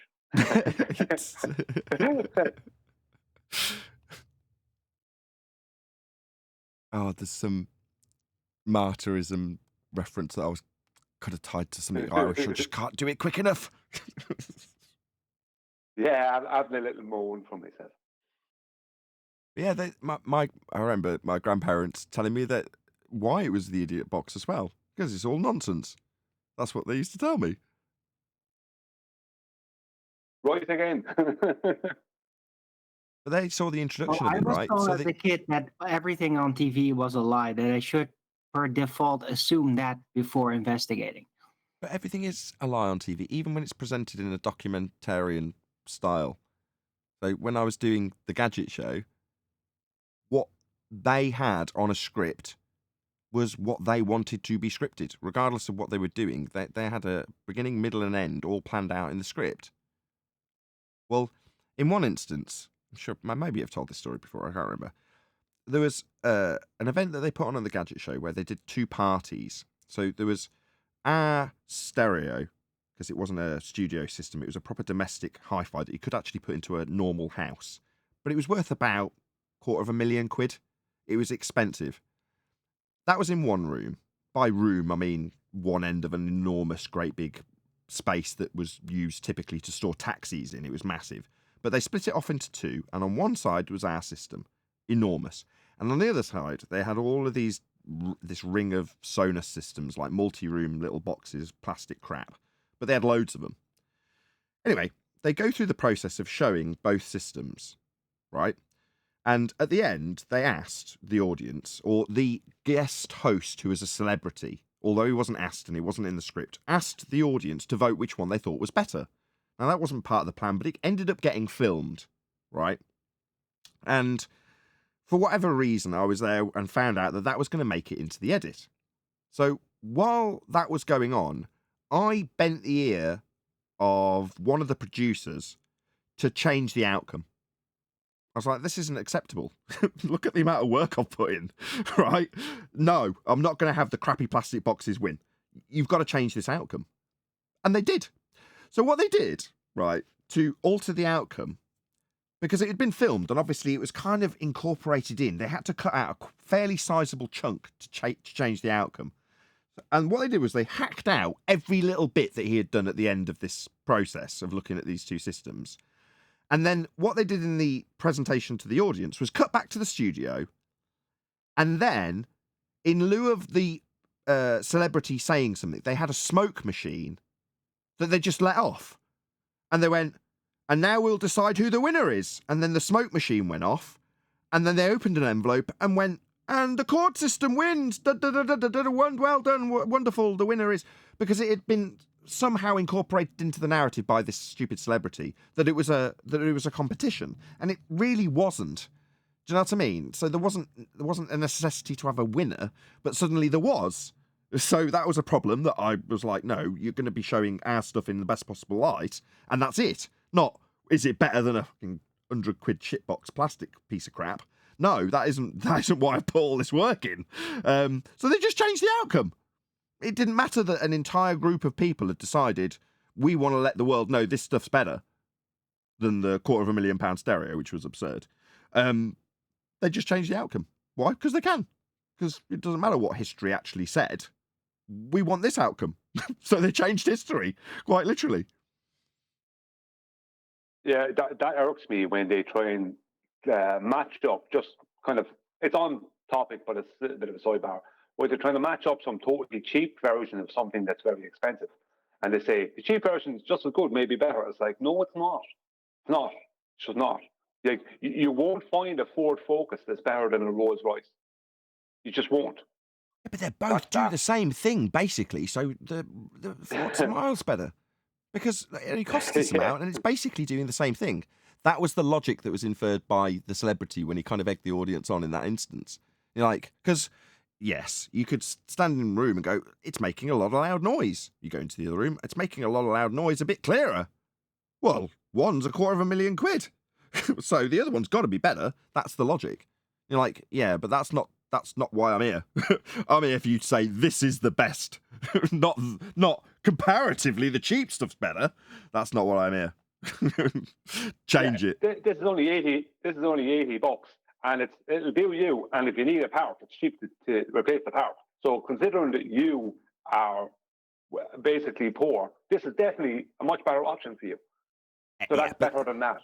My main point is that you can alter history quite literally if you choose to do so long as you've got the editing ability to change the material, slot in new material. You can completely alter the outcome if you've got the control of the narrative via the editing. Well, you decide what the outcome is. It's not the outcome we wanted and we've already filmed it.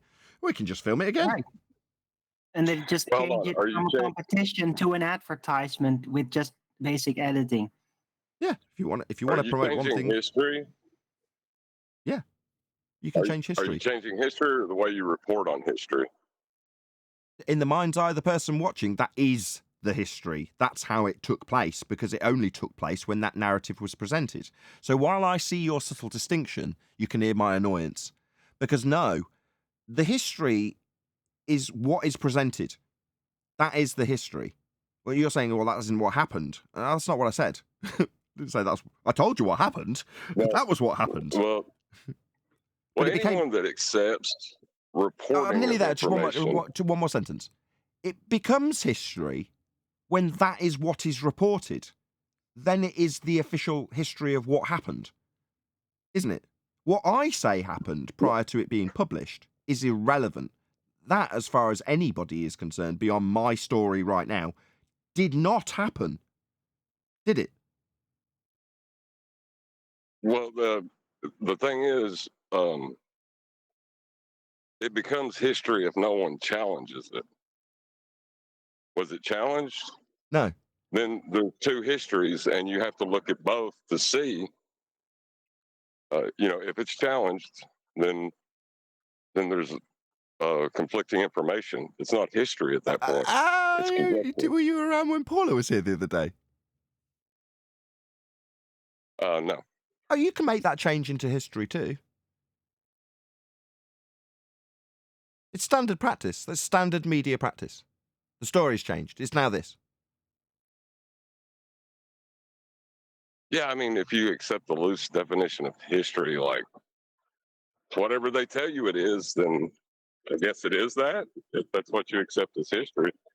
But that is what the history. That's what you would call history. The documentation itself is the history, isn't it? Now, where you can question that and seek out primary source evidence to back the validity of the claimed history, it is still just what is presented. It in the same vein, one of the stronger in their mind proofs from a globe believer is the appeal to consensus. In other words, if I lose this argument as a baller with you, it doesn't alter that the world is still just standing on a sphere, because they are. Because that is their world, their history, and their future. So it doesn't matter that you've proved it's flat. The consensus is still on a sphere, therefore it is still a sphere. And that's how it's shown to be and reported as, and you can only do it, you only need Google search it, John. So we're on a sphere, aren't we, John? That's a very, very low standard, even historical wise. Like, you wouldn't. Oh, you know yeah. what I mean? Like, that I could get behind. The standard's so low. And what does that tell you? It tells you that your average Joe's stupid. That's what it tells you, doesn't it? well, they just don't have high standards. Everyone I else, don't just know hold if on for a they're second. I all want to touch stupid. John. Everyone else, just butt out. I just want to talk to John about this because we talked about it about 3 or 4 days ago. But this is we didn't have an example at the time. Yeah, you have expressed your, I say annoyance or frustration.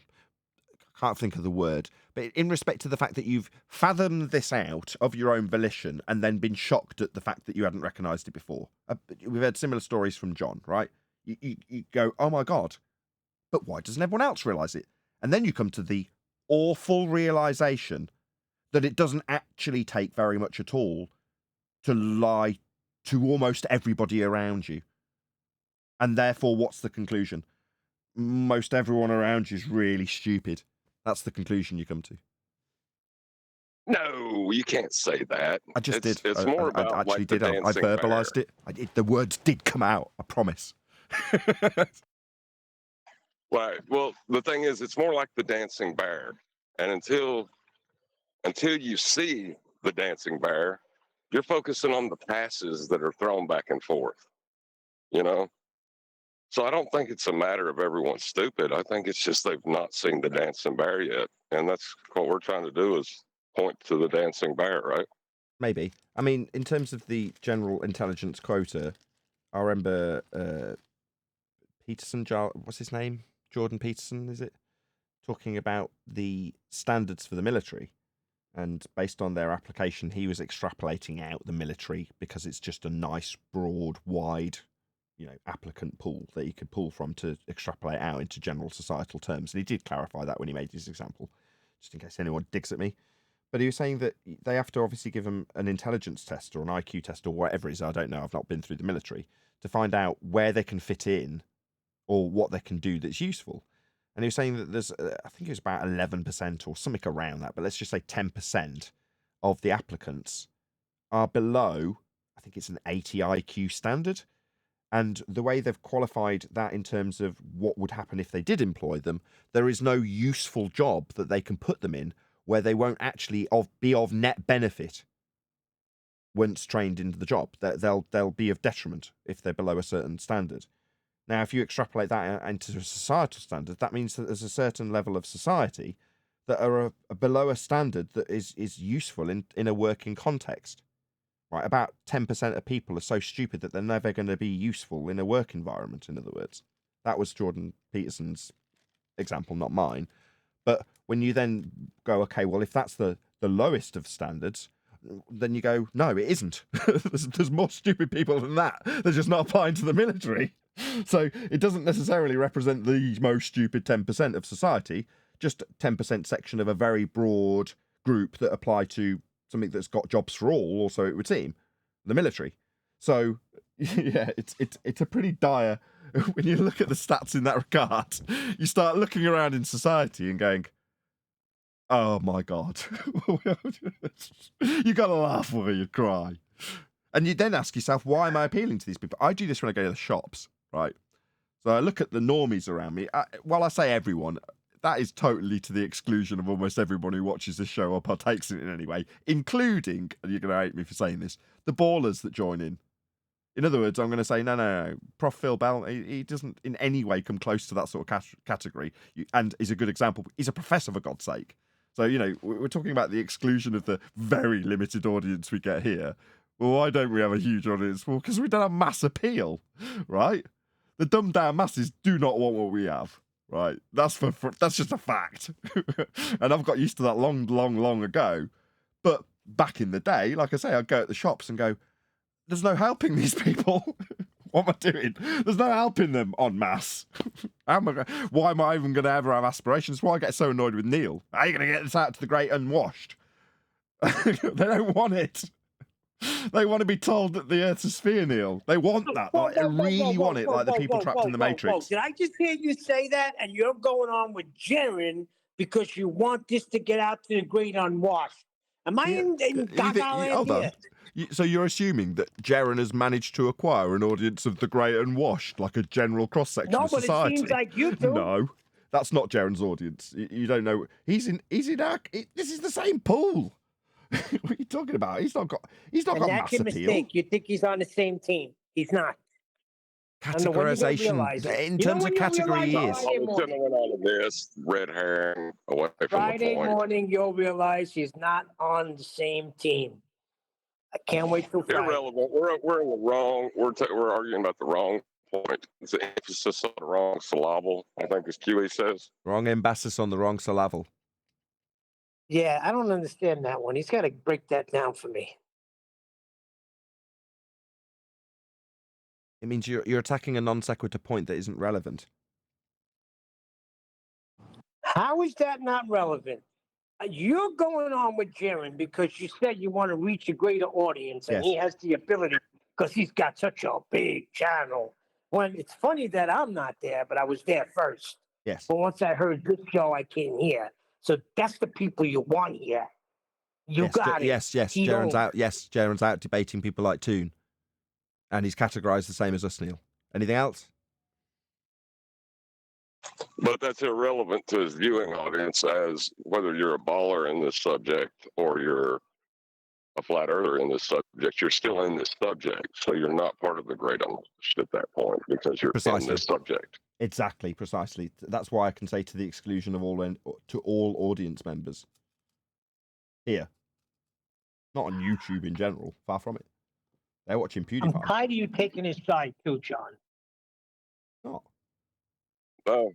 I mean, I don't have faith in what Nathan's doing will be successful on Jaren, but I already said why. Don't make me say it again publicly. Go on, why? Because there is no lose situation in this for Nathan. There's just not. Like, even if Jaron doesn't accept any of the information that Nathan tries to give him as a gift without payment, or, knowledge is valuable, but even him giving it, there is no lose, because there is a wider audience hearing it. There's no lose with that. Okay, I'm glad you clarified that, because I thought you was first implying that Nathan was cognitive dissonant. No, I see what Nathan's doing. I applaud his effort. Yeah, But okay. either way, Listen, this ain't gonna go good. You'll see Friday that I was right. and you're right, but people still got to hear Nathan's information, and the same reason that you came to the show and I came to the show still have gotten out there. You're right. Getting out there every day. There's a flat earth debate every day. Why do we attach ourselves to this freaking lame duck's hip is beyond my understanding. Maybe I'll see somewhere down the road, but I ain't seeing it right now. You're still leaking. What he's going to do is, let me ask you a question. Staged? No. You see how that Will Smith shit was staged? This ain't staged. Neil, let me ask you a question. I think you missed John's point just now. Would you be here? I know. You don't understand. Okay, that was how long ago? I didn't even ask the question yet. I need the audience. I know what you're saying. What I John? need the audience to I know. Both understand of you. what I'm asking. Can I hear what Eli's saying before he says it, Neil? Go ahead, Eli. Would you be here if Nathan wasn't mentioned on Globebusters? Yes or no is all I want to hear, because I have a follow-up. I can't answer that question right now. Oh my God. I don't like those tactics. Eli, you know that listen, I say where I heard the show, but that was different. No, it's not different for the next person that's just like you. Hold on, Eli. Maybe waiting to find something You've got a good like point to this, make. Neil. I want Neil to go along I with see you. your Just point, Neil. but I just- No, he got it. Just go along with him. He got it. Just go along with him, Neil. I know you don't want to, but do it anyway. I got his point. I understand that. But when you went on Ballbusters, you went on there with oh shit, I'm burying myself here. You went under there with good intentions, right? To break down the scientific method. There was no bloodshed yet. Okay? They drew first blood. The whole game has changed. Yes, but it's still necessary to seem as if you aren't doing this just to have a fight, wouldn't you think? Do we want the truth to get out, or do we want to win some stupid points with some stupid people that all they want to see is drama? Which one do we want? I just want to explain how the empirical method incorporated within the hypothesis proves things. That's it. Right. The first one's And more you do a important. great Get the job of it every information out. day. One more time, John. See, part of me. I'm just saying, right, the first one, getting the information out is more important than any perceived, did I change Jaron's mind? Did Jaron change my mind? No, we're not talking about opinion. We're talking about getting information out. And what Nathan's doing will get the information out. But It does is he not do this a- every day? Yeah, that's why. That's where I side with Neil, but then part of me sides with what you're saying. Neil's correct. We do this every day, but Neil has to understand that the audience that we're going to reach Thursday doesn't listen to us every day or even at all. So that's why you have to look at it on both sides. Oh, they're listening. They're listening. Don't you believe I know. that shit? Neil, trust me. No, they're I know not. they're listening. No, they're not. No, they're not. Do you listen to Globebusters? All right, then. Whenever. Hold on. No. Hold on. Eli, Yes, you're I- Not you. Neil saying they're listening. He's talking about Globebusters panel. We're talking about Globebusters audience. Don't assume that just because Globebusters talks about Nathan here and there, that they listen. No, they have no idea what Nathan is about. They probably only assume they know based on what they hear from Globebusters because that's their show. People do it all the time. Are we sure that that audience is going to be on this platform or on this whatever server that we're going to be doing this thing Thursday and still miss out on it like they miss out on every show we do every day? If it's Well, aired to Darren, Jared's audience, what they're gonna hear it. Like that's it. I can't wait till Eli's point is Friday. valid. Eli's point is valid because people in general are lazy. And the reason why there's so many people over there listening to them and not listening to this show and listening to Nathan and us is because they aren't going to make their own opinions, most of them. They're just going to allow their opinions be made by other people, which would be Jaron and whoever else who has a bias against Nathan and us. So that's what they're going to do. And you want those people are lazy. So Brian, so you're right, and you want those people? I want Nathan to have them. I want them to see. No. To be able to see a different. Go on, Eli. Go on. It's not about wanting people. 99% of the population makes decisions based off of what they view, what they like, the channels they watch or the shows that they like. Unwittingly, yes, the fuck they do have. They deserve a chance to listen to something different that they don't even know exists. 99%? Yes, they do. You know, 72% of statistics are made up on the spot, right? Right, Nathan? 69.4%. I did make that up, but guess what? How many people are Globers? Most people, you'd say? 16.7%. And now my follow-up question is this. My follow-up question is this. Then the however much percentage globe believer, however much that is, do they know the first thing about the geometry of the globe or the scientific method? Probably not. No, I rest my case. People just believe whatever they think. That doesn't mean that they don't deserve a chance to be educated. Sometimes they're not educated because, well, there are people in the way holding them there. Eli, is there some other ulterior motive? I remember a few months ago, getting to the people that are being duped, Neil, that's the ulterior motive. Let me finish. Weren't you going to go to some sort of camp meeting with them or something? What? Could it be like you still got a little hidden liking for Jiren? Like, is it something I just like told that? you. What's with the red herrings and non sequiturs, Neil? I don't mind answering that. I actually I quite don't like know. Jared. It could be a little personal. Let but me maybe answer. strictly business. You're addressing Eli with that, and you should be addressing me with it. Because if you're gonna take it to some non sequitur red herring about how Jaron and I get on personally, well, Jaron and I have always got on quite well personally. In other words, it's quite funny actually. Between our messages, there have been many over the last few days, which should speak for itself, by the way. Right?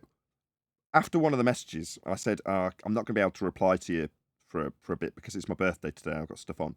So then Jaron responded to all my points. And at the end, he was like, oh, and by the way, happy birthday. And sent a little birthday gif with people holding balloons.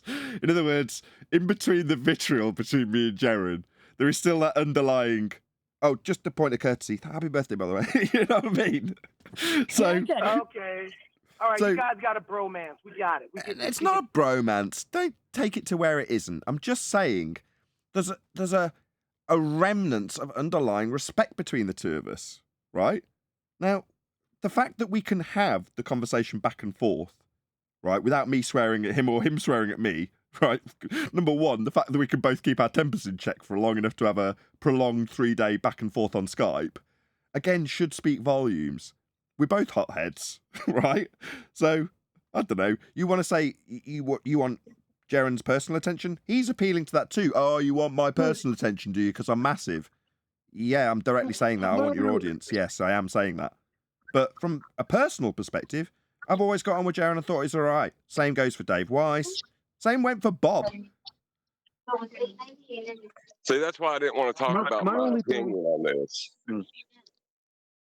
My only thing is, my only worry is, because I'm not going to pin this on nobody in particular, but my only worry is that we condemn people who are ignorant simply because we don't like the people that they follow. I don't think that's fair. It's I not. agree with that. When did we do that? Neil is doing that. Oh, Neil's doing that. What did you do, Neil? The audience of Globebusters is not who Neil wants to reach. They're not. He thinks they're already listening. I see. I have to give out Neil a little bit of backup here, okay? Because, okay, I understand the arguments against Neil and some of the red herrings and stuff like that. I get that. But Neil, right, even though he says it in a brutish way, right, he's essentially right. That doing what you're doing tomorrow, Nathan, for Neil and for me, I support you because you're doing it. I understand your reasons. But for Neil and for me, it'll be like absolutely never in 50 million billion lifetimes would I do it. Never. When somebody turns on me in any way, that's it. That's it. Yeah, They hold up. stuck the knife in. That's the last knife you'll ever stick in me.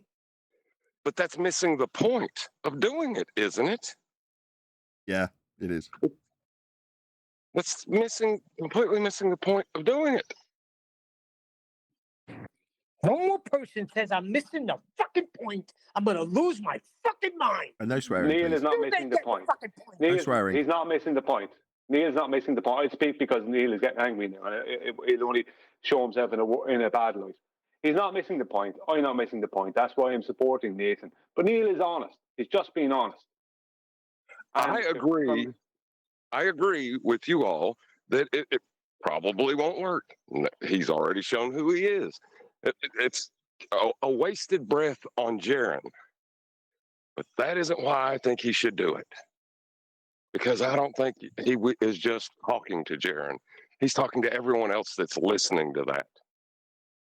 Well, to give an example that it could be used is that Jaron has said, right, it's just something. Jaron has said twice or three times now in recent times, let's say the past year, that Nathan and all of us think we're always right.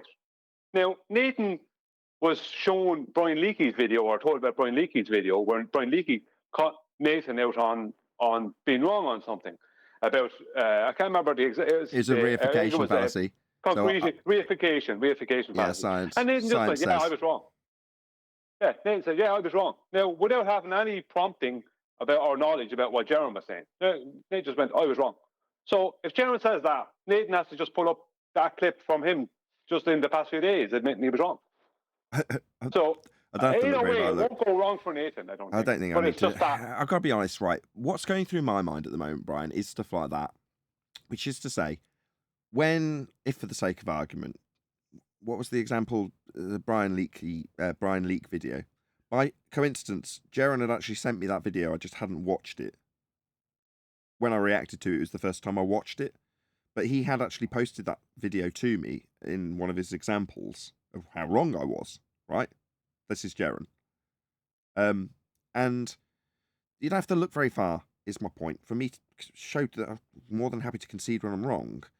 But I don't want to get into that sort of wrangle-dangle with him. In other words, without seeming dismissive, because it has sunk in when John pointed out that to Dell, I was like, oh, I don't care about that. What I mean in my context is I've got something that I want to focus on rather than apologies and stuff that's personal. I don't want to focus on that. I don't want to seem dismissive. In other words, there's a whole bunch of stuff that he wants to bring up. He wants to bring up celestial navigation. He wants to bring up water boiling and the experimental setup. There's various different things he wants to cover. And I'm trying to say to him in the politest possible way, yeah, fine, whatever you bring up, I'll address. No worries. However, my focus will be on hypothesis construction. Because I don't want to get into the wrangle-dangle of any sort of personal slight. But at the same token, it's like, that will be my obstacle, not getting my information out. I know I'll do that. I could do it without looking. It's not going to be difficult in that regard. I don't need to prepare anything in that regard. I haven't, unlike when I went on Globebusters, had the need to contact QE. I'm going, how am I going to go about this? I haven't contacted anybody because I don't need to. I know what I'm going to do. But what I am going to have to face as obstacles is, okay, now we're on to the non sequitur of celestial navigation. Yes, it would be beneficial to go through how this proves Earth's flat. Jaron's under the apprehension that you can do celestial navigation on a sphere.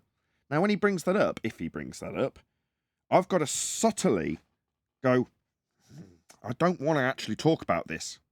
All I want to do is expose you to the empirical method of science. And as much as I'm going to find it difficult to bite my tongue on going off on a 10-minute tangent about celestial navigation, no pun intended, I don't want to do that. I just want to remain focused. So the only challenge is going to be, how do I seem non-dismissive when essentially segueing whatever he throws at me with a reasonable response, so it's not dismissive, and then get it back onto, this is how science proves things. Because that's all I want to do. Yeah. What I would say to you there is, if I was in your position, for the best outcome, I just deal with everything that's put in front of me, regardless of what you want to put out, right? I think for overall best outcome, if he brings up celestial navigation, you should correct him on celestial navigation. You should correct him on, and you will eventually get the scientific method. But if all you want to do is try and get the scientific method, quite a crowbar scientific method conversation in there everywhere you can, that's not going to work well. It would be much better for me as an audience member who follows Jaron, right, to hear you correcting Jaron on where he was wrong about celestial navigation.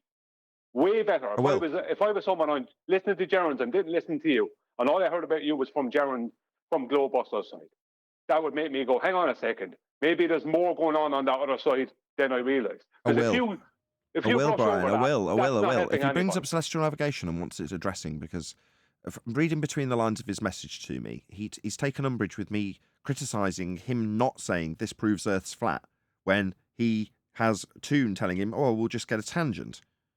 So in response in my messages, I've said, well, if you want me to go through celestial navigation and explain why they haven't got a tangent, it's not no Atmo day, there's sphere-shaped air always, there's never a tangent, there's never a straight line to anything, then I will. However, and this is pretty much verbatim. That's not correct. The tangent they're talking about is not at the horizon. The tangent they're talking about is directly underneath their boat. That's the tangent they're claiming, not the one from the eye line to the horizon. That's not the tangent they're claiming. Then it's not celestial navigation, is it? Well, no, but this is the thing. The tangent they're talking about is not the one that was debunked by the Black Swan. The tangent they're on about is the one that they're going to place directly underneath their boat.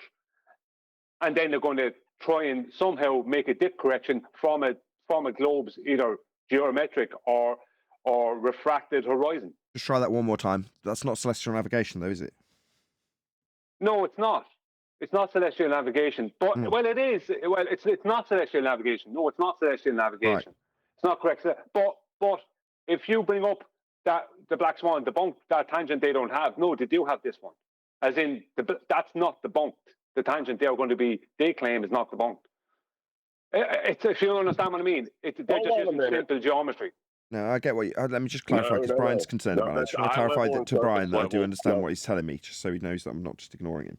Okay, what you're saying is, when they say tangent, and they're referring to their tangent plane extending out from their position that will later be transposed down to the equatorial plane, you're saying it's not the tangent point marked with an X labelled horizon in the begging the question proof of nothing perspective hijacking Earth curve calculator, but in fact the Dingleberry tangent plane that they are referring to. Correct, Brian?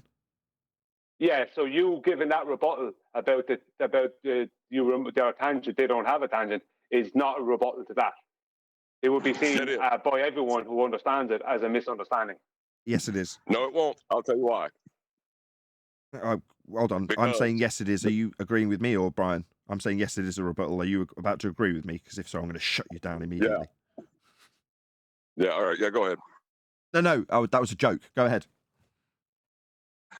Oh, well, see, the thing is, that tangent point they're claiming in that situation, because they don't understand their own maths when they're doing this, is where surface level of the sphere and eye level meet to create a flat horizon, right? No, that's what's not the problem? We're talking about. Oh, that's we're not that? talking about that. No, So we're it talking is. about the tangent underneath the boat, the Dingleberry tangent. Yeah. No, but That's what I'm you're talking talking across. You're not talking across purposes, Brian. You are talking about one and the same thing. You and John are talking about the same thing. The differential that he's talking about is what's marked in their maths that will have the Dingleberry below it at the point of the boat with the globe with you at the top of it. That is the extended surface level ... marked horizontally in the maths, and eye level ... also marked horizontally in the maths. So they are one and the same thing. You're not talking at cross purposes. You and John are talking about the same thing. Yeah, I understand that. I don't miss that point. But the point I'm talking about is that your rebuttal to the tangent being brought up earlier was wrong. I just wanted you to know that in case it's brought up and you use that. No, That's not I'll wrong, concede that. I'll say that. Dingleberry. No. In terms of how I've presented it as a rebuttal, I haven't clarified the marked with an X below the surface level, which is where your extended Dingleberry tangent plane you're inferring in this instance would give you a horizon below surface level. That would be the appropriate response. Whereas I just say, Black Swan, we've debunked your tangent. You're saying no, because they're not claiming tangent to the horizon in that instance. They're claiming tangent plane from their position. Yeah, I get what you're saying, and it's a worthy... I acknowledge that. Fine. But the correct response to that, when it's brought up, the Dingleberry, is the detailing of the dip correction. That is what proves it's flat. Because the dip correction gives you the 90 at both the GT and the observer. It does, but it's not where I would go. And it's not where QE would go either. And I'm with him in this regard. No, I just go straight to the acquisition of the horizontal baseline for celestial navigation in that regard, because that's going to, on their extended plane, have 90 degrees to the ground position for the star. Well, if their Dingleberry Earth has an extended tangent plane, then you've got 90 degrees to space, not the ground position. That's where I would go with it. I mean, both are valid. I'm not saying yours isn't. But the dip correction is what gives you that. That's why I always go straight to dip correction. Because the dip correction cannot work without a horizontal plane, and that horizontal plane being the Earth. It's being mean sea level. We're saying the same thing. That's why I go... Dip correction is part of the Earth curve calculator. That's how they get the Earth curve calculator, is through dip correction. We're talking about a circle that they're claiming is the surface of Earth. Right, they're talking about a sphere that's supposedly the surface of Earth with a plane attached to it, and that is your eye level at the surface of the sphere. That is where surface level and eye level meet. The only point in their math or in their explanation of the celestial sphere where eye level and surface level touch, right? Yeah, I understand that. Yeah. But dip correction... Then it's over. Then right there it is over. Hang on. But we have to, if it's going to be celestial navigation, you've got to be specific about dip correction and celestial navigation. That's why I go straight to dip correction. And the ballers always have to just run. They can't deal with it because of what dip correction is. Sure. Just let me finish. Let me finish a second. Nathan, after, I know it's been a couple of years, but I'm sorry to say this, but I still think you just don't get the importance of the dip correction argument. I do. Because you're bringing your eye line down to the horizontal base that is the Earth. I absolutely understand the importance of dip correction. Yeah, but you have to understand it the other way. If they decide that they're doing the maths the other way, which is bringing the line up to the eye line, because that's what the ballers do. And a baller will show Jaron how they're bringing it up from beneath the horizontal, which is not correct. It's still only a height of void correction, which means that differential that John is talking about between two parallel horizontal planes, that's what's actually going on. But they hoodwink people. But when you understand it and you use it correctly, they run. They got nothing. Sure. Literally nothing. I get it, Brian. And if this conversation does get broached by Jaron, then I'll do my damnedest to explain it in the best possible light, but as concisely and as swiftly as I possibly can, so that I can readdress the focus to science and the scientific method. Now, as much as the importance of celestial navigation, or the importance of the Black Swan, or the importance of space being... Yeah, they are all really important, and yes, it's really important that a new, wider audience hears that. But I've got to remain focused. I've already gone through this process once. I've already shed enough blood. I've got to keep my focus on what I want to achieve. Okay, if you're sharing, will you be sharing slides at any point during? Probably not. I'm very lazy. You don't like doing that, yeah. Well, I was going to say I'll make I'll make 2 slides and send them to you. and you could use them if you wanted to show dip correction. But if it's something that you don't. You'd rather not do. The last thing I want to do is get into presenting slides on some segue that I don't really want to be on. I mean, yeah, Jaron might want to discuss celestial navigation because he feels slighted at me criticising him for claiming, as Toon claimed, that celestial navigation could take place on a ball Earth when it can't. Now, that's something he's taken umbrage with and said, well, they just say they get a tangent. Okay. Well, how are they going to acquire an elevation angle to a GP position? But if you don't understand this argument, I'll explain that to him. But you're saying, no, get out the slides and focus on... my focus is on scientific proof because the journey that we all took, that's where it started for us. Now, with anybody new, Dr. John Dee is probably the best example of this. He was very, very... Let's not start... I'll start that sentence again. Dr. John Dee needed convincing of what the scientific method was and didn't necessarily want to hear it because it made some of the things he claimed not quite as valid as they sounded when he said them the way he said them. Let's just put it that way. So he was reluctant to take the information on board in exactly the same way, if not slightly more aggressive. I'm not going to be around the bush about it. But I took the time, 2 or 3 days to go through it. I was a lot more successful, a lot quicker with John than I am being with Jaron. But that doesn't matter. It was the same process that I had to remain focused on with somebody who was definitely not willing or wanted to take on board the information. But because that's where I started in this road to success in Flat Earth, that's where I feel the focus should be. Now, I have already failed in this regard because we've got ahead of ourselves with Jaron and started exampling the validity of a scientific experiment with an example of water boiling, when the actual nitty-gritty of why that would be proving something and how it would be proving something hasn't been established with him yet. That's not his fault. Look, I'm not trying to manipulate your... Sorry. I'm just saying, I'm not trying to manipulate what you're going to do. My suggestion would be to at least just don't fob off anything.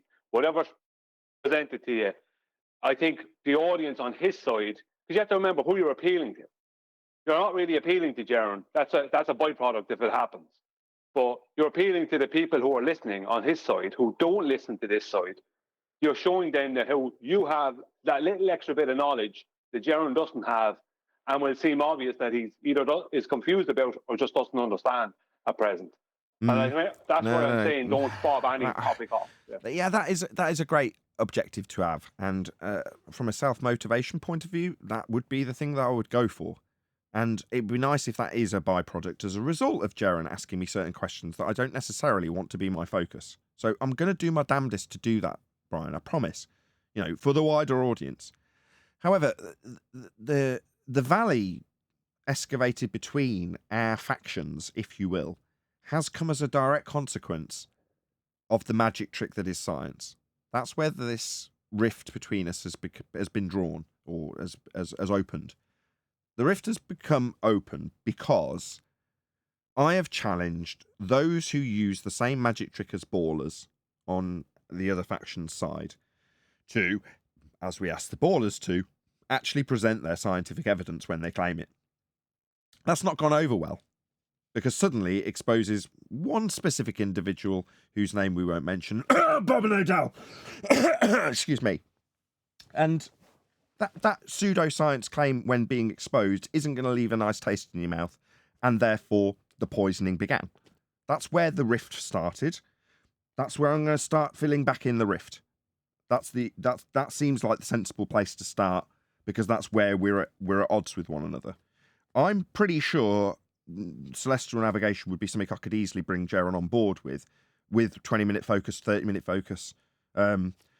And maybe you feel, because that's an important flat earth proof, that should be my focus. But I don't see that as the case. I see it the case that the science and the magic trick of saying you've got experiments and such is where we fell out. So that's what needs resolving first. Wait, and Nathan, I agree. Okay. And Nathan, I agree with you on that. Stay on point, but I can understand what Brian's saying as well. Is don't let any waffling of some what. This is 2023, and I don't find it. I ain't gonna say suspicious, but I find it quite disconcerting that someone of Jaron's flat Earth advocacy to even imply that he can see, even though he claims that the Earth is not a sphere. I'm not saying he's saying it, but to even say that, even if we're talking about a basketball, baseball, or anything that's spherical, that you can acquire an angle with everything all leveled, sea leveled, horizontal, all of these different synonymous words that just basically debunk that implication that you can celestial navigate on a sphere. I find it disconcerting that someone like Jaron would say that. I'm not gonna say it's suspicious or there's any motive, but I think it's like I could see him saying that in 2016, but not now. Forget it. I didn't realize how much Nathan was in love with Jaron. Forget it. It's a bromance. Okay. So yeah, science is where the relationship between us and Globebusters, if you want to call it that, ended. So that's where we've got to start patching things up. This is worse than QE and Dell. I thought that was bad. Okay. So Nathan, you never had a rapport with Dell, right? Because apparently you're not trying to make amends or try to make the same type of approach with Dell. You didn't have that kind of rapport like you do with Jaron. No, I'm saying QE had a bromance with Dell. But see, This QE. is worse. Don't bring up that heartbreak. Yeah, but QE ain't trying to make friends. QE is going at him, isn't he? Are you He trying ain't to tell me? trying to go at him hard enough either. He laid off a lot. God. Bunch of bitches I'm with. Is that right, Neil? Or maybe subconsciously I feel like they're going to pull you away and you're going to be head of Globebusters and abandon us. That Oh, I could be didn't what's know you were so going in in love my with me, mind. Neil. You never know how I think. That's unnerving. Like when you do your solos without us. That's how the So, Neil, Jackson are you 5 saying- became no more. Michael Jackson went solo one time and the other Jacksons meant nothing. Are you saying you have a bromance with Nathan? Maybe with the show. But see, the thing is, if Nathan's perceived to be, or whether he is trying to patch things up with Jaron, which, if that's what Nathan wants, us all for him. But the important thing is that there are more than 10 times the number of people listening to Jaron than there are this show. And Jaron's quick to point that out. Freaking tragedy, isn't it? No. Right, but no. What do you mean, no? That's a tragedy that more people are listening to that show than this show. That's a tragedy. No, it's a tragedy we don't have more viewers. Both of us, collectively. Right, but I don't want to go into what we should have. The important thing is he has 10 times the viewing audience. That's 10 times the number of people to receive the information. And even, what was that, 1 in 10 or 1 in 100 scenario? Oh, even if it plays out. Nielsen ratings is what you're talking about, I think. Well, what you're talking about on diminishing returns is, Oh, you know the what I rule mean? of 10. Right. You've got to send out 1,000 flyers to have 100 people potentially glance at them, to have 10 people pick them up, to have one person potentially ring the number on the flyer. Yes. And what you're doing right now is you're putting out, you normally put out, say, 130 flyers, right? Yeah, here's your chance to put out, 10,000 flyers. No, I don't actually see it that way either. I mean, that might be a byproduct if I was really lucky and suddenly Jaron and I became best buds and he wanted to promote the hell out of me. That's not going to be the case, though. And in terms of the flyer, what's on the flyer? It isn't Nathan Oakley 1980 channels here to give you all great flat Earth information. No. The way that this is successful, in other words, the flyer is in Jaron's hand. and he gets the information disseminated to him once on some random Discord server that I'll record, and don't get me wrong, I'll publish it. But this isn't necessarily going to go out to Jaron's audience. What the success in that regard comes if Jaron understands the scientific method, because then he can annihilate the globers that he debates, like annihilate them. That has a net benefit for everyone. Are you saying that Jaron's viewers will not be viewing Jaron when he goes to this Discord, this public Discord? I mean, I'm sure they will. I'm sure they will. But I'm just saying this isn't... I intentionally did not want me or him to be in the position where we have to actually be the main host of the show or the main host of the Discord server. So it's not incumbent on me to make sure there's a good show or to make sure that the guests are kept in check. Same goes for Jaron. It just means that he and I are both at ease because there's no fundamental responsibility. As a YouTuber, I would hope that he will also want to record it. Maybe he'll publish it. I don't know, but that's not primarily what's taking place. Yeah? Apocryphon has provided a venue so that neither of us have to concern ourselves with such things. Whether or not either of us do is a different matter. Right, but on the law of diminishing returns, right?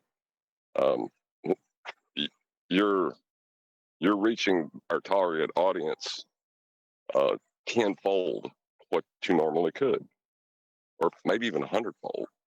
I was on Jaron's channel talking to Jaron's audience, which I'm not going to be. But that's not necessary to communicate science and the scientific method to somebody who decries it, so that they can understand how and why people utilise the word of science to infer they've got proof when they haven't.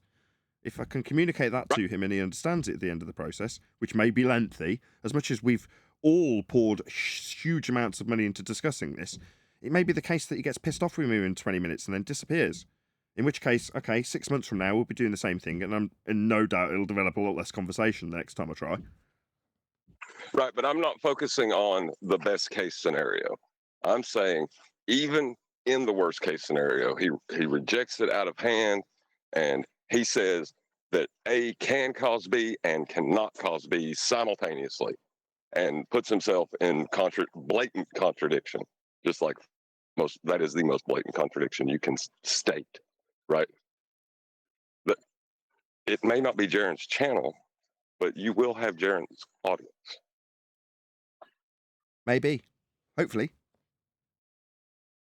I would say the most hopeful, optimistic thing, which would probably never come into fruition, is it'd be nice if you can get on, like maybe if Eddie Bravo had his own show like Joe Rogan did, or if Joe would invite you to the show, or you would able to get on that show, or even Russell Brand's show, who's out there in the UK, and anybody that has millions of viewers who are the audience who we're trying to reach, who may be just as indoctrinated as Jaron's audience or the people that listen to Jaron that are not members or subscribers, and you get to be able to just speak uninterrupted, but answer the questions that the host interviewer asks you on a mentality, like in a kind of a idealistic way of like he's a baller or maybe he's someone who doesn't care versus this. But I see what you're saying. This is still restricted though, be honest. Jaron is still restricted compared to a Joe Rogan or Russell Brand or all those other people who have millions of viewers. It'd be great if you can get on those shows and just be able to be asked, like that when you showed that you were on television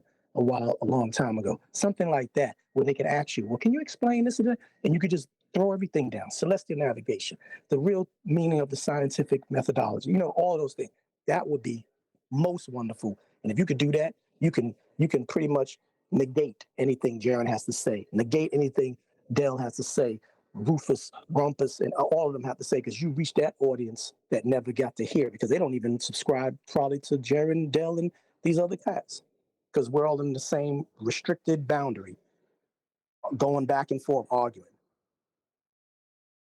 Well, something my uncle once said to me, Nathan, and it's true. He said most of the time, he said, not all the time, he said, but most of the time, the best is never seen. And he used Muhammad Ali as his example. He said, at the time of Muhammad Ali, there was very likely someone, a heavyweight boxer, who was actually better, but things held him back. No one got to see him, and he never made it there. Yet he was the best. Like sometimes that's the way it is. The best is never seen, and we can see that throughout history. Often the time it turns out that there was someone else. I used Nikola Tesla as an example.